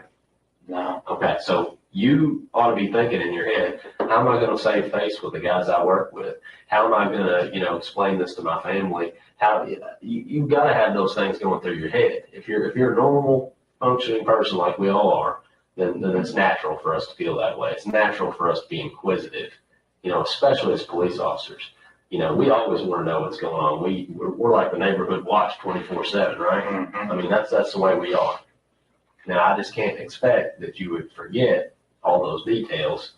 You know, being as you're a police officer and sitting here talking to you and seeing how you interact with people, I just find that very hard to believe. I'm sorry you find it hard to believe. That's the way it is. I mean, it's just that's it. I mean, a month ago, I would expect you not to remember something, but a week ago, with all this national media attention and all these questions probably being asked by people out here on the street and all these rumor mills going around, you know, I would expect you to remember that. But at the same time, you know, I mean, he hadn't really came to me, you know. I mean, you talked on that day, you know. I'm sure we talked briefly, but like I said, I mean, we haven't really discussed anything, so therefore, I don't have a lot of details to give you. Well, we're not asking you details about necessarily what he did more than details about what you did, with details about you going to the farm and him being there, okay, and you all leaving hence you being there and you I mean, leaving. We would expect, we're just going back to this time, y'all arriving at the farm at 8:11 p.m. I mean, I know it's getting to be summertime, but that doesn't leave you a whole lot of daylight for fishing or tooling around, and it gets dark about 9 o'clock. 9:30. So, but you're there till 11, almost 11:30. Yeah, but I mean, with all this going on, it's like I say, it's just a good way to go out there and get ready to stretch. Well, what did you do to get rid of stretch? I mean, what did he do to get rid of stretch? Y'all shoot some clay pigeons or something, or? No, I mean, like I told you before, I'll go out there, I ride the four-wheeler religiously. I'll go to the lake, and like the last hour before it gets dark, that's about the best time to go fishing. Sure. So, I understand y'all's perspective, but you got it wrong. I know you're doing your job, and I'm not, I don't hold it against you. Do what you need to do. But is there any reason that her DNA is going to come back in your trunk? I'm 100% certain it won't. You're dead in the water. No way. What about on that blanket? No way. Any hairs, fibers? No way. Like that? No way. Never took anything out of your trunk, is what you're saying. I didn't. So if we had somebody who had seen you do that, seen you take stuff out of your trunk and put it in your They're just making stuff up. The coincidence of you all both arriving there at the same time, not having any kind of conversation, can't remember anything that you talked about, anything that you did at the farm, and then leaving at the exact same time. Okay, it was coincidence. I know it sounds fishy, but that's the way it is. But you can appreciate how. I can. I mean, this isn't our first rodeo, and I'm sure this isn't your first time dealing with a criminal investigation. So you kind of know what to expect. Mm-hmm. So I would even expect you to hold this to a higher standard and say, man, this is gonna, it just doesn't sound right. It doesn't match up. It's a weird case. Mm-hmm. I mean, it is a very odd case. And we're like I said, we're sitting here with. It still remains that we understand that you may not remember every single time you've been out at the farm or what you do. We all have habits. Like I said, you ride the four-wheeler religiously, and fishing right before dark is the best time to go. Yeah, I understand that completely. But something's just not adding up here. 1 + 1 always equals 2. And you look at the fact that you call him and you raise your voice to him, like you said, to tell him that he needs to be careful. I'm big brother. I'm gonna kind of, try to protect him. At the same time, I'm not gonna cover something like this up for him. I'm just not that kind of guy. And furthermore, there's no way he had anything to do with this. If something has happened to her, it wasn't because of something he did. Again, I know you guys have got a job to do. Do it, but you're wasting time. Well, who else would be responsible for this? I don't have any names to give you if I did. What do you think? What do you think happened? She's a nice looking woman. I don't know if she got out there on the Bluegrass Parkway and somebody abducted her. I don't know what happened, but I know Brooks didn't have anything to do with it. I just feel 100% certain. But he's never denied it to you. No. No. I've never asked him. I just don't feel like, I know Brooks well enough that, I know he would never do this. I'm not going to question him about it. So you've never even asked him you never said, hey, did you have anything to do with this? Tell me you didn't have anything to do with this. No, I've never asked him that. Never said that. No. Well, you say you ride the four-wheeler religiously. Mm-hmm. How often do you say you go out there? I'm out there 2, 3, 4 times a week. How come the cameras don't show you there a couple weeks, the 2-week period before last week? I'm not saying I go there every week, but I'm just saying religiously means every week, 2 to 3 times. Yeah, well, I'm just saying on average, I'm probably out there a good 2, 3, 4 times a week. But you weren't for the 2 weeks before this last week. That doesn't make sense. That doesn't Yeah. make sense. I don't know what it should be on the camera. And you go back and look at the camera, do what you need to do. But you say there was a 3-week period I've never been out there? 2 weeks before. I don't believe that. Before this last week. I don't believe that. Since before the 3rd. That's not accurate. You can remember going out there then, but you can't remember. Well, I just feel like I'm 99% certain that there wouldn't be a 2 or 3 week gap between going out there. I don't necessarily remember going out there, but there's no way that I went 3 weeks without going to the farm. But you can't remember No anything. way. So you say you went out to the farm on the 8th, you and your brother didn't have any contact that you remember. You just went and did your own thing, even though you got there at the same time and left at the same time. Yeah, I mean, I don't remember anything that he said or anything. We just kind of passed and rolled on. He had anybody with him? Not that I recall. Did anybody else see you all both out there other than the camera at the house pulling in? I don't think so. Because you told somebody, I think, at one point that you remember being out there that night and you and Brooks sitting there talking with your mom. I don't remember that. I mean,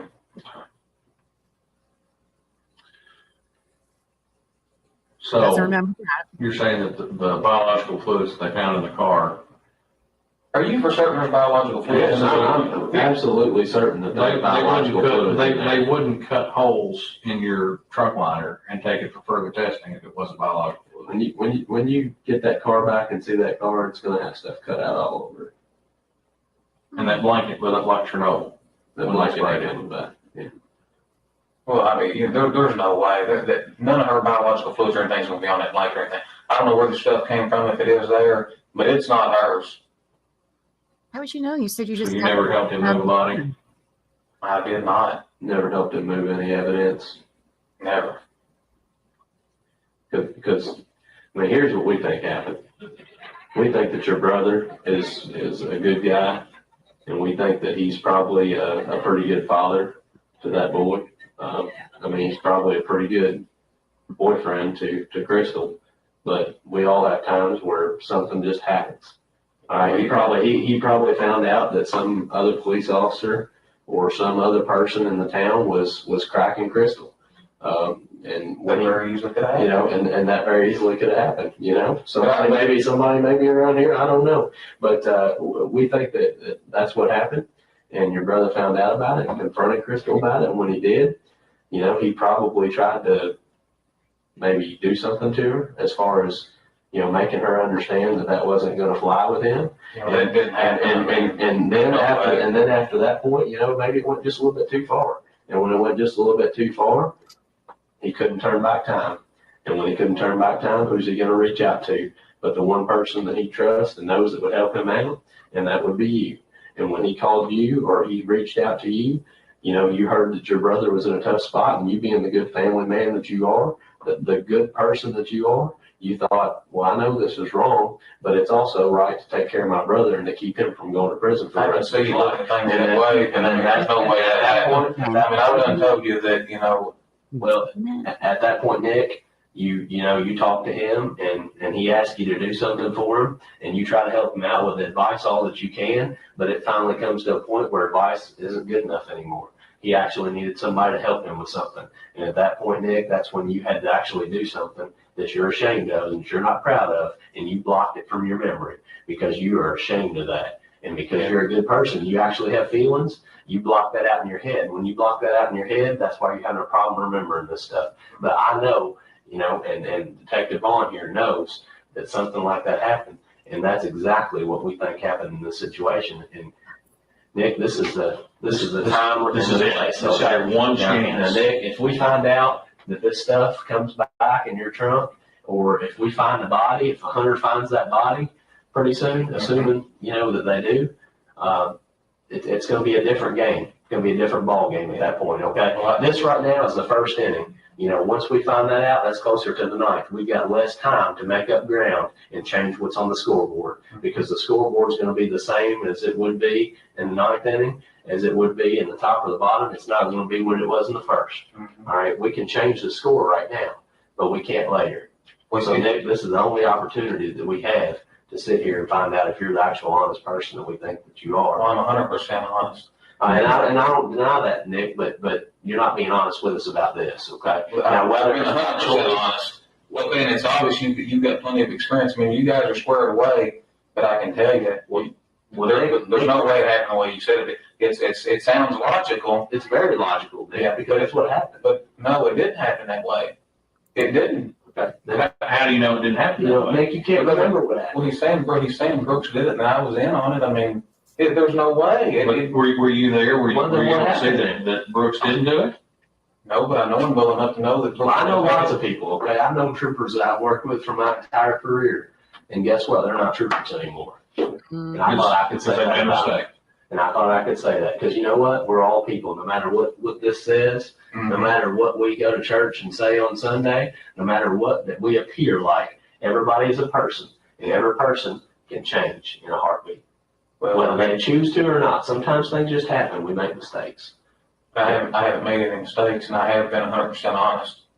Well, Nick, I don't disagree that, you know, you hadn't made any mistakes in your career maybe, but in this, there's been some mistakes made. Otherwise, we wouldn't be sitting here talking to you. Because when I start thinking with this goes out the window. Logic goes out the window. Man, all I can tell you is, I mean, Brooks is a good guy. He didn't have anything to do with this. You know, obviously, you know, I'm hoping for the best and expecting the worst because I'm a police officer. I hope she walks in his front door anytime, but at the same time, I mean, she's been gone for a while. She hadn't made contact with the kids. Well, you know, it's national media attention. We know that she's not just out walking around in public somewhere because somebody would have called us. Yeah. All right, it's been all over the news. Or she would have said, at least called here and said, hey, I'm okay. She wouldn't have any way to get money. She wouldn't have any way to call anybody, okay? So the assumption of what you're talking about, assuming the worst, I think we can say that's logical to think right now. If she had a flat tire, she would have used her cell phone to call somebody. Her cell phone, her cell phone, it makes sense. Her cell phone's dead out there. There's nobody calling to ask for help. You know, she didn't call. Now, Crystal's not the type of person, from what I know of her, and I've done a lot of background, she's not the type of person that's going to get out, get the spare tire out, get the jack out, change the tire, and nothing be out there on the scene. You know, but yeah, I don't think she would change the tire. Okay. She would have called somebody. Okay, she would have called her boyfriend. She would have called her mom, dad. She would have called the police, called 911. I don't know. Maybe even would have called you. I don't know. But she would have called somebody. And you know, she didn't do that. She didn't do that. You know as well as we do, bluegrass is not very heavily traveled at that time of night. After 10 o'clock, you might see a car every minute or two. Yeah. Man, I can appreciate the job you guys are doing. I mean, I'm not, you know, but I mean, Nick, we're not just doing a job though, Nick. We're trying to find out for that the 4 kids. She got 4 kids, right? 4, 5, maybe 5. Okay, she's got 5 kids. We're trying to find out for them because it's not fair for them to not know what happened to their mom. I'm with you, and that's why we're here. We're not here to get anybody in trouble. I mean, that's part of our job. We got to arrest people. We got to put them in jail. But our main job, or what I come to work for, is to solve these crimes, to give people answers. All right, and I'm not going to waste my time on something that's not worth it. So I wouldn't be here talking to you, Nick, if I thought this was a waste of time. And when you said it's a waste of time, you know, I don't think you understand that. I think the time this is not a waste of time. I think the time would be better spent somewhere else. I mean, that's all we're at. I think the time would be better spent right here if we just all started telling the truth. You know, I know I'm telling the truth. Well, are you telling the truth? Nick, I'm telling the truth. Okay. But what I need you to do is I need you to remember those things that you say that you can't remember. Okay, whether it's damning towards your brother, whether it's damning towards somebody else, there's a reason why those aren't coming forward. Okay, there's a reason. There is a reason. You know what it is? Well, if you can't remember it, I mean, that's it. That's not a very good reason. Well, you know that in your heart. You know that's. It may not be a good reason, but it's the truth. Well, it's not a good reason. Okay. And we're thinking of reason and logic in this room. You've already mentioned it twice. Yes, that's logical. Yes, that makes sense. All right, those are the kind of things that we use as investigators, right? All right. And then you add in the addition the dog indicating on your car. Let's take it to the lab. Biological fluids are found in the trunk of your car where there shouldn't be anything. There shouldn't be anything. There's not going to be. Shouldn't be. There's not. Well, there is. I mean, there's no disputing that there is biological fluid in the trunk of your car. If the dog wouldn't have hit on the quarter panel on the trunk, if there wouldn't have been something in there, we wouldn't have sent it to the lab if the dog didn't hit on it. The lab would have tested and sprayed luminol, and it came back looking like a Smurf. If there wasn't something there, if just the dog hit on it, maybe the dog had something up its nose that day. Okay, but when you take it and you put it and you spray it at the lab, that's 2 different things that have verified there's something. And the guy that had the car before you was a neat freak. I mean, Yeah. it's probably spotless when you got it, wasn't it? But, you know, I mean, the other thing you got, you know, when speaking about logic, I mean, who would do this on a city maintained cruiser? Well, you know, I mean, who would do that? what better way to go undetected? I disagree, man. I just disagree with that. What better way to go undetected? Who's going to stop a police car? I wouldn't. Yeah, I just. I mean, on the bluegrass, no one's going to do Who's that. going to stop a truck that's been followed by a police car? Nobody. Who's going to think anything if they see a police car on the side of the road? I see your side of it. I guess there's flip sides to everything, but Who's going to think of anything if they see a police car on the side of the Bluegrass Parkway behind a car with a flat tire? You know, dropping a car off on the interstate. Nobody's going to think anything of it. They're going to say, look, I mean, you're right. I can't deny it, you know, but you're wrong. I mean, well, you tell me that you're telling the truth, and that's what you're maintaining, right? Most definitely. And you're telling me you want to be cooperative. That's why you're here, right? Yes. Okay. What about taking a polygraph exam? You took one to become a police officer. I took one to become a police officer. Didn't you take one? Yeah, I did. Okay. Now we know that your brother went up there and took a polygraph. Okay. He didn't fail the polygraph. All right. We didn't say he failed the polygraph. Mm-hmm. They said that the polygraph was inconclusive, which means it's neither pass nor fail. Right. Mm-hmm. Okay. So if they can't get 100% accurate reading, they're not going to make a judgment on it, right? Because they're being fair. All right. Inconclusive doesn't mean anything. It just means inconclusive. It's like clocking two cars. If you can't tell which one was the one you're getting ready to write a ticket for speeding, you're not going to write it. Yeah. You don't pull them Yeah, up unless you're 100% sure. I don't mind to take the polygraph. I mean, I really don't. So you take a polygraph and say the exact same thing if they ask you on the polygraph. If they said, Nick, did you have any involvement with the disappearance? I'd say no, because I didn't. Okay. And if they said, Nick, did you have any knowledge of her disappearance? What would you say? No. Okay. Now, if they ask you, did you load that body up into the trunk of your Bardstown City Cruiser? No. Okay. So, pretty easy test, wouldn't it be? Sounds like it. Okay. You'd be willing to do that? How'd you do on it? How would you do on it? I think I'll pass it flying colors. I've got nothing to hide. How about anybody else? I mean, did Crystal, you think Crystal would have known something that she shouldn't have known, and that's probably why she went missing? If you don't believe the story about him getting, you know, maybe a little physical with her maybe one time, you think she could have known something? What's that, Jay? Back up a little bit. I'm not following. Okay. Well, you said you don't believe the story that he maybe got a little physical with her. No, I don't think Brooks is ever physical. Okay. Now, what about Brooks? He's got a lot to lose. I mean, he's got a pretty nice life, it seems like. I mean, he's doing pretty well for himself. What if she had some information that would turn his life upside down? Yeah, I mean, he would still, no matter what she had, he wouldn't have done anything like this. Okay. Now, what if she had information on somebody like you or somebody else? What would you say about that? I don't know where you're going with information. What kind of anything? I mean, what if she knew something about you that you didn't want anybody else in the world to know? Or anybody, not just you. I mean, and if she did, what do you ask? Do you think that might have been what happened? I mean, is that more logical than him getting a physical altercation with her? What's more logical? I mean, did she hop off and say, you know, well, I know you're dirty, you're doing this and this to these tenants, or you're doing X, Y, and Z to this, and he just, you know, and just, you know. He ever say anything like that to you? No. He never mentioned anything about her making stuff up about him? No. Telling her friends anything? So obviously we've gone down that. It's not a logical explanation in your mind. I don't think so. Right. And what, like him, I agree. I think what happened is it was something heat of the moment. We all get in the heat of the moment, and just shit happens. Mm-hmm. You know, shit happens that we can't take back, that we wish we could. Yeah, I mean, I just, you know, I know nothing like that happened, and I mean, you guys are kind of going over the same stuff. I mean, if I could help you in any way with the investigation, I would. I mean, I'm just that kind of guy. You know, she's got kids. There's no way that I could deal with something like that and just cover it up. What about Brooks? You know, what about him? What about him? Is he that type of person, or is he the type of person that could? I mean, everybody's different. You know, there's no way he can do something like that. He's not capable of it. Would he be capable of asking somebody else to do something like that? Brooks ain't gonna hire that out. I mean, There's just no way he had anything to do with it. What about, he rents a lot of property? I'm sure he rents to some shady people. Oh, I bet he does. Ever found any indoor grows or anything in any of his properties?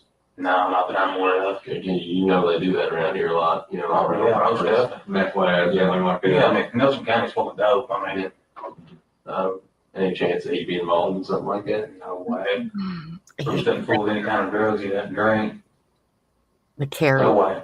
I mean, there's certain people that are involved in that kind of stuff that aren't, you know, aren't involved in it themselves. You know what I mean? They're in it for the money. Yeah, but he's not. I mean, he makes money. Well, what do you think should happen to somebody? Say they killed somebody in the heat of the moment. Just kind of they didn't really mean to. I think they're just as guilty as somebody that killed them anyway. Yeah, I don't have any patience for that kind of crap. I mean, she's got kids and stuff, and I mean, anybody that could have anything to do with her disappearance or possibly kill somebody, man, they need to be dealt with. But I'm not going to do anything to help. What about somebody that comes in after the fact that didn't have anything to do with the killing or the disappearance? And I think they're just as guilty. Do you think any of them should be given a second chance? No, I don't believe in second chances. I'm a pretty conservative guy. You don't want a lot of issues, and I mean, man, anybody to do anything like that just wouldn't be here on earth. So if Brooks did do this, you feel the same way? Ooh, most definitely. Hope you're doing well today. If Brooks did it, he'd be dead to you. Yeah, I mean, I wouldn't have another thing to do with him. I mean, anybody that's that despicable and just disregard the kids, and I mean, that's a pretty nasty person. About as bad as it Even gets. if there was a reason, if that person thought they had a reason. I can't think of one reason in my head that could justify something like that. If somebody, you know, we obviously have to go through our lives thinking different than other people. As police officers, you know we might kill somebody every day we come to work. Possibility. But that's only if somebody's going to try to kill us first. Exactly. Now that's obviously self-defense. That's a difference. Okay. Yes. But having that same mentality, you know, did Crystal and him have ever had any problems? Maybe where she could have done something to him where he had to defend himself, and then I don't really know of any instance like that, or the incident y'all brought up about her seeing some other dude. I mean, I can say fairly sure, certainly, that she was seeing other people. You know, she may have. I mean, I didn't really know her that well. I can't tell you you're wrong. You know. And your brother, you know, has he ever been known to run around on girls? I don't think he's ever ran around on her. I can't say that he's never cheated on a girlfriend, but I mean, your brothers, you've probably seen some things or heard some things in the past, but yeah, as far as Crystal, he wasn't running around on her. No. Well, why weren't they married? Why didn't they get married? You ever talk about marrying her? Well, I mean, as far as I know, she was married to, was it Keith Rogers or whoever it was? I mean, at one time they were talking about, trying to get her divorced from him, but as far as either one of them running around, I don't believe that was the case. That's what I believe. But like I said, I wasn't around her a lot, and I can't tell you that you're wrong. Well, when could you take the polygraph exam? I'll be off the next few days, so I mean, if we got one set up for tomorrow, or got one, well, it's kind of late now to set one up tomorrow, but maybe if we got one set up for the next couple of days, would that be something that you could? Why don't we just shoot for Monday? Okay. Well, what if they're, what is today? Today is Wednesday, so we got Thursday and Friday still before they close down for the weekend. Okay. Then it all depends on their availability. Yeah, I mean, they might I've got a lot of stuff going on. I just moved and everything. Let's just try to shoot for Monday, and if that'll make you guys happy, then I'll be more than glad to do it. Well, I don't have a problem with it. The thing about it is, we go up there, take the test. You're telling us that you're being honest, yes, right? 100%. And you're 100% on that. Mm-hmm. Now, you know that I've sat here and talked to people in that same seat that you're in right now that have told me they're being 100% honest, and later on I find out they're not. Yeah. Okay, is that a fair assessment? Most definitely. Okay, so you sitting in the chair that I'm sitting in right here, and somebody sitting there in your chair telling you that same thing. I'm skeptical as you are. I'm probably more skeptical. The polygraph is something that can help us. It's a tool. We don't use it in court, but it's a tool. Yeah. All right. If that makes you, whatever it does for you, it'll be fine. But agreeing to do that now, you're not going to change your mind later. No, you're going to be a man of your word, and you're going to take the You got polygraph it. as we set it up. Yes, sir. Hang tight. All right. How many of you think Nick is worse than his brother?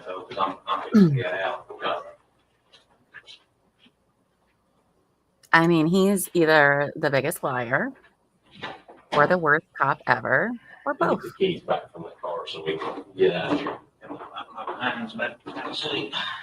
Can you think of anything else I need to ask you or anything else? I think you did a good job, you know. I mean, I commend you for that. Hey, you seem like a pretty squared away dude. Well, yeah. I just want to make sure that we cover everything because obviously there might be a second opportunity for us to sit down and talk. I mean, if you remember something that's different between now and then, if you also have that polygraph exam, and I mean, I'm sure we can talk for a minute or two before after that if we need to. So If you got a card, I'll be more glad to call you. I mean, so you ready to go? Yeah. All right. So that is Nick's. That is his interrogation video. I don't understand how he doesn't remember anything ever. At all. At all. I mean, even the cops are just like, bro, come on. Come on. Hold on. Why is this not going? Oh, is it because I need to make it? There we go. So at the end of that, Nick has agreed to take a polygraph test. So on Nick suggested Monday because he was moving. And that's what's crazy about all of his excuses. He was like, oh, I was moving. When did you move? I don't know. In the last 8 days, you can't pinpoint what day you moved from a house? Okay. Now, there were a few things that kept popping up in that interview that we will definitely be discussing tomorrow for that part of the story. But there's one name in particular that kept coming up, and that was the name Jason Ellis, a police officer, a Bardstown police officer that Nick said he worked with. So just keep that name in your head because we are going to be talking about Jason Ellis tomorrow. But it's just very interesting that they kept bringing that name up when they're just talking about Crystal Rogers. And you'll know why. The most ridiculous thing about the interview, all of it. I told you, guys, that the Houcks, not just the brothers, the other ones aren't great either, are probably worse than the McCabe's, the McAlberts. I mean, I commend those cops for not losing their cool, being like, I would have said so many curse words. What do you mean you don't remember? Come on. All right. So next. All right. So Nick had suggested that on Monday, July 20th, he could do the polygraph. Came and went. He didn't do it. So on July 24th, all right, we're about 20 days since Crystal's been reported missing. Nick is on duty when the FBI asked him to take a polygraph test. That's right. That's right. The FBI.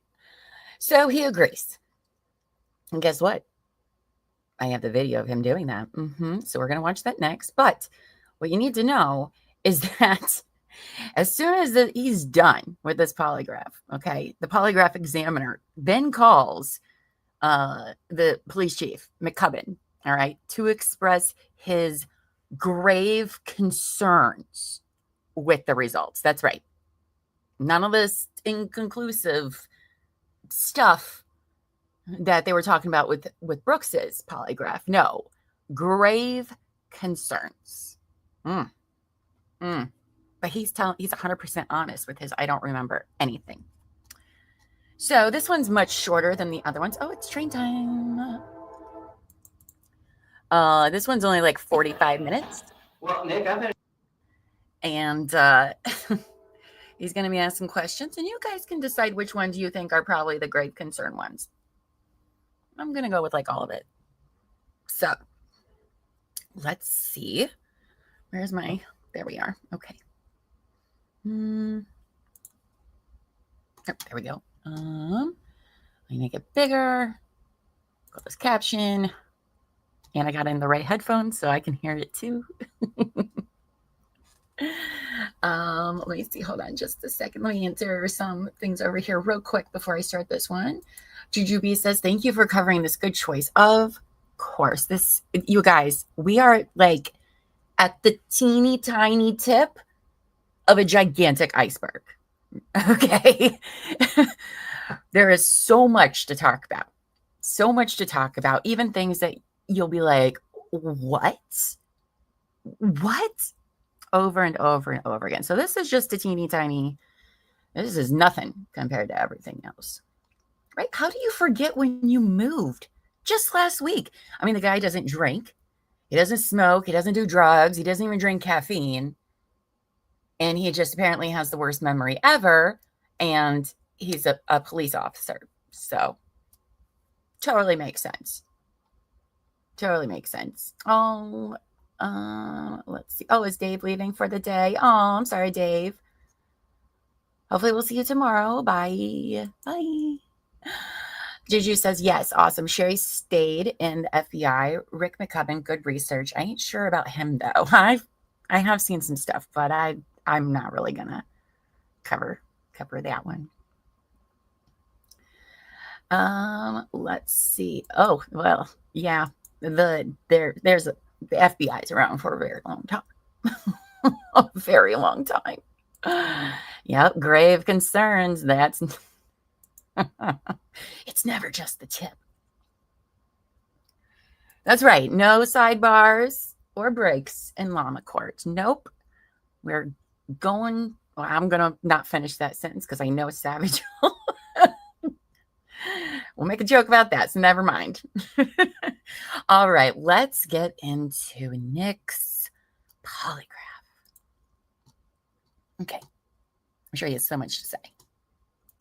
I had a chance to review your charts on that test. That first test, you did not pass the test, and it's pretty clear to me that you haven't told me the complete truth today. And the questions you're having a problem with are questions about Crystal. And in particular, the one about whether or not you know where she is right. And I treat police officers in these circumstances like I would myself, so we're not going to go through all the interview interrogation nonsense. You and I are on the same page. But again, I'm also going to tell you the complete truth as we're sitting.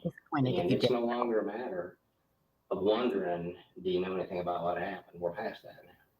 I mean, I got crystal clear with you. I give everybody a good, fair test. I'm no longer asking you if you know. You do. Now, what you want to do with that is entirely up to you. You're yell and scream at you and get the syphilis phone book and all that. I'm talking to you man to man as a law enforcement officer. That the time has come for you to think real hard about the rest of your life. This is you. I'm not talking about Brooks or anybody else. And I'm telling you facts life. I'm an old guy. I'm not trying to be a father figure here, but I'll tell you this for 25 years, the way that this pans out. When the FBI gets involved in this investigation, I want you to listen to one thing. You don't have to say anything to me. You do whatever you want to do. As I said, you may never even be an FBI agent, right? But once you get on the radar, we don't go away. Unless there's a reason to. I thought there would be. You didn't pass this, and there's some other information there as well. So I guarantee you we're not going away. The FBI has unlimited resources in terms of forensic information, electronic information, many bodies as you want to pour out here, do surveillance and look through everything that's ever gone on. We will find Crystal. I have zero doubt about that. No matter what it's going to be and why. And inevitably, what's going to happen is one of a couple of things. We'll determine exactly if she's injured and dead, which she in likelihood is. You've come to that conclusion yourself. The way that happened and the means in which it happened. Now, I know what your relationship is with your brother. It's a tight relationship, but in a unique kind of way. You have a little different relationship, and it's actually, I'm not trying to make it very similar to what mine and my brother. Okay, I might have messed up in my talking about this. I think this is, so I think he's already taken it. And this FBI guy called the chief and was like, hey. And so now he's talking to him. It's been a while since I've watched this one, but whatever. It's the same day. It's all that stuff. So sorry. Just want to clarify there. But in a very different way. And no doubt in my mind that you've spoken with him about what happened. You know, essentially what happened. And whether or not it was something staged out and planned in terms of I'm going to make it go away, or if it was something that was, I hesitate to say an accident, but something that was not intended to do. My hunch is, I don't know, because I don't have the physical evidence in front of me to know, but 99% of the time in these, it's something that was not intended, a push, a shove, somebody trips, hits her, or whatever. Have no idea. We find her, we're going to know, no doubt about it. And we will. And at that point, they're no longer going to come and ask you what happened. They're no longer going to come and ask Brooks what happened. They're going to know what happened. And they're going to prosecute, assuming a worst case scenario, because everybody had an opportunity up front to say, whoa, time out. It's a horrible, horrible thing. I got scared. Let me just tell you what happened. Nobody's going to want to hear that anymore, because all your testimony in the grand jury, all his in the grand jury, the interviews that were recorded, where there are demonstrable lies about things that were said, that's all I'm put in front of a jury and or a judge, you know, even in the system. And people are going to look at it in the totality and say, well, now they're saying it was some kind of an accident or they didn't intend for it to happen. Why didn't they just say that last month, last year, 5 years ago, whenever it may be? And what's going to end up happening is people end up getting prosecuted, and they look for the most significant sentences they can for people. And then people start cutting deals and who's going to get the reduced sentence and blah, you know how that all works. Point is, at that point, it's out of everybody's control. If we're going to get involved as the FBI and expend all these resources, then we're going to just assume the worst and go forward. If at this stage, however, and I'm just giving you the facts to lay out, these are not things, I have no doubt you've pondered this since the very first day this all occurred. Mm-hmm. But I want you to refresh it in your mind. You think about it however you want to. What everybody that I've talked to believes is this was something that was not a planned out murder for hire type thing of the nature. It was about a relationship and something that happened flared up. Like you were having domestics in your career plenty, and you know people don't plan those out. Sometimes you know you see a pattern of behavior. It doesn't appear to be the case here. That's why I asked you about the relationship, and others have as well. Nobody's pointing to saying it's that kind of relationship. Again, I'm not going to lay out all the evidence that's sitting there right now, and there's plenty of it. And I don't know the additional evidence that's going to come out as this goes forward, because we're just getting started on an awful lot of things.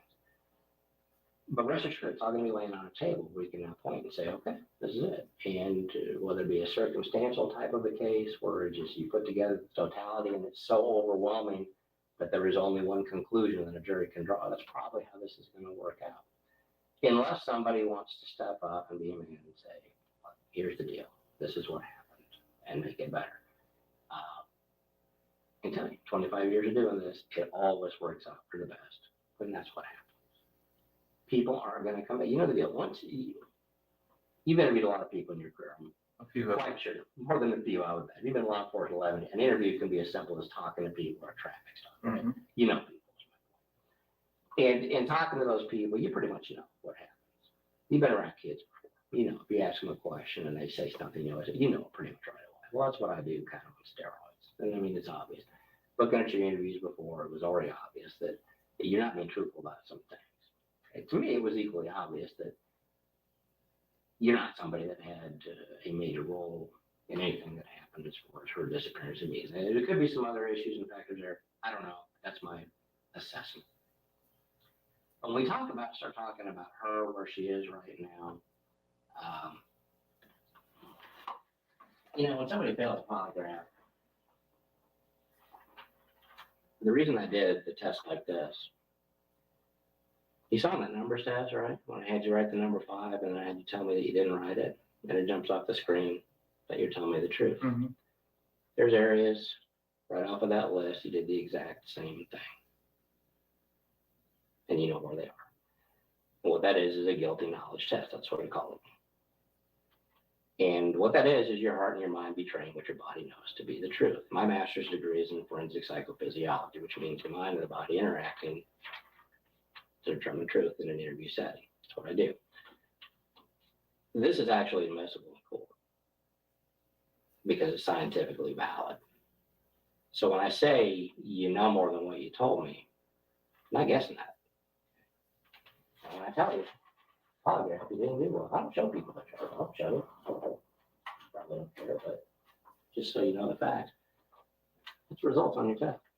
Exception indicated, 100%. And then greater than 99. What's greater than 99? 100, right? What are the questions? Do you know where Crystal is right now? Are you hiding any information about what happened to Crystal? Okay. You didn't tell me the truth on both of those questions. So, I mean, I'm telling the truth. I'm not going to sit here and make up a bunch of stuff and try to put your read techniques with you. We're past that. So the cat's out of the bag as far as your guilty knowledge. And again, I'm not going to play the games with you as the detective doing all the read stuff and everything else. I'm telling you, two individuals who know the way investigations work, what the facts are. And the time is now, today, to start fixing this problem. Yeah, we can talk all about Crystal and how we need to get her a proper burial and her family needs closure and her son needs closure, and all those things are true. But you know that. But you're a realist. You deal with them the today and the going forward. You even kind of said that basically in an interview the other day.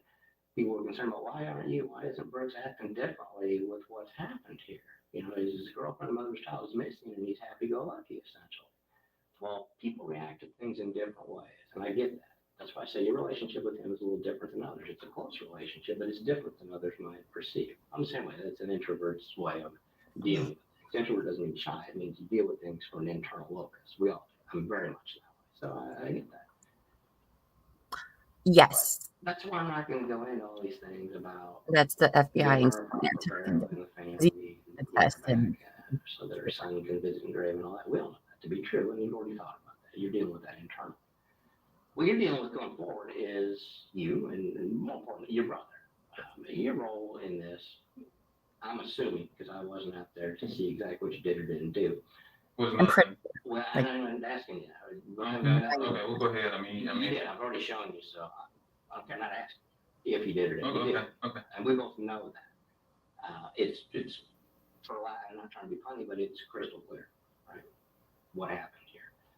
Now, the details of who did what when, can I tell you exactly? No, but I can demonstrably point out through forensic evidence already that things that you told us about where you were at various times are demonstrably not true. Almost 10 years. In front of a jury today. Next Thursday. Places that you said you weren't. That's just one example. I hope they're found guilty that day. Again, I'm not asking for, I'm telling you the facts of what happened. Believe whatever you want about what I'm telling you. But I get paid to be truthful with people. I'm here, my whole point today, when I'm doing a polygraph examination, I'm working for you, working for the person in that chair. This is about a quest for the truth. And we're much closer today to the truth than we were when you first walked in that door. You can deny, that's fine. That's what people do as well. That's what you've done at this point. And it's human nature. You know, when people are asked questions about a matter such as this, they immediately circle the wagons and start to, I'm self-preservation. We all. Man, let me just cut you off. I mean, do we need to take this any further? I would like to take it to the truth. No. I mean, you're talking crazy. No. Well, I mean, you're talking crazy. Was that your rehearsed response to what was going to happen today? Because it sure sounds like it. I don't know what it sounds like. I'm just telling you. You're talking crazy. I would too. Explain to me. The accusations you're making. Yeah, I'm saying you're involved in this. Absolutely not. Well, none. You already told me that. That's why we did the polygraph, to find out. Well, now we both. I told you what now? You told me before you had nothing to do with it. Right. Yes. Well, now we're past that because I've already shown that you did have something to do. I don't know what the test. I just showed you. Okay. I just showed it to you. But I'm telling you, I did have. And I'm telling you, you're lying. I mean, I can't make it any. I'm not trying to hurt your feelings. I'm just telling you the truth. That's what I'm doing to you. I'm telling you the truth. No, you know, we're past that. I've already shown you. He smirks a lot. Do you have anything else for me? Because I mean, I'm not going to sit here and we're not going to go back and forth like this. You do whatever you want to do. I said I want to cooperate with you. I mean, I'm not Well, here. Tell me what happened. Tell me what you know. I don't know anything. Well, that's that. You've already shown me that you do. I know nothing. I'm sorry. That's not true. It's not me. I just showed you. I don't even show people their notes. I showed you yours. Man. And I even went the extra step for you to find out, okay, well, let's try to nail down what you know more about. You know more about this? Well, who would know? I'm not saying that you did it or you don't know. I'm just saying you know more than we did. Whether that's a simple conversation with your brother or whether you were physically involved out there, I can't tell you. Either one of those things would explain what I'm seeing. My hunch is it's something that your brother told you. I don't know anything. He has not spoken to me about this. Well, He's my brother. I'm glad you said that because he probably would know better than to say specific things. So it's a matter then perhaps of what you observed, what you saw other people say. I don't know. I wasn't there. All I'm telling you is objectively, that's what we do. You and I do. That badge on there is what? It's to protect society. That's what a shield is, Yes. right? Yes. That's what we do. And I'm protecting you just as I would anybody else. But at the end of the day, I'm protecting one thing, and that's the truth. And objectively, looking at the facts, even if I were to take this out of the equation, why would somebody, on numerous occasions, in a formal interview, under oath over there, say something they know isn't true? Why would they do that? Well, you know, me. Not you. Well, I mean, you think it would have had anything to do with being a little irritated about how things are going? I mean, well, that's why you lied.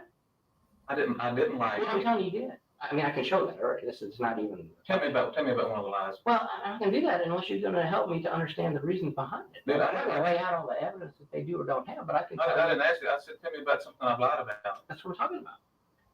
In the grand jury, you said places that you were not. When I asked you specifically a moment ago about whether or not you were ever at certain places, and you told me no. Well, I already knew when I asked that question that wasn't true because I can place you there.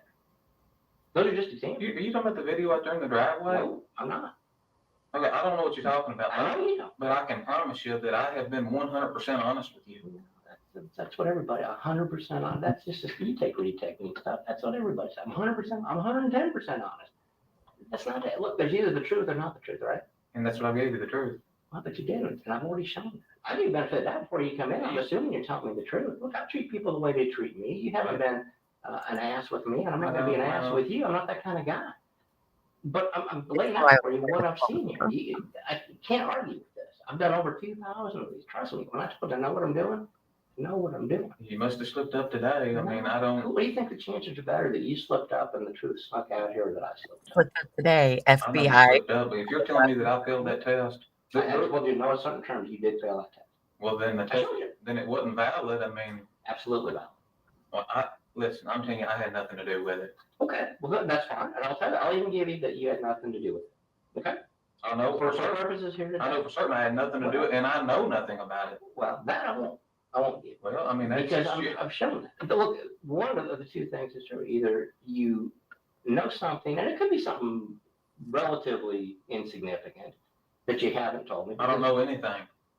Absolutely nothing. Well, then why would you be less than candid with me, with the other interview, and in the grand jury? There's a reason for that. That's what I'm saying. Explain that to me.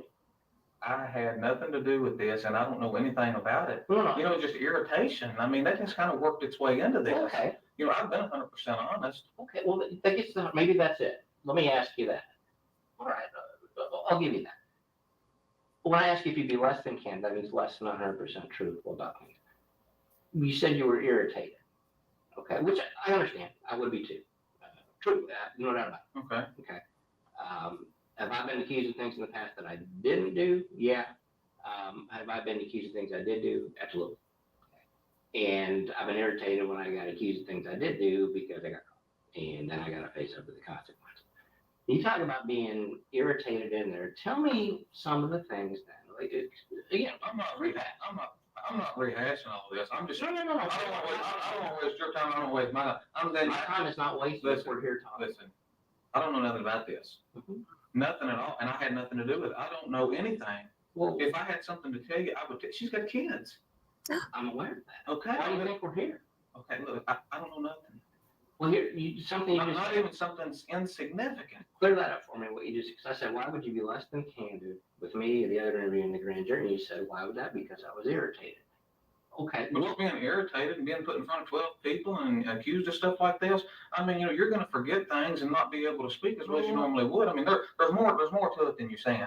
Well, that's what I'm asking. That's exactly what I'm asking. Some of those things you can't explain. I'm not going to sit here and try to explain. Take your time to relax. Look, as I said, I'm sitting here. I'm here working for you. If there's stuff to explain it. I will take all day with you to fix it. And it would take all day to go through all this. I mean, brother, you're on the clock. You're getting paid. So am I.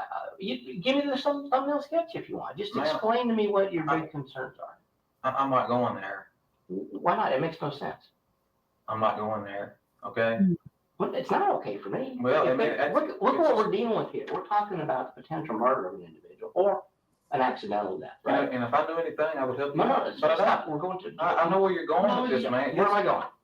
You're going to just bring all this stuff about Crystal, and you need to be, No, go ahead. I told you, I wouldn't go this whole read technique stuff with you, right? What I'm talking about just is what you just said about explaining it to me so I can understand where you're coming from. You don't have to go through a whole life's history unless you want to. You said that you were irritated and there's things that you don't know, man. That's what you said to me. Help me to understand what some of those things are that I don't understand that would then make me understand the reason for this. There can be explanations, is my point. Yeah, I mean, just this whole process, starting from the chief and going down. I'm not going to do that. But you said there's things I know about. Be shown to him. He'll be irritated, and then he'll be watched. I'm not doing that. It's that simple. I mean, what do you mean? I'm not understanding. You ought to be following me, man. If you're as sharp as, if you work for the, you ought to be following me. Okay? Talk to me like I'm a kid then. No, I'm not. Okay? I'm giving you every opportunity. And I'm telling you, no. Okay? I don't know anything about this. Well, that's okay. That's not what I'm talking about. But you said there's things that I'm not going into it. I'm not going into it. Okay? Why not? Because it's not worth going into. I would think it'd be very worth going into. It's not worth going into. Why not? Okay? I'm not talking about it, period. Why not? Because I'm choosing not to. Okay, that's fine. But tell me face to face as a man, I'm not going to tell you the truth. That's all I'm asking. That's not what I just said. That's what I'm hearing. Well, then you need to rethink it. Well, help me to rethink it then. Look, I'm not going to listen to me. I'm not going into it. Okay? I mean, I'm here to cooperate with your polygraph and all that stuff. And, you can make any kind of notes you want. You can assume that I failed. It didn't bother me. What is it you haven't told me that's causing you such concern here? I'm not going into to everything that's happened. I mean. Like what? I don't have nothing to do with this. Guys showing up at my house. Look, this is the first day you and I have met, right? Yes. Have I been anything but cordial with you? And I think I've been the same way with you. I'm not accusing you of not being. Okay, there's nothing else to discuss here. Well, I mean, if I had something to give you, I would. I don't. I think put yourself in my seat for just a second. Okay. And I'm talking to someone who's a family member, essentially, is missing and possibly dead. And you're sitting here, and that individual, who you know nothing about, never met before today, right? But you've seen some interviews where he hasn't been completely truthful about things. Not just kind of, haven't been completely truthful about a couple. I've been 100% truthful. Listen to what I'm saying. You listen to what I'm saying. I've been 100% truthful. Why are you yelling at me? Well, because you're telling me I'm lying, and I know I'm not. I know the truth, And I've been 100% honest with you, the grand jury, and everybody else I've spoken with. Here's what I'm getting. We just said. Yes, I have. No, you haven't.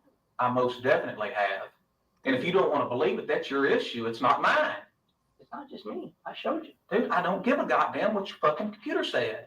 Okay? I think you do. I'm telling you that I have been 100% honest with you. Is this how you act? Does this act this way towards Crystal? Well, somebody, is this how I act toward Crystal? Yeah. I act toward people that accuse me of lying when I'm not lying. That's how I act. No, I didn't know Crystal. Then why are you getting so angry? Because you're calling me a fucking liar. No, I'm just calling you a liar. Okay? I don't like it when people call me a liar. I'm being 100% truthful with you. There's only the truth and not what you said. Look at you. I'm being truthful. Look, we're not 2-year-olds, right? Okay. So it's not, yes, I am, no, I'm not. Yes, I am, no, I'm not. We're talking, look, I've been nothing but professional with you and trying to help you in this situation. Other than calling me a liar when I'm not. Look, if the right thing to do is to tell you you're not being truthful, then I'm going to tell you. Okay, go ahead. Okay. Look, I don't care. Little lies, big lies, they're all the same in terms of the polygraph. I haven't told you any lies.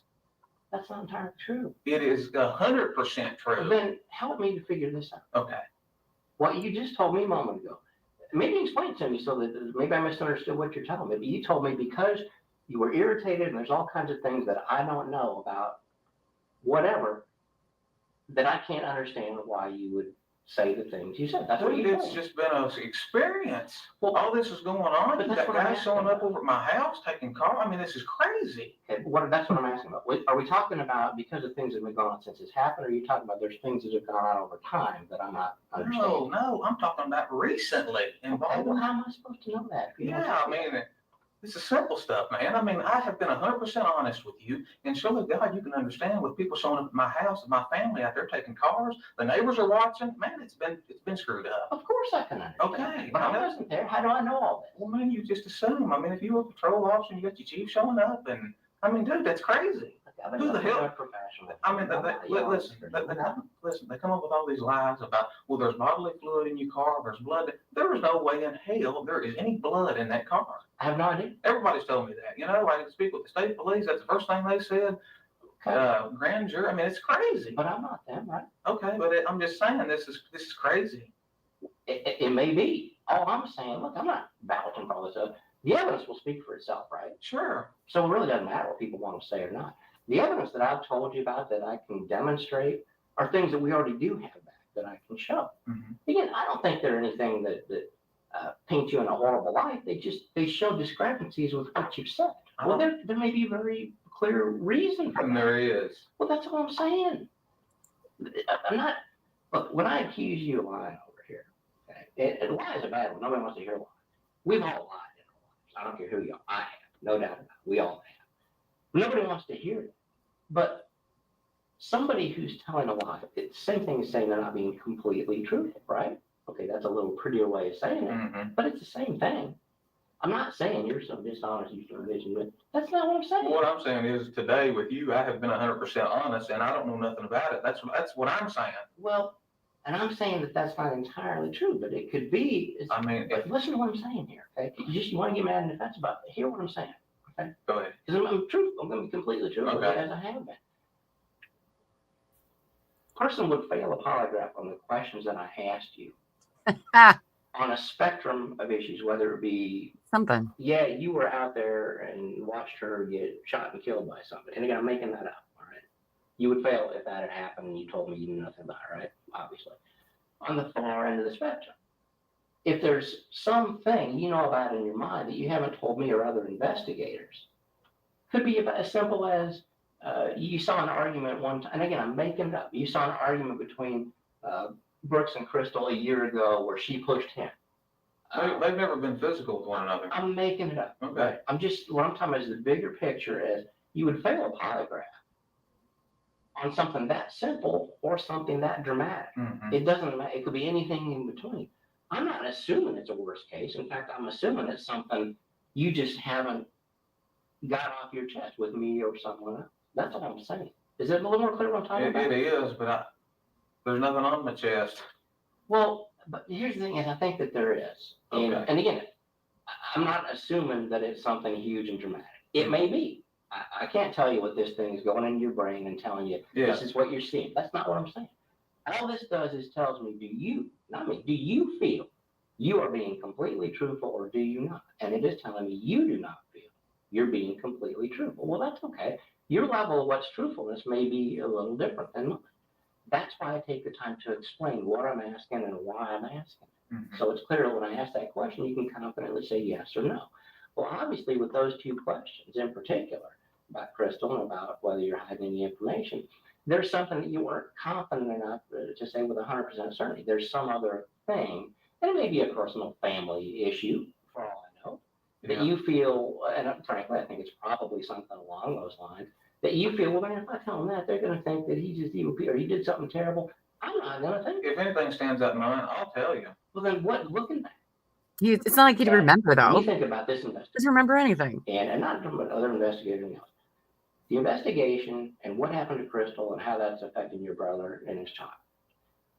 With all this, when you sit at home at night and laying in bed and think about what's your biggest concern and looking back, because we all do. We all are analytical in law enforcement. We think about everything that's ever happened, right? And you start assessing this. You may not discuss it with everybody else. I get that.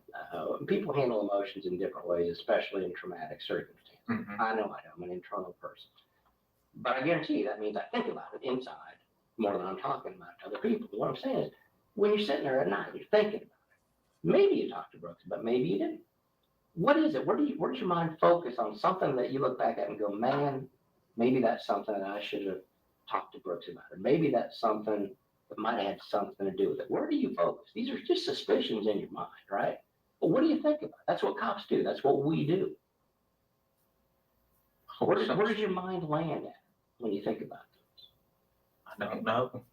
I mean, I didn't know Crystal. I didn't know Crystal. I don't really know my neighbor. I know that's sad. I get it. I mean, I just wasn't around them. I never really saw them argue anything. If they did it away from me. I don't. Well, that's fine. And if they did argue in front of you, I don't care. I mean, people argue. So what? My point is, if there's things, anyone along that nature, or even a comment that Brooks has made before or after she went missing, that may cause you some pause in your mind, that may be enough potentially to cause you to have an issue on the polygraph. It's just, I can't put words. I don't know what you know. I only know, do you believe you're being truthful? And you don't feel you're being 100% truthful, as you said. Maybe you're being 99 now. I don't know. Man, I don't know. I mean, if I did, I'd tell you. I don't know what else to tell you. I mean, I can't just make something up, and throw it at you. I mean, I asked you to. That's why I'm asking you just to tell me the truth and what you see. The way this works, suspicions don't do anything. Wondering, thinking, oh gosh, I don't know, what could it be that has nothing to do with it.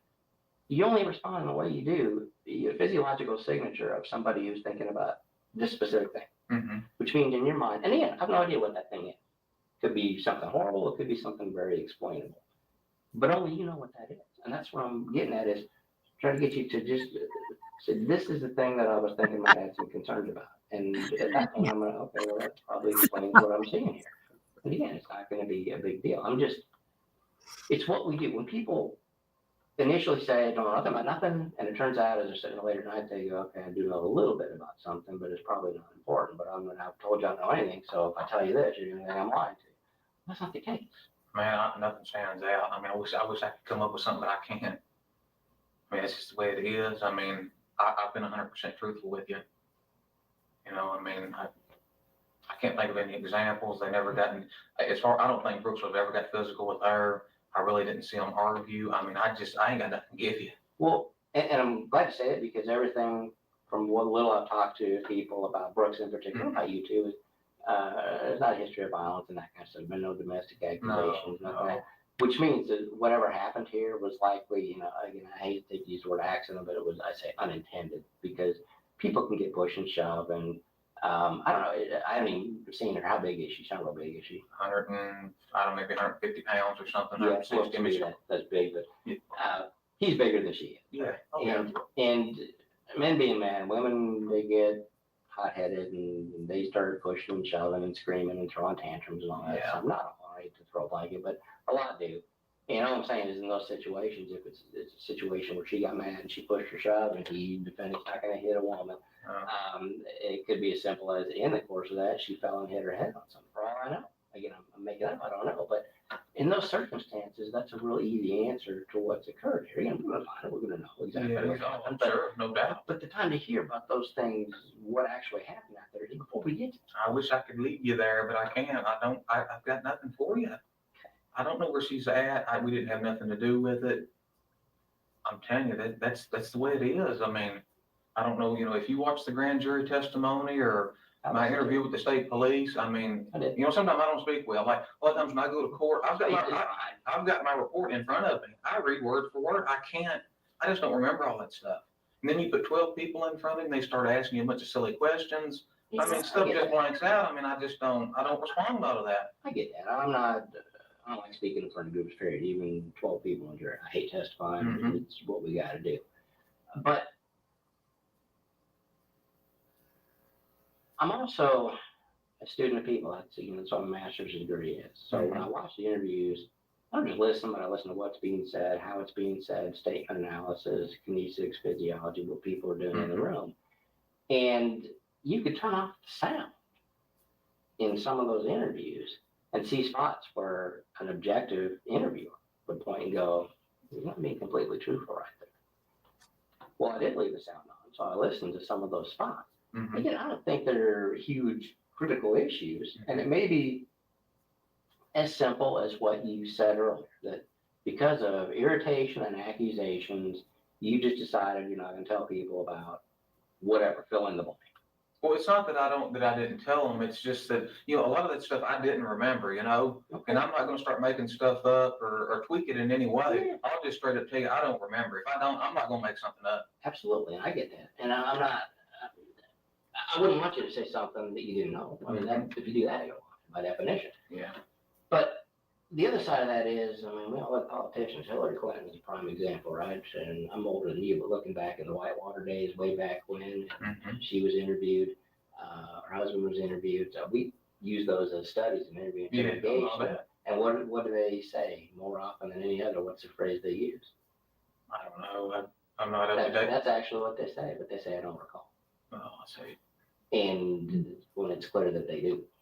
And so, and I'm not saying that's not the case with you, but when you hear I don't recall, it tends to raise flags with people that are investigatively asking questions, right? The truth may be you don't know, but that's certainly a viable option. But when you couple those statements with all the other things going on in the room, and then when in some of those instances, not all, but there were a few, where we can physically say, well, no, but he just said, when you didn't say I don't recall, you said I was here or I was not there. And they asked you several times, were you ever there? You said no. And we can show, well, yeah, but here's the evidence that shows you were there. If you're talking about the vehicles in the driveway, then they harped on that and harped on it. I mean, they must have asked that question 10 times. I mean, we may have been, I don't know. That's not what I'm talking about. Okay. Yeah, as far as that, I think at the end of the day, you were, you changed your answers up some of that to be as truthful as I think you could be. When you said, no, I don't think we were there, and I don't think, and ultimately, yeah, we could have been, well, we can show whether you were or weren't there. I mean, that's simple. So whether you recall or not, you were, so I don't care. But what I'm talking about are other times that I haven't given you the evidence on here today. I've asked you questions about where you were or where you were not. And you were definitive. It wasn't, well, I don't think it was. I couldn't have been. It was no, absolutely not. Okay. Well, and again, it's not a huge issue in the grand scheme of things in terms of you being in a certain spot or not being there. But if I already know the answer to that, the truth, the ground truth, as we say in polygraph, and you're saying something other than what I know I can prove, it raises questions in my mind. That's not happening. But it is my point. Okay, whatever. It is. My point in that is, I don't know what you're saying. I don't know what you've heard, but I'm just telling you, I didn't do it. I don't know nothing about it. I don't know anything about it. My brother, and I can tell you, I know him well enough. He didn't do it. It's just the way it is. I mean, have you ever known somebody that you said wouldn't do something, and it turns out they did? I'm sure I have. It wasn't my brother. Right. So you're choosing to believe because I know him real well. I understand. Yes, yes, I am. And if it's my brother, I'm gonna feel the same way. Okay. My point being is just because you feel that doesn't mean it didn't happen. Yeah, I mean, I feel 100%, not 96, not 98. I mean, there's just no. This is crazy. He would not have done that. But what you're saying is you believe it at the end of the day. Well, it's not that I believe him because I haven't questioned him about it. I haven't. That's because I know him well enough. I don't have to ask him that question. Okay. Well, I guess what I'm asking is this. By the way, I think I would ask my brother if he did it or didn't either. Powers. I don't think I would. But what I would do as an investigator, as you as a police officer, if she's missing and you believe you have anything to do with it, I would investigate or want to question him and say, look, what do you think happened here? How do we find her? How do we get her back? What do you want me to do about this? That kind of thing. Those are conversations I have had with my family, as a matter of fact. Yeah. And I'm wondering why you haven't had those kinds of conversations. Or maybe you have. We've talked briefly about it. Well, talk to me a little bit about those conversations? I mean, I don't really remember word for word. We spoke very little about it. You're not on. I'm not investigating it. I mean, a lot of people have asked why we're not out there looking with their family members jumping out in the road giving us. So I'm not going to get out in the woods and have somebody end up threatening me or something. Then I've got to do something silly. But what I'm asking is, you're not under oath here or anything. I'm not asking you to remember specifically what was. I'm just talking in generalities. Tell me about, were the conversations like what I just described? Hey, what's going on? What do you think happened? How can I help? I mean, I don't remember those. I mean, I'm not going to start making stuff up, and I'm just not going to do it. Let me ask this, and if you're me here, maybe reasons, would it not strike you extremely odd that I just think things get screwed up. I'm not going there. I mean, wouldn't you want to help him find her? Of course, I want to help find her. I want her to walk in his door right now. Clear this whole mess up, Absolutely. But for that point, that's what I'm saying. Didn't you ask him, hey, what can I do to help? I mean, we really haven't been around a lot, around each other a lot, We've been out there to the farm a few times. Both of us are just incredibly busy. I didn't know Crystal, He's dealing with this. I'm not gonna stress him out about it. Yeah, but aren't you gonna help? Of course I want to help, but that's what I'm getting at. But what can we do, That's what you ask him. What can I do? There's nothing we can do, She's just gone. I mean, hopefully, like I said, she'll show up any minute. And if not, obviously you guys are going to find her at some point. Find out how she was killed. Is there evidence under her fingernails? All this stuff. Okay. And it's not going to point toward him or me. Who would it point to?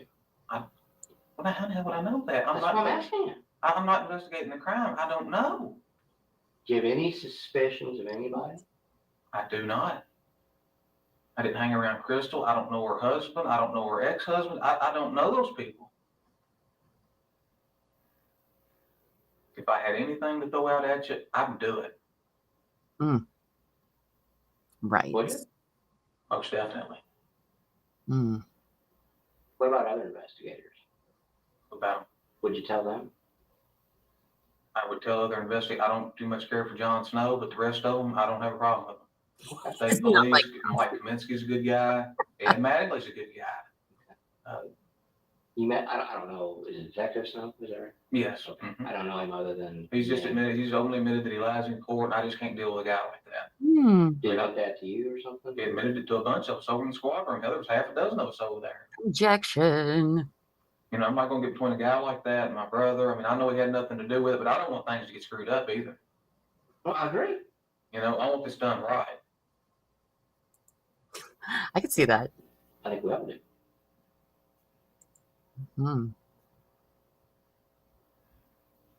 Would there be a reason that Brooks would say I can see that he did discuss asking you for any help on this matter? No, there's no way he said that. No reason, no way, 100% not. Yeah, I know they asked you about it, but I know when he was being interviewed, you called and basically. Yeah, he was with Jon Snow. He was with Jon Snow for hours. Yes. Yes, I called up there. Brooks is a really cooperative guy. He's honest. And I just basically, I didn't tell him to leave. I told him, I said, you go ahead and finish up your, he was giving a narrative or whatever, a statement. I said, it's fine to give that. I said, say what you mean what you say. I asked him, I said, are they screwing you around? They ask you the same questions, but in different ways. Because he's been up there for hours. This wasn't no 1 or 2 hours. He may have been up there like 3 hours or 4 hours. It's been a while. No, he was up there. John was screwing him around, and I just wanted to find out what was going on there. So that's all that was about. If they want to read more into it, that's up to them, I'm just asking you just because I had. Yeah, he was with Jon Snow, period. Was that the same interview when Ryan from State Police was there too? I don't have any idea if Ryan was here. I know Ryan and another guy interviewed me, but I don't think that the State Police have interviewed Brooks.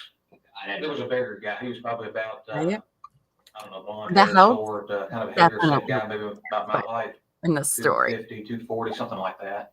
And then there was Ryan Johnson was with him. So. Okay. You ever seen Brooks lose his temper?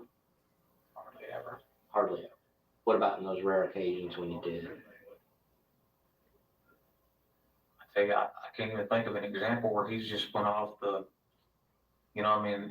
every once in a while he may, mess up on a house or something like that, but I mean, Brooks he's a pretty calm, laid back dude.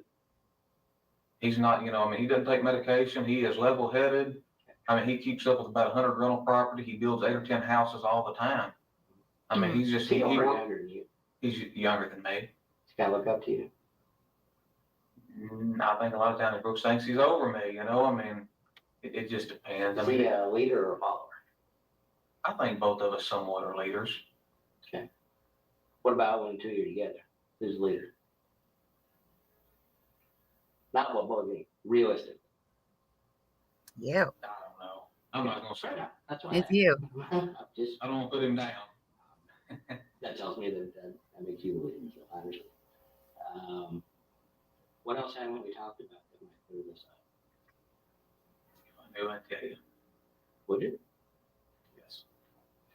If there was something that you knew would be helpful, but you felt you were not comfortable telling me or someone else, would you look me in the eye and say, there's some other stuff, but I prefer not to talk to you about it?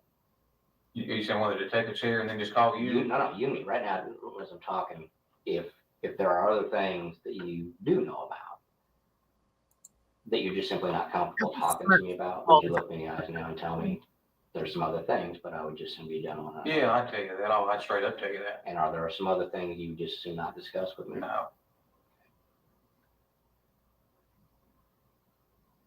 Okay.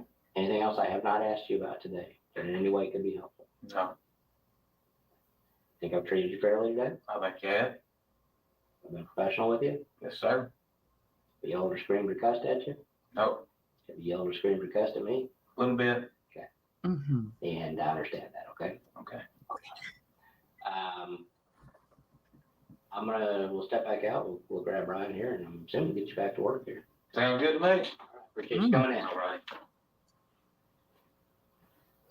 Well, that's good. Anything? Did say anything down radio or anything? Or? I don't think so, and you'd be amazed at stuff that does get left. All right. So that is after, remember, the FBI examiner called the chief of Bardstown police, okay, to say he had grave concerns about the results of his polygraph test. Oh, yeah, he smirks the whole time. It was constant. It's constant. And it's like, dude, this is the FBI. The guy starts out the conversation, be like, once the FBI is involved, we're never done being involved, right?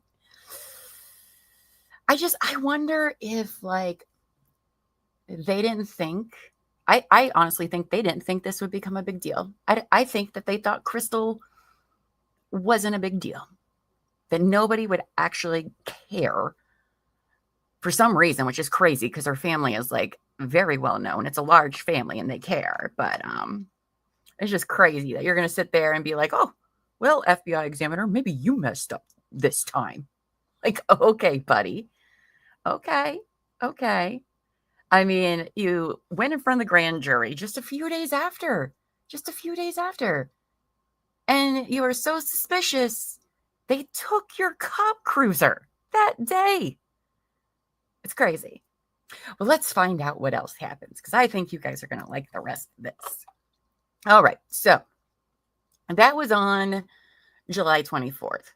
Also on July 24th, the family, Crystal Rogers' family, and the Nelson County community coordinated search efforts. I mean, they were looking everywhere, and that's what's so frustrating about the Houcks. It's like literally everyone is going out there looking.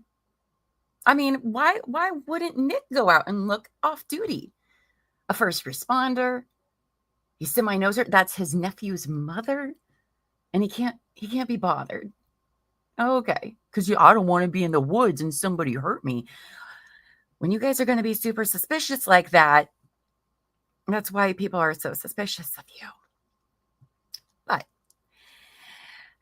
yeah, the FBI guy, been doing it 25 years, and he messed up with you. It's wild how that happens, right? All right. So then on July 29th, we're still in 2015. We're just now finishing up the month of July.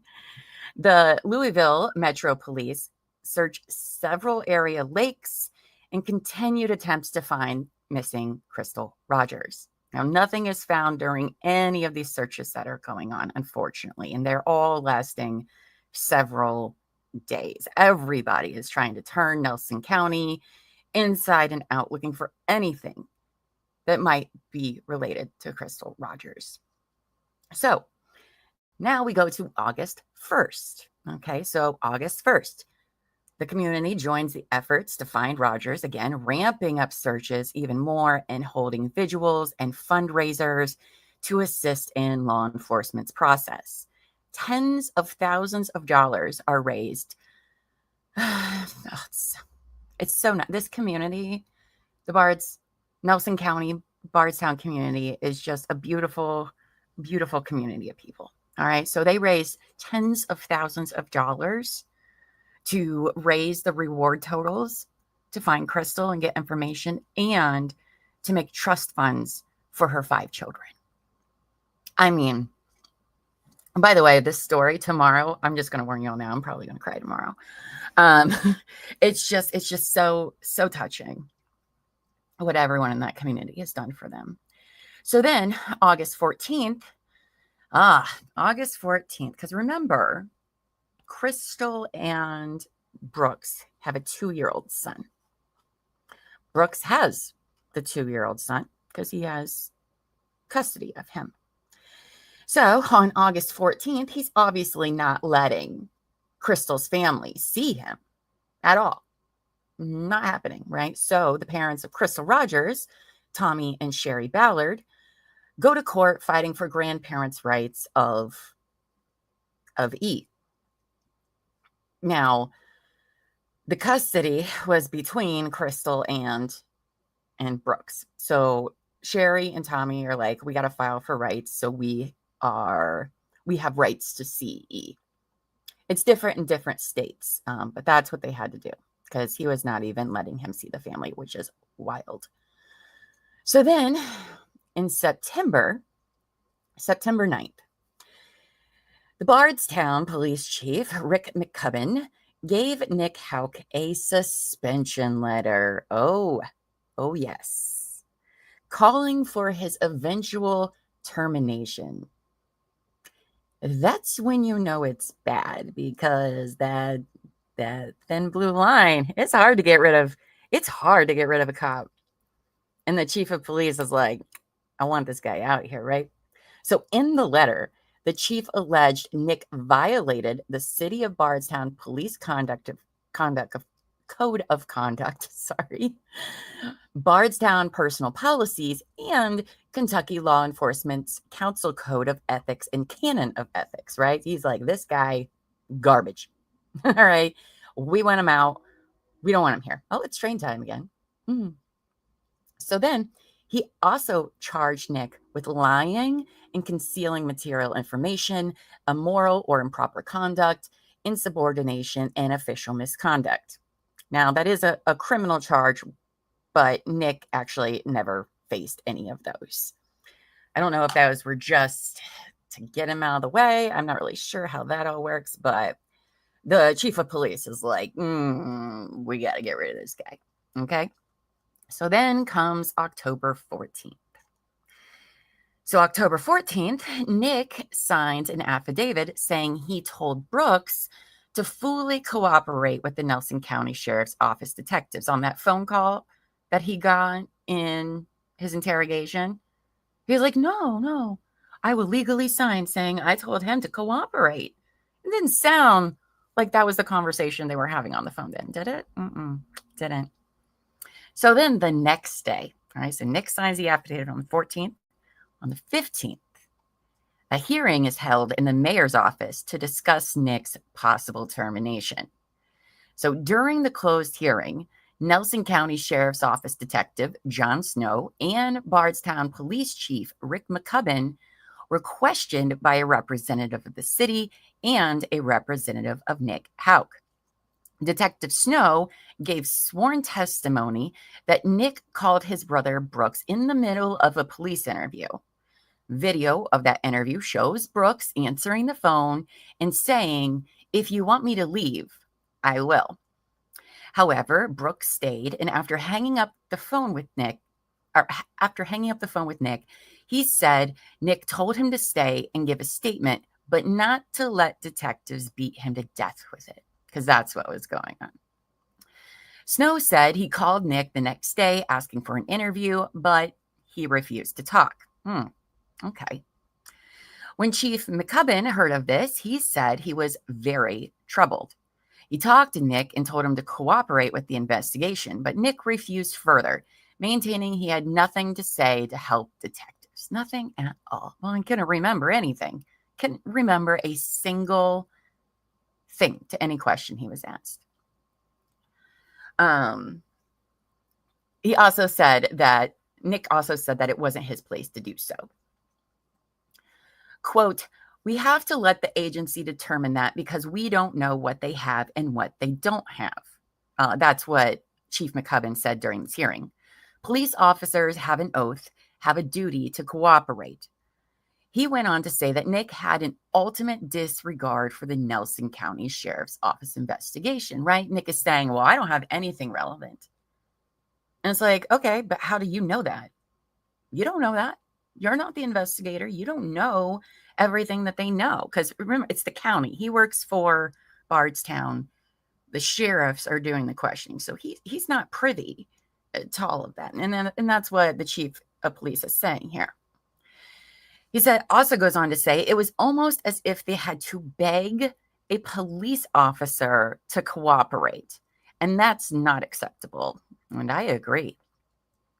Now, during the hearing, the chief called for Nick's termination, saying his actions caused a stain of dishonor on himself, on the police department, and on the city as a whole. Quote, "Nick just does not need to be a police officer," McCubbin said. "He has violated everything we stand for in law enforcement." You guys believe that? Can you believe that? Look at that. See? Think about it, Massachusetts State Police. When you've got bad cops, you deal with it. You deal with it. Because, this is unacceptable behavior. Doesn't even make any sense. It's a small town. And he just is like, I don't know who she is. I don't know anything. All right. So they're like, we really, really want him out of here.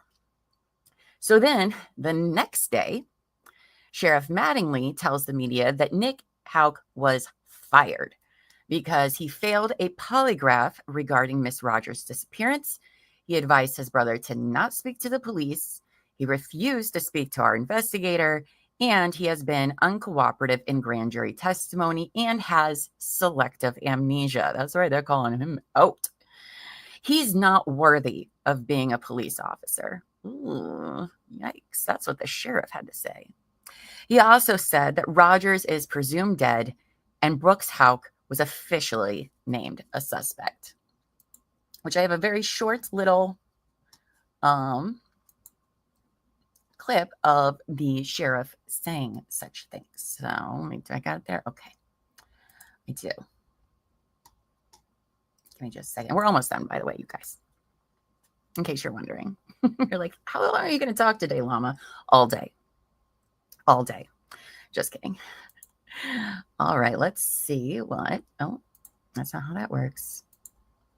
Here we go. Let's watch this.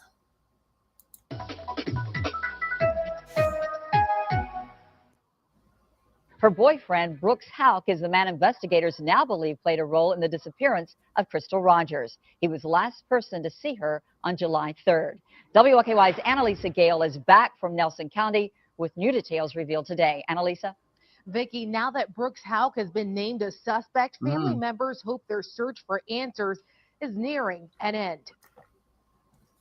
I hope she's alive, but it's hard. Crystal Rogers' parents and other family members are still hanging on to hope that the mother of 5 will be found safe. Hope she is for the kids' sakes and us. It's been tough. But Nelson County Sheriff Ed Mattingly said Friday he doubts that will be the case. And she has vanished from Earth. And I think it's safe to say that she's dead. Rogers was last seen on July 3rd with her boyfriend Brooks Houck. The sheriff says he is now considered a suspect in her disappearance. It's news Rogers' family has been waiting to hear. I always thought he was, but, you know, since they named him a suspect, I feel like they're working now, which I always thought the sheriff's department was doing a good job, but it makes me feel a lot better. Sheriff Mattingly says the investigation is still ongoing. Obviously, if I had what I needed, we would have people lodged in jail. And hopefully, with the totality of the things that we're doing, we can bind them together and we can do that.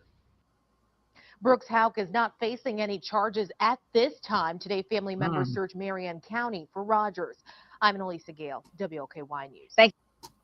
Okay, so there's just that brief. So, by the way, in case you don't know, like them declaring a missing person likely dead that soon is kind of a big deal. Also, to single Brooks out and call him a suspect is also a very big deal. Now, everybody else is saying it, sure, but for law enforcement to say those two things is a very, very big deal. So they come out and say that. Also, on that day, there's a press conference, and we're going to watch the press conference because I actually have not ever seen this press conference until I found it the other day. And this is the mayor, John Royalty, the police chief, Rick McCubbin, and city attorney Tim Butler are all going to be talking about Nick Houck being fired. So that's, again, when you know it's bad that this even happens in the first place. And that's when you know. All right, let me do the, that might be too loud. Let's turn it down a little bit. Okay. This one's only like 43 minutes, so we'll see. I don't know if this is good. I really haven't watched it, so we'll watch it together. Okay. Oh, that is loud.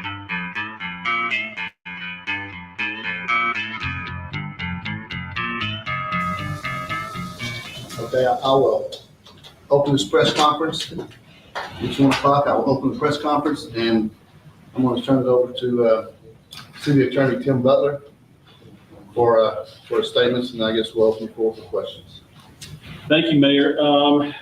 Yesterday, Thursday, 9 o'clock in the morning, we had an administrative hearing concerning the employment status of Officer Nick Hal.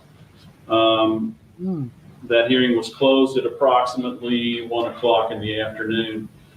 Since that time, the mayor's been considering the evidence and information that's been presented.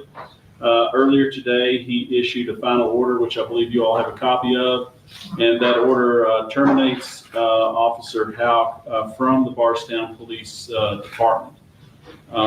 We feel like that the order speaks for itself. We would note that he was terminated for his conduct as indicated in the order, and that although somewhat related to the criminal case, the criminal investigation into the disappearance of a local individual, that Mr. Houck's termination is not based on anything that is directly related to that disappearance, and as a matter of what we proceeded to do, we assume for the purposes of our proceedings and for consideration of the information that we had, we assume for our purposes that Officer Houck and anybody else in his family, that they were not guilty, if you will, or involved in any way, shape, or form in that. So we assumed that away, anything related to that away, and did not act with that as our basis. And with that, this is Mayor John Royalty and Chief Rick McCubbin. of the Bardstown Police Department, and we'll entertain any questions that you all might have. Given Brooks Houck ran for sheriff, I think it was last year, and the Nelson County Sheriff's Office is conducting the investigation, has there been any discussion about giving this case to the Kentucky State Police? Is there a conflict of interest there? You'd have to address that to the Nelson County Sheriff's Department. We don't have any active role in the investigation, the criminal investigation at all. Who all was at the meeting yesterday? At the public hearing? At the meeting? At the administrative hearing? Administrative hearing, there was Mr. Houck and his attorney. There was an attorney representing the city of Bardstown. Chief McCoven gave testimony. Detective John Snow of the Nelson County Sheriff's Department gave testimony. And the mayor was there, and myself as hearing officer. Chief McCoven, you're probably disappointed in the actions by Mr. Houck. Can you talk about your reaction? Well, yeah, I'm disappointed, obviously. I had no idea what that guy looked like, actually. But doesn't he look like the Terminator from T2? What is it, the T-1000 or something? In his cop uniform and stuff. Like, that guy? Sorry. I didn't actually know what he looked like, so. Anyway, sorry. We're going to have to do a movie like we did with Karen Reed, who would play everybody in the movie. It's certainly not a happy day for any of us involved at all, that we're even having to address this. But I think in the order, I hope it addresses a lot of my feelings, what I looked at. What we don't have is I know many of you have asked, the charging documents that I submitted to the mayor, Officer Houck, which now that it's adjudicated or public record. And I lined out a lot of stuff in that would probably, address that. This is a case really where it's as much for what a police officer didn't do as much as what he did do, if that makes sense. I looked at it from my perspective that we don't get to pick and choose a lot in law enforcement. That there are things that we will do, we shall do, not that we may do. And I was less than impressed. Was very bothered by some of the actions that were displayed. And though they were addressed the best we could make them, as chief, I just didn't, he was done, in my opinion, what I asked him to do. I guess, I expect a lot out of law enforcement. I expect a lot out of the officers that are under me. And that was not a behavior that I was going to accept as chief. And I asked the mayor to please consider my request, that as long as I was chief, I wouldn't have any police officer work under me in that form. Were you surprised that he called his brother and interfered with the investigation? Yes, and that's kind of what led us. That was kind of the first thing. It kind of goes back to what I said a moment ago. We as police, there are just things we don't do. That being one of them. Certainly, someone could have called him, and he could call his brother. But in that case, he doesn't call his brother while he's a police officer. That's unacceptable. What kind of an impact do you think that this may have on helping to find out what happened to Crystal Rogers?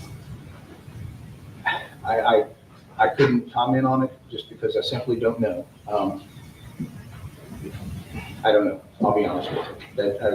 I would ask you to ask the sheriff that question. I don't know that he had something or he didn't. I could say that. And I looked at this when I approached our attorney and the mayor. that if this was any police officer in any case, if this was a theft from Walmart, this is not how we do it. This is not how I would not accept it. So I tried to look at it from that perspective, not knowing what impact he would have or not, but it was solely his behavior that we will never know, us anyway. Again, I don't know if the sheriff could elaborate more on that, but I would urge you to, reach out to him. Well, one thing that you should be aware of is that we took great pains to not hinder the criminal investigation. We were in contact with the sheriff's department and prosecutors, and we would not have proceeded forward if we felt like that this was in any way going to hinder the investigation into the criminal matter. Also, we made it clear that this is not, it's inappropriate to use this as a vehicle. It's an administrative hearing, a civil matter. It's not appropriate to use it as a vehicle to try to promote or to somehow influence positively the criminal matter. We see this as two separate things, although again related. So we had to proceed with great caution, definitely not to hinder the criminal investigation, knowing full well that what we did may or may not help the criminal investigation. Can you talk a little bit about the timeline when this investigation into the possible wrongdoings began? I think some of the dates are in here, but it was a few days after was really the first incident, and really that being the phone call. That was the first thing that obviously I didn't like, and I wasn't going to accept that. And then it just kind of snowballed from there. How did you guys find out about the phone call with his brother? The sheriff told me. The sheriff told you. So the sheriff was aware that he had some type of interference, right? At this point, he's aware, but he was aware back then when the first phone call went out to his brother.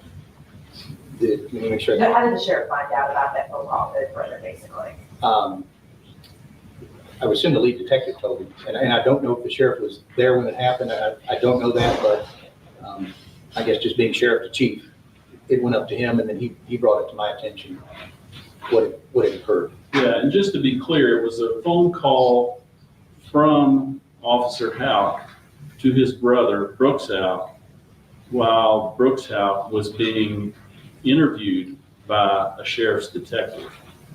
And I believe that there was some concern on the part of the sheriff about that happening, as I'm sure there should have been, and he contacted the chief to express his concern to the chief about one of the chief's officers. And Mayor, what is your thoughts on this? A mother of five that's been missing since July, and this investigation in Bardstown is pretty popular. Everyone knows about it around here. And then this happens, the fact that this officer has been terminated in connection to his interference into the investigation. What do you think about this? I mean, it's a small town. A lot of people hear about the fact that this mother of five is missing. I think the community is very concerned over it. But according to this, these documents, when Chief McCubbin and Tim brought the matter to me, my words were, if we're moving forward with this, we make sure, and I told them to make sure that you had your ducks in order. Make sure that we are correct in what we're going to do. And when the evidence is presented, when it was presented yesterday, that's when I made my decision. And I think I will stand by Chief McCubbins in his earlier statement that as myself being a prior police officer, I think what he's done was improper and incorrect. And we can't allow that or stand for that. And I will stand behind the chief, and that's my understanding, and that's my belief too. Are you in close contact with the Nelson County Sheriff's Department regarding this investigation? It's garnered national attention. No, I am not, because that is, I run the city. That is a police matter, and I have full confidence in the chief and officers in the sheriff's department to do their job. And not if I expect them to do the job. So I'll leave that to them. I'm just city manager, I guess, or the mayor, and I do my own job. And again, that goes back to the issue of we wanted to make sure through this process, I want to reiterate, we want to make sure during this process that we did not do anything to interfere with the investigation. How ironic it would have been had we messed up somehow the criminal investigation because we alleged that an officer interfered with the investigation. So we've tried to our best to, as would be our roles, to distance ourselves from that because it's not a crime or alleged crime or a disappearance that involves the city of Bardstown. We address this as a personnel matter with a city police officer. You were talking about the timeline a little bit. From the setup, you'll notice the dates from that first occurrence until the day I suspended him, and that the gap there, I guess, was because exactly what Mr. Butler was saying. We wanted to make sure that what we wanted to do would not interfere with criminal. So I had to talk with the prosecution side of things. If anything would come out, we did not want this to screw anything up in that area. So, if you're wondering the gap in between of what happened and the day it was actually suspended, that's why we were just doing like I would in anything I'm looking at. I want to be thorough and make sure that I have what I present to the attorney and the mayor would be, fits the elements, basically. This may be a question for the sheriff's department, but now that he's been terminated, can he be considered a suspect in that case? Yeah, that would be completely up to them.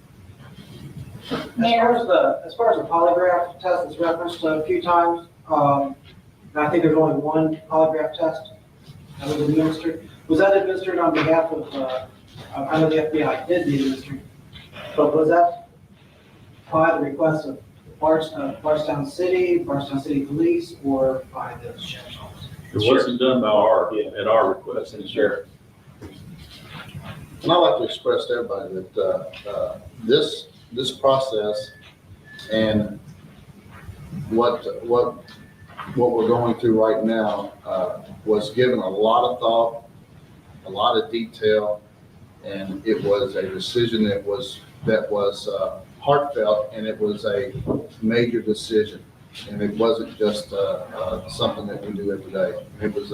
It's a major decision to do something. Was it a tough decision to make? Yes, it always is. What now, Chief McCubbin? Has he turned his things in? Yes. Did he do that before when he was suspended, or has he done that? Did you look at his picture? The badging gun, as the model would be. I took his authority and those items when I suspended him. But yes, he's in the process of returning all properties that belong to Bardstown Police and Force. He had mentioned several times in here about Officer Nick Hal saying perhaps maybe disparaging things about Detective Snow, and saying that Detective Snow lies to juries. Was that something that had come up before? Was there tension there? I was not aware of anything along those lines. It didn't speak out that where that came from. That was the first we heard of it. Let me tell you that.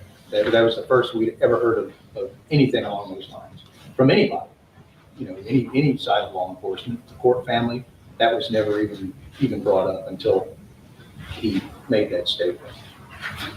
Does the city have custody of his police cruiser? Sheriff's does. Is there a specific reason for why they have status with this department when we're actually status, like, for example, the person suspended with pay, then without pay, now he's terminated? Is there a reason for why the police department did not pursue termination for Well, I have the authority to suspend administratively and full police powers. So I did that immediately. Then I send that to the mayor. The mayor's the only one that can suspend without pay. So once I convince the mayor what I would like and make my request to him, he made the ultimate decision to suspend without pay. And there's a section of state law, KRS 15520, which is the Police Officer's Bill of Rights, which requires certain administrative procedures and certain protections for a police officer. And again, a little bit of the timeline in terms of the delay. First and foremost, we had to proceed with caution because we realized that there was a criminal investigation. So we had to proceed with caution. Then we had to meet the criteria of KRS 15520, which requires the chief to put together information and basically do what's called a charging document. And again, that's part of the records for this case. Once that's done, once that was done and submitted, after we decided that we could proceed without hindering the criminal prosecution, the chief did that document. Mr. Houck was suspended with pay. We established a hearing date, which was sometime, I think, back in September. Mr. Houck retained an attorney. The attorney had a conflict with that date. So when that date came and went, we reestablished a second date, which was yesterday. And the difference between the suspended with pay and suspended without pay coincides with, he went from suspended with pay to suspended without pay on the date that we had set for that original hearing. Chief, do you recall when the last time an officer was fired for interfering with a criminal investigation? No, I can't. Since You can hear or overall? Here. Or, no. So how, could you put it into perspective, how unique of a situation it is for you as chief to have to do that, considering this is one of the biggest cases that have come around in the last couple of years? Not great. Yeah, it has an impact. It does. And, again, I go back to what I expect of police officers. I'm the chief, but I'm still a cop. I would not look at it that way if I was doing that case. So again, I hold the officers to a higher standard. And, how it was handled, again, I just have to go back to, that's just not how we do it as police officers. We don't get that option to not participate, to not be a part of when requested. That's in the oath, that's in the canon of ethics that you may receive through the open records. There are just many things laid out there for us as police officers that we will do.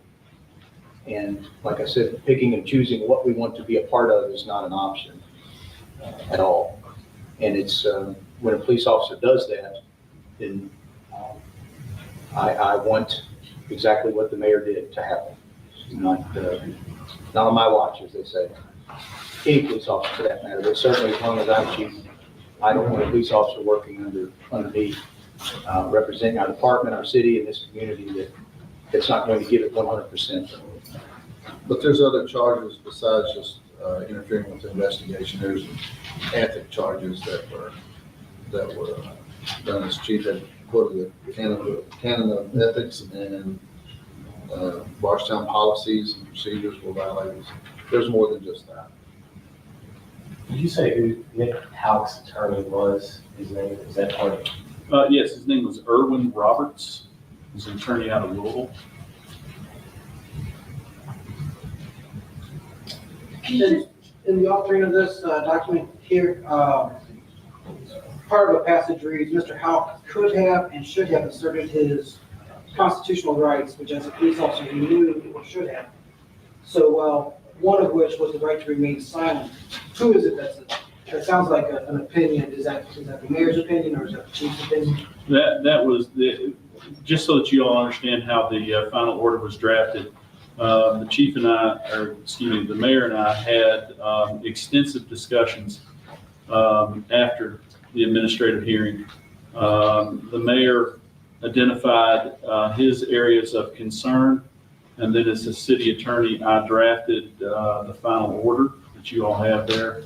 One of the part of the administrative hearing was dealing with and as it says in the order, and was tough for the mayor. And when somebody says, I'm put in a tough position here, I've got, I'm potentially a suspect, and people are looking at me and as a guilty party, and I'm trying to protect myself, but yet do my job as a police officer. And as the mayor has explained to me, and we've discussed, and is written in that order, there are procedures. There's a path out of that quandary, if you will, or that quagmire, and that is to seek advice from your superiors, from the chief or from a prosecutor. If he would have chosen to remain silent and assert a right, which he's innocent until proven guilty in a court of law of anything in the United States of America, and if he would have asserted that right to remain silent as a protection, then again, as it says in that order, we might not have been here. But he did not do that, and he took a different path, and it's unfortunate, I think, for everybody involved. What kind of weight do these charges carry? What kind of weight do these charges carry? Yeah, he's got You've got 3-4 instances. No. This is an administrative process. So what these findings are findings that justify his removal as a police officer, and that's it. This is the findings here are findings that justify the action that the mayor took to terminate him as a police officer. There's no criminal charges. No, just administrative. Yeah, we can't charge anybody. The chief can. The chief can charge people criminally, but the mayor and I have no authority to charge anyone criminally. So this is not in any way, shape, or form a criminal. And there's no. If you'll read carefully, there's no. I guess I'll leave it to a prosecutor, but there's no, not necessarily criminal behavior here that we've alleged or found. As far as the interfering with an ongoing criminal investigation, is the phone call the only instance that you are aware of where it would rise to the level of interfering with an ongoing investigation? I'll let the chief comment too, but that's the primary allegation for sure. Was that the only instance? In terms of interfering, you'll notice that there's also, and again, we had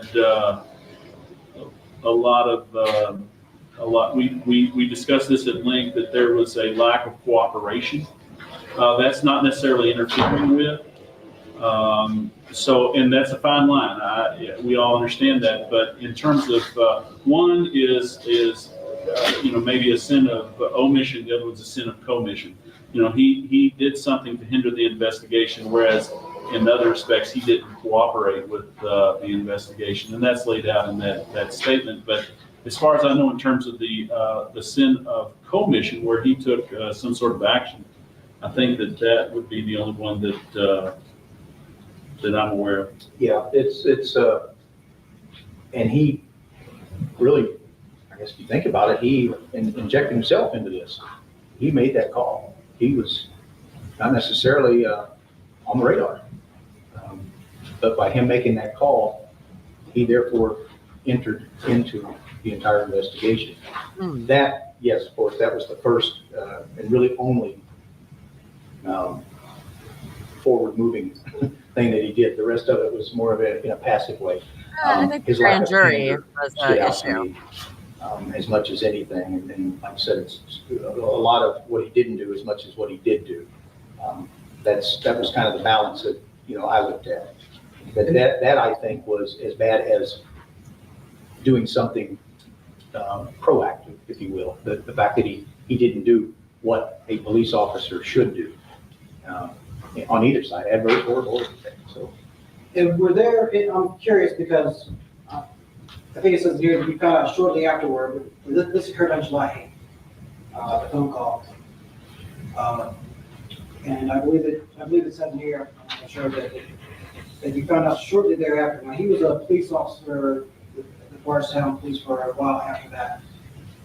You guys share a building with the investigating agency on or about July 8th, or shortly thereafterward, were there any measures taken to ensure that there was no sort of more overt or any other sort of interference with this investigation? Well, I don't know. I believe it's accessible. I mean, you can just. Yeah, oh, yeah, yeah. Out of your office, right? There are 3 agencies in that building. But no, that was in their detective office, if you will, which we don't have access to those files. We don't have access to that office. We have access to the buildings, the outer offices, I guess you could say. But no, I understand what you're asking, but no, there's no way any of us could go into their areas of investigation or files, if you will, more than they could come into ours.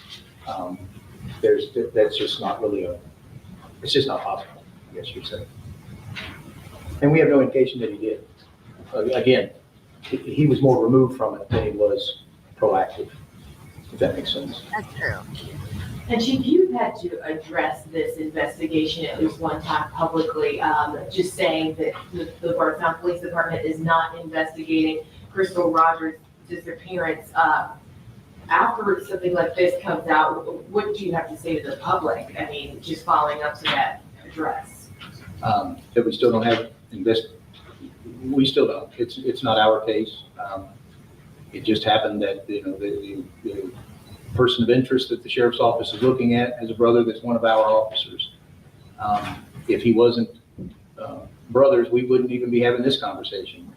But the fact that he was a brother, we're still not a part of the investigation in any way. And I say that loosely because obviously if the sheriff were to come to us to ask us to do something like we would with KSP or any law enforcement agency, we would certainly do that, but we really haven't been. Early on that we were doing very small things just to help them get some stuff together, but we're not a part of it. We really are not. Obviously our only interest in it was when our officer injected himself into, reaching out to his brother in the middle of that investigation and interview. Yeah, this might be asking for opinions, and so I'll just let you decide your answer or not.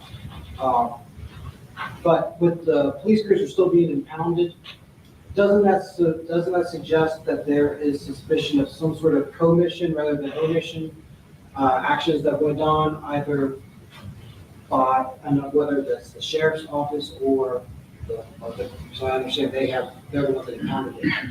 But doesn't that suggest that there are suspicions of actions beyond just omission? I think that would be a question for the sheriff's department. We, as part of what we did here, we assumed that was purely coincidental. We assumed that any kind of investigation would come back completely exonerating Officer Houck, former Officer Houck, his brother. That was the position that we took. We said that again, and that is out of deference to the ongoing criminal investigation, and that honestly makes it a little more difficult on us to proceed under those auspices, but we did that. And so in terms of an opinion, I'm probably like the rest of Bardstown. You have opinions about things, but our opinion in this particular case is really not important. We don't have any official capacity to render opinion. Nice. And as I used to tell people when I was working for government myself, certain matters, if you go outside and talk to the person who was just using the leaf blower, their opinion is as important as mine in that respect. Why was his car impounded in the first place? Why? Have to ask the sheriff's department about that. The city police car, it don't belong to the sheriff's car, it belongs to the city. Yeah, the city, it was requested, they requested the car as part of their investigation, and the chief determined that it should be turned over to the sheriff's department if it was part of their investigation. Just like any property, if there's any property the city of Bardstown had that state police or anyone felt like was part of a criminal investigation, if they requested it of the city of Bardstown, City of Bardstown would try their very best to accommodate that request. That was Nick Hal's personal car he drove, right? The city police. That was his police car, yes. And he was able to take it home, right? It was a take-home vehicle? Yes. And really, any tip that came in, we were going to react on. And we kept hearing allegations and tips. And, that I guess kind of shows how we were going to cooperate, obviously, in any way we could. So if someone were to come and say, hey, something with that police car, you don't have to convince me or ask me twice. Take it. I mean, I'm going to cooperate 100%. And it's certainly our police car, so I don't have to ask, I guess, but when that came out, then yeah, I absolutely wanted him to have it, and to either clear it or not. It's like any tip you would get, you have to follow up with it. So that's why we did that, to be honest with you. And again, like you said, the exact status of it, I think I think I can safely say it's pretty wrapped up. But it would ultimately be up to the sheriff and then to, when it comes back, I guess. Chief Cummins, you originally made this statement at the time when the car was impounded, the car was in the shop. So now coming back with this new evidence, what do you have to say to the community of Bardstown, and how do you justify making that type of statement? I didn't have to answer the question in the first place, to be quite honest. And it was an ongoing investigation, so would it have been better in your position to not answer the question instead of to tell a lie or maybe to exaggerate the truth over it? Not necessarily, no.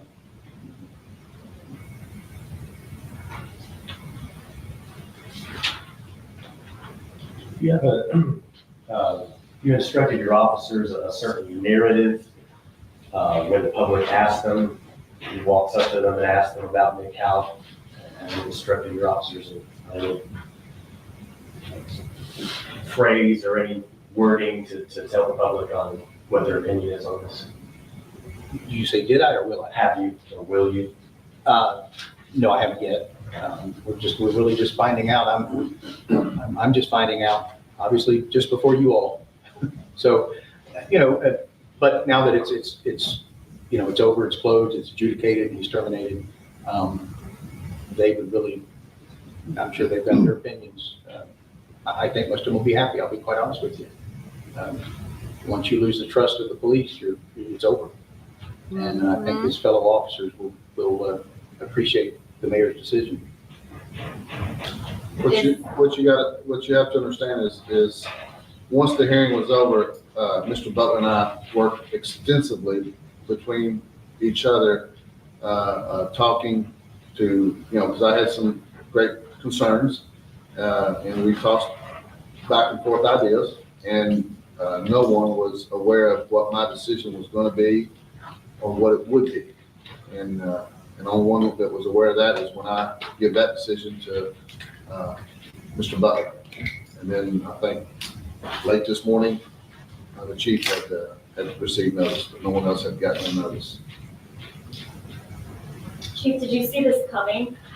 You've been familiar with the case when Crystal first went missing, and Brooks was the first person I think they questioned, knowing that was one of your officers' brothers. Did you see this coming?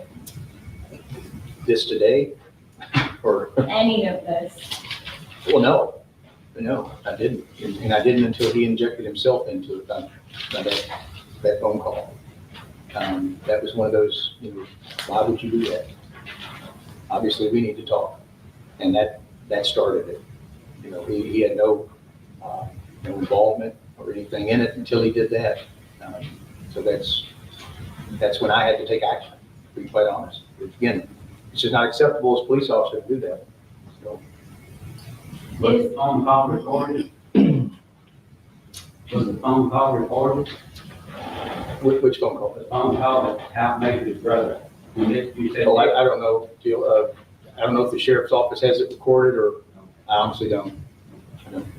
Who has the phone? Someone, the sheriff's department has the phone? I would assume. Yeah, one of them. Is Houck allowed to make contact with other members of your department now that he's been terminated, or has he been banned from making contact with anyone? No, I don't. He's a private individual Yeah, now. He can make contact Yeah. with whoever a private individual can make contact with. I don't know if my officers want to have contact with him. And is this, I guess the question was asked, is this the first instance that you fired an officer? Is it first? Is this the first officer that has been fired through the Bardstown Police Department? To this degree, yes, ma'am. Yes. Mr. Butler, can you describe the appeals process if Mr. Houck decides to appeal this decision? Yes, sir. Under that same KRS 15520, it provides that within 30 days of the final order, which is 30 days from today, he can appeal that to Circuit Court, Nelson Circuit Court. It's an appeal and complaint that has to be filed, and it would be appealing the mayor's action to terminate Officer Houck.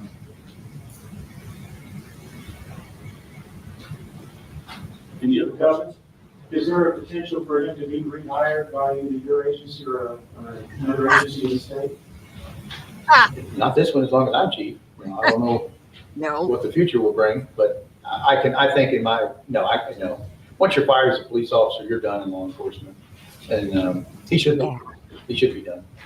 But he won't be back here as long as I'm chief, or rehired. Let me put it that way. And I can't imagine another police department hiring him after we fired him. I wouldn't hire another police officer from another department that was fired like this. So I can't imagine that any other would, and hope they would. Hope they would. They said like, yeah. Anything else? Okay. That concludes this press conference. Thank you. Thank you very much. So, by the way, as I said earlier, I had not seen that, and I found that to be absolutely fascinating because I've never seen anything like that before, really. Oh, that's not the right screen. Over here. There we go. I thought that was absolutely fascinating. And yeah, that's when you know things are bad. That's when you know when an officer gets fired like that. Ooh, they done messed up. Why will it not go back to its regular size? That's weird. I kind of need that to go away. Nope. That doesn't work. Okay, well, we're just going to leave that how it is. Doesn't matter. I don't need that anymore anyway. So let's just finish up. We're almost done, I promise. So now that was October 16th that we just listened to. Now we go to December. So in December 2015, a man named Danny Singleton, who worked for Brooks Houck and was friends with him and Crystal, was arrested on 38 counts of perjury for lying to the grand jury. Yes, 38 counts. That is, by the way, perjury is very hard to charge somebody with. And they charged him for 38 counts. So prosecutors said Singleton's testimony was at odds with 5 other witnesses when asked to explain his whereabouts on July 3rd and July 4th when Crystal Rogers vanished. Now, according to the Commonwealth attorney, Terry Gohagan, I'm sorry, I probably should have looked that up first. Sorry, Commonwealth attorney. Anyway, they said evidence would show Singleton was with Houck those days.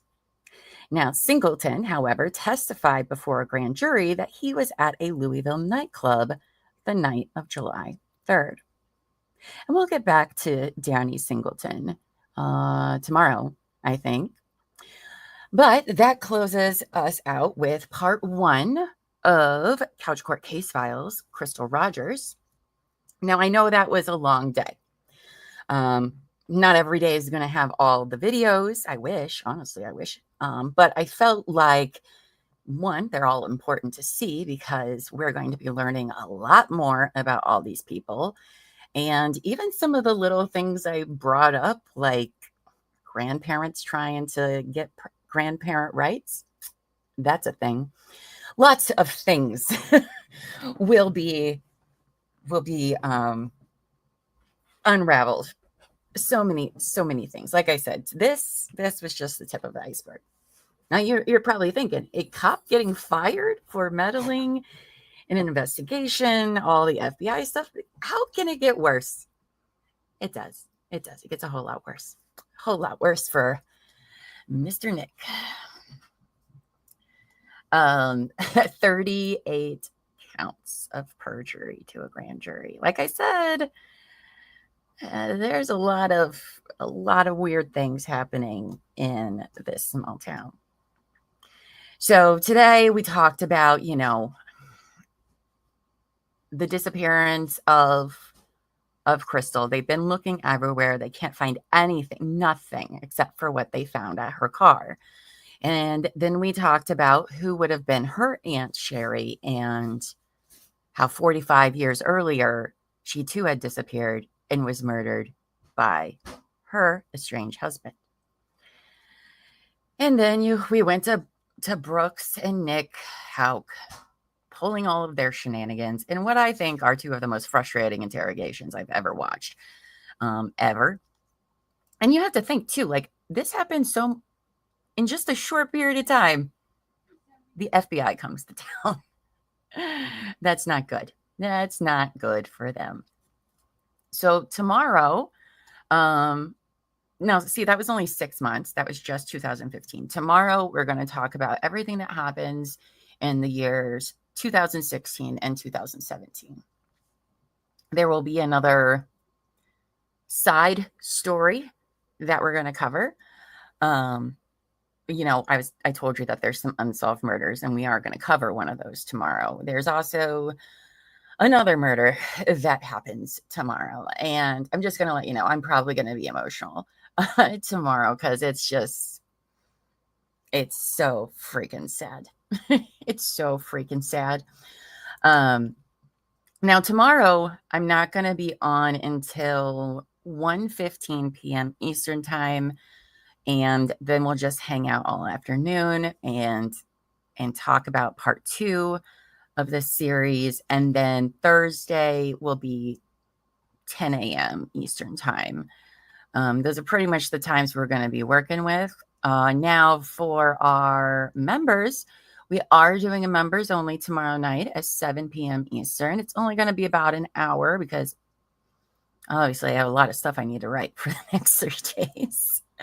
And then Thursday, we have True Crime and Wine Time, where Terry and I are going to be talking about the case of Larry Concantes, which takes place on a cruise ship. So everybody bring your Hawaiian shirts and your sunscreen noses, because we're going on a cruise.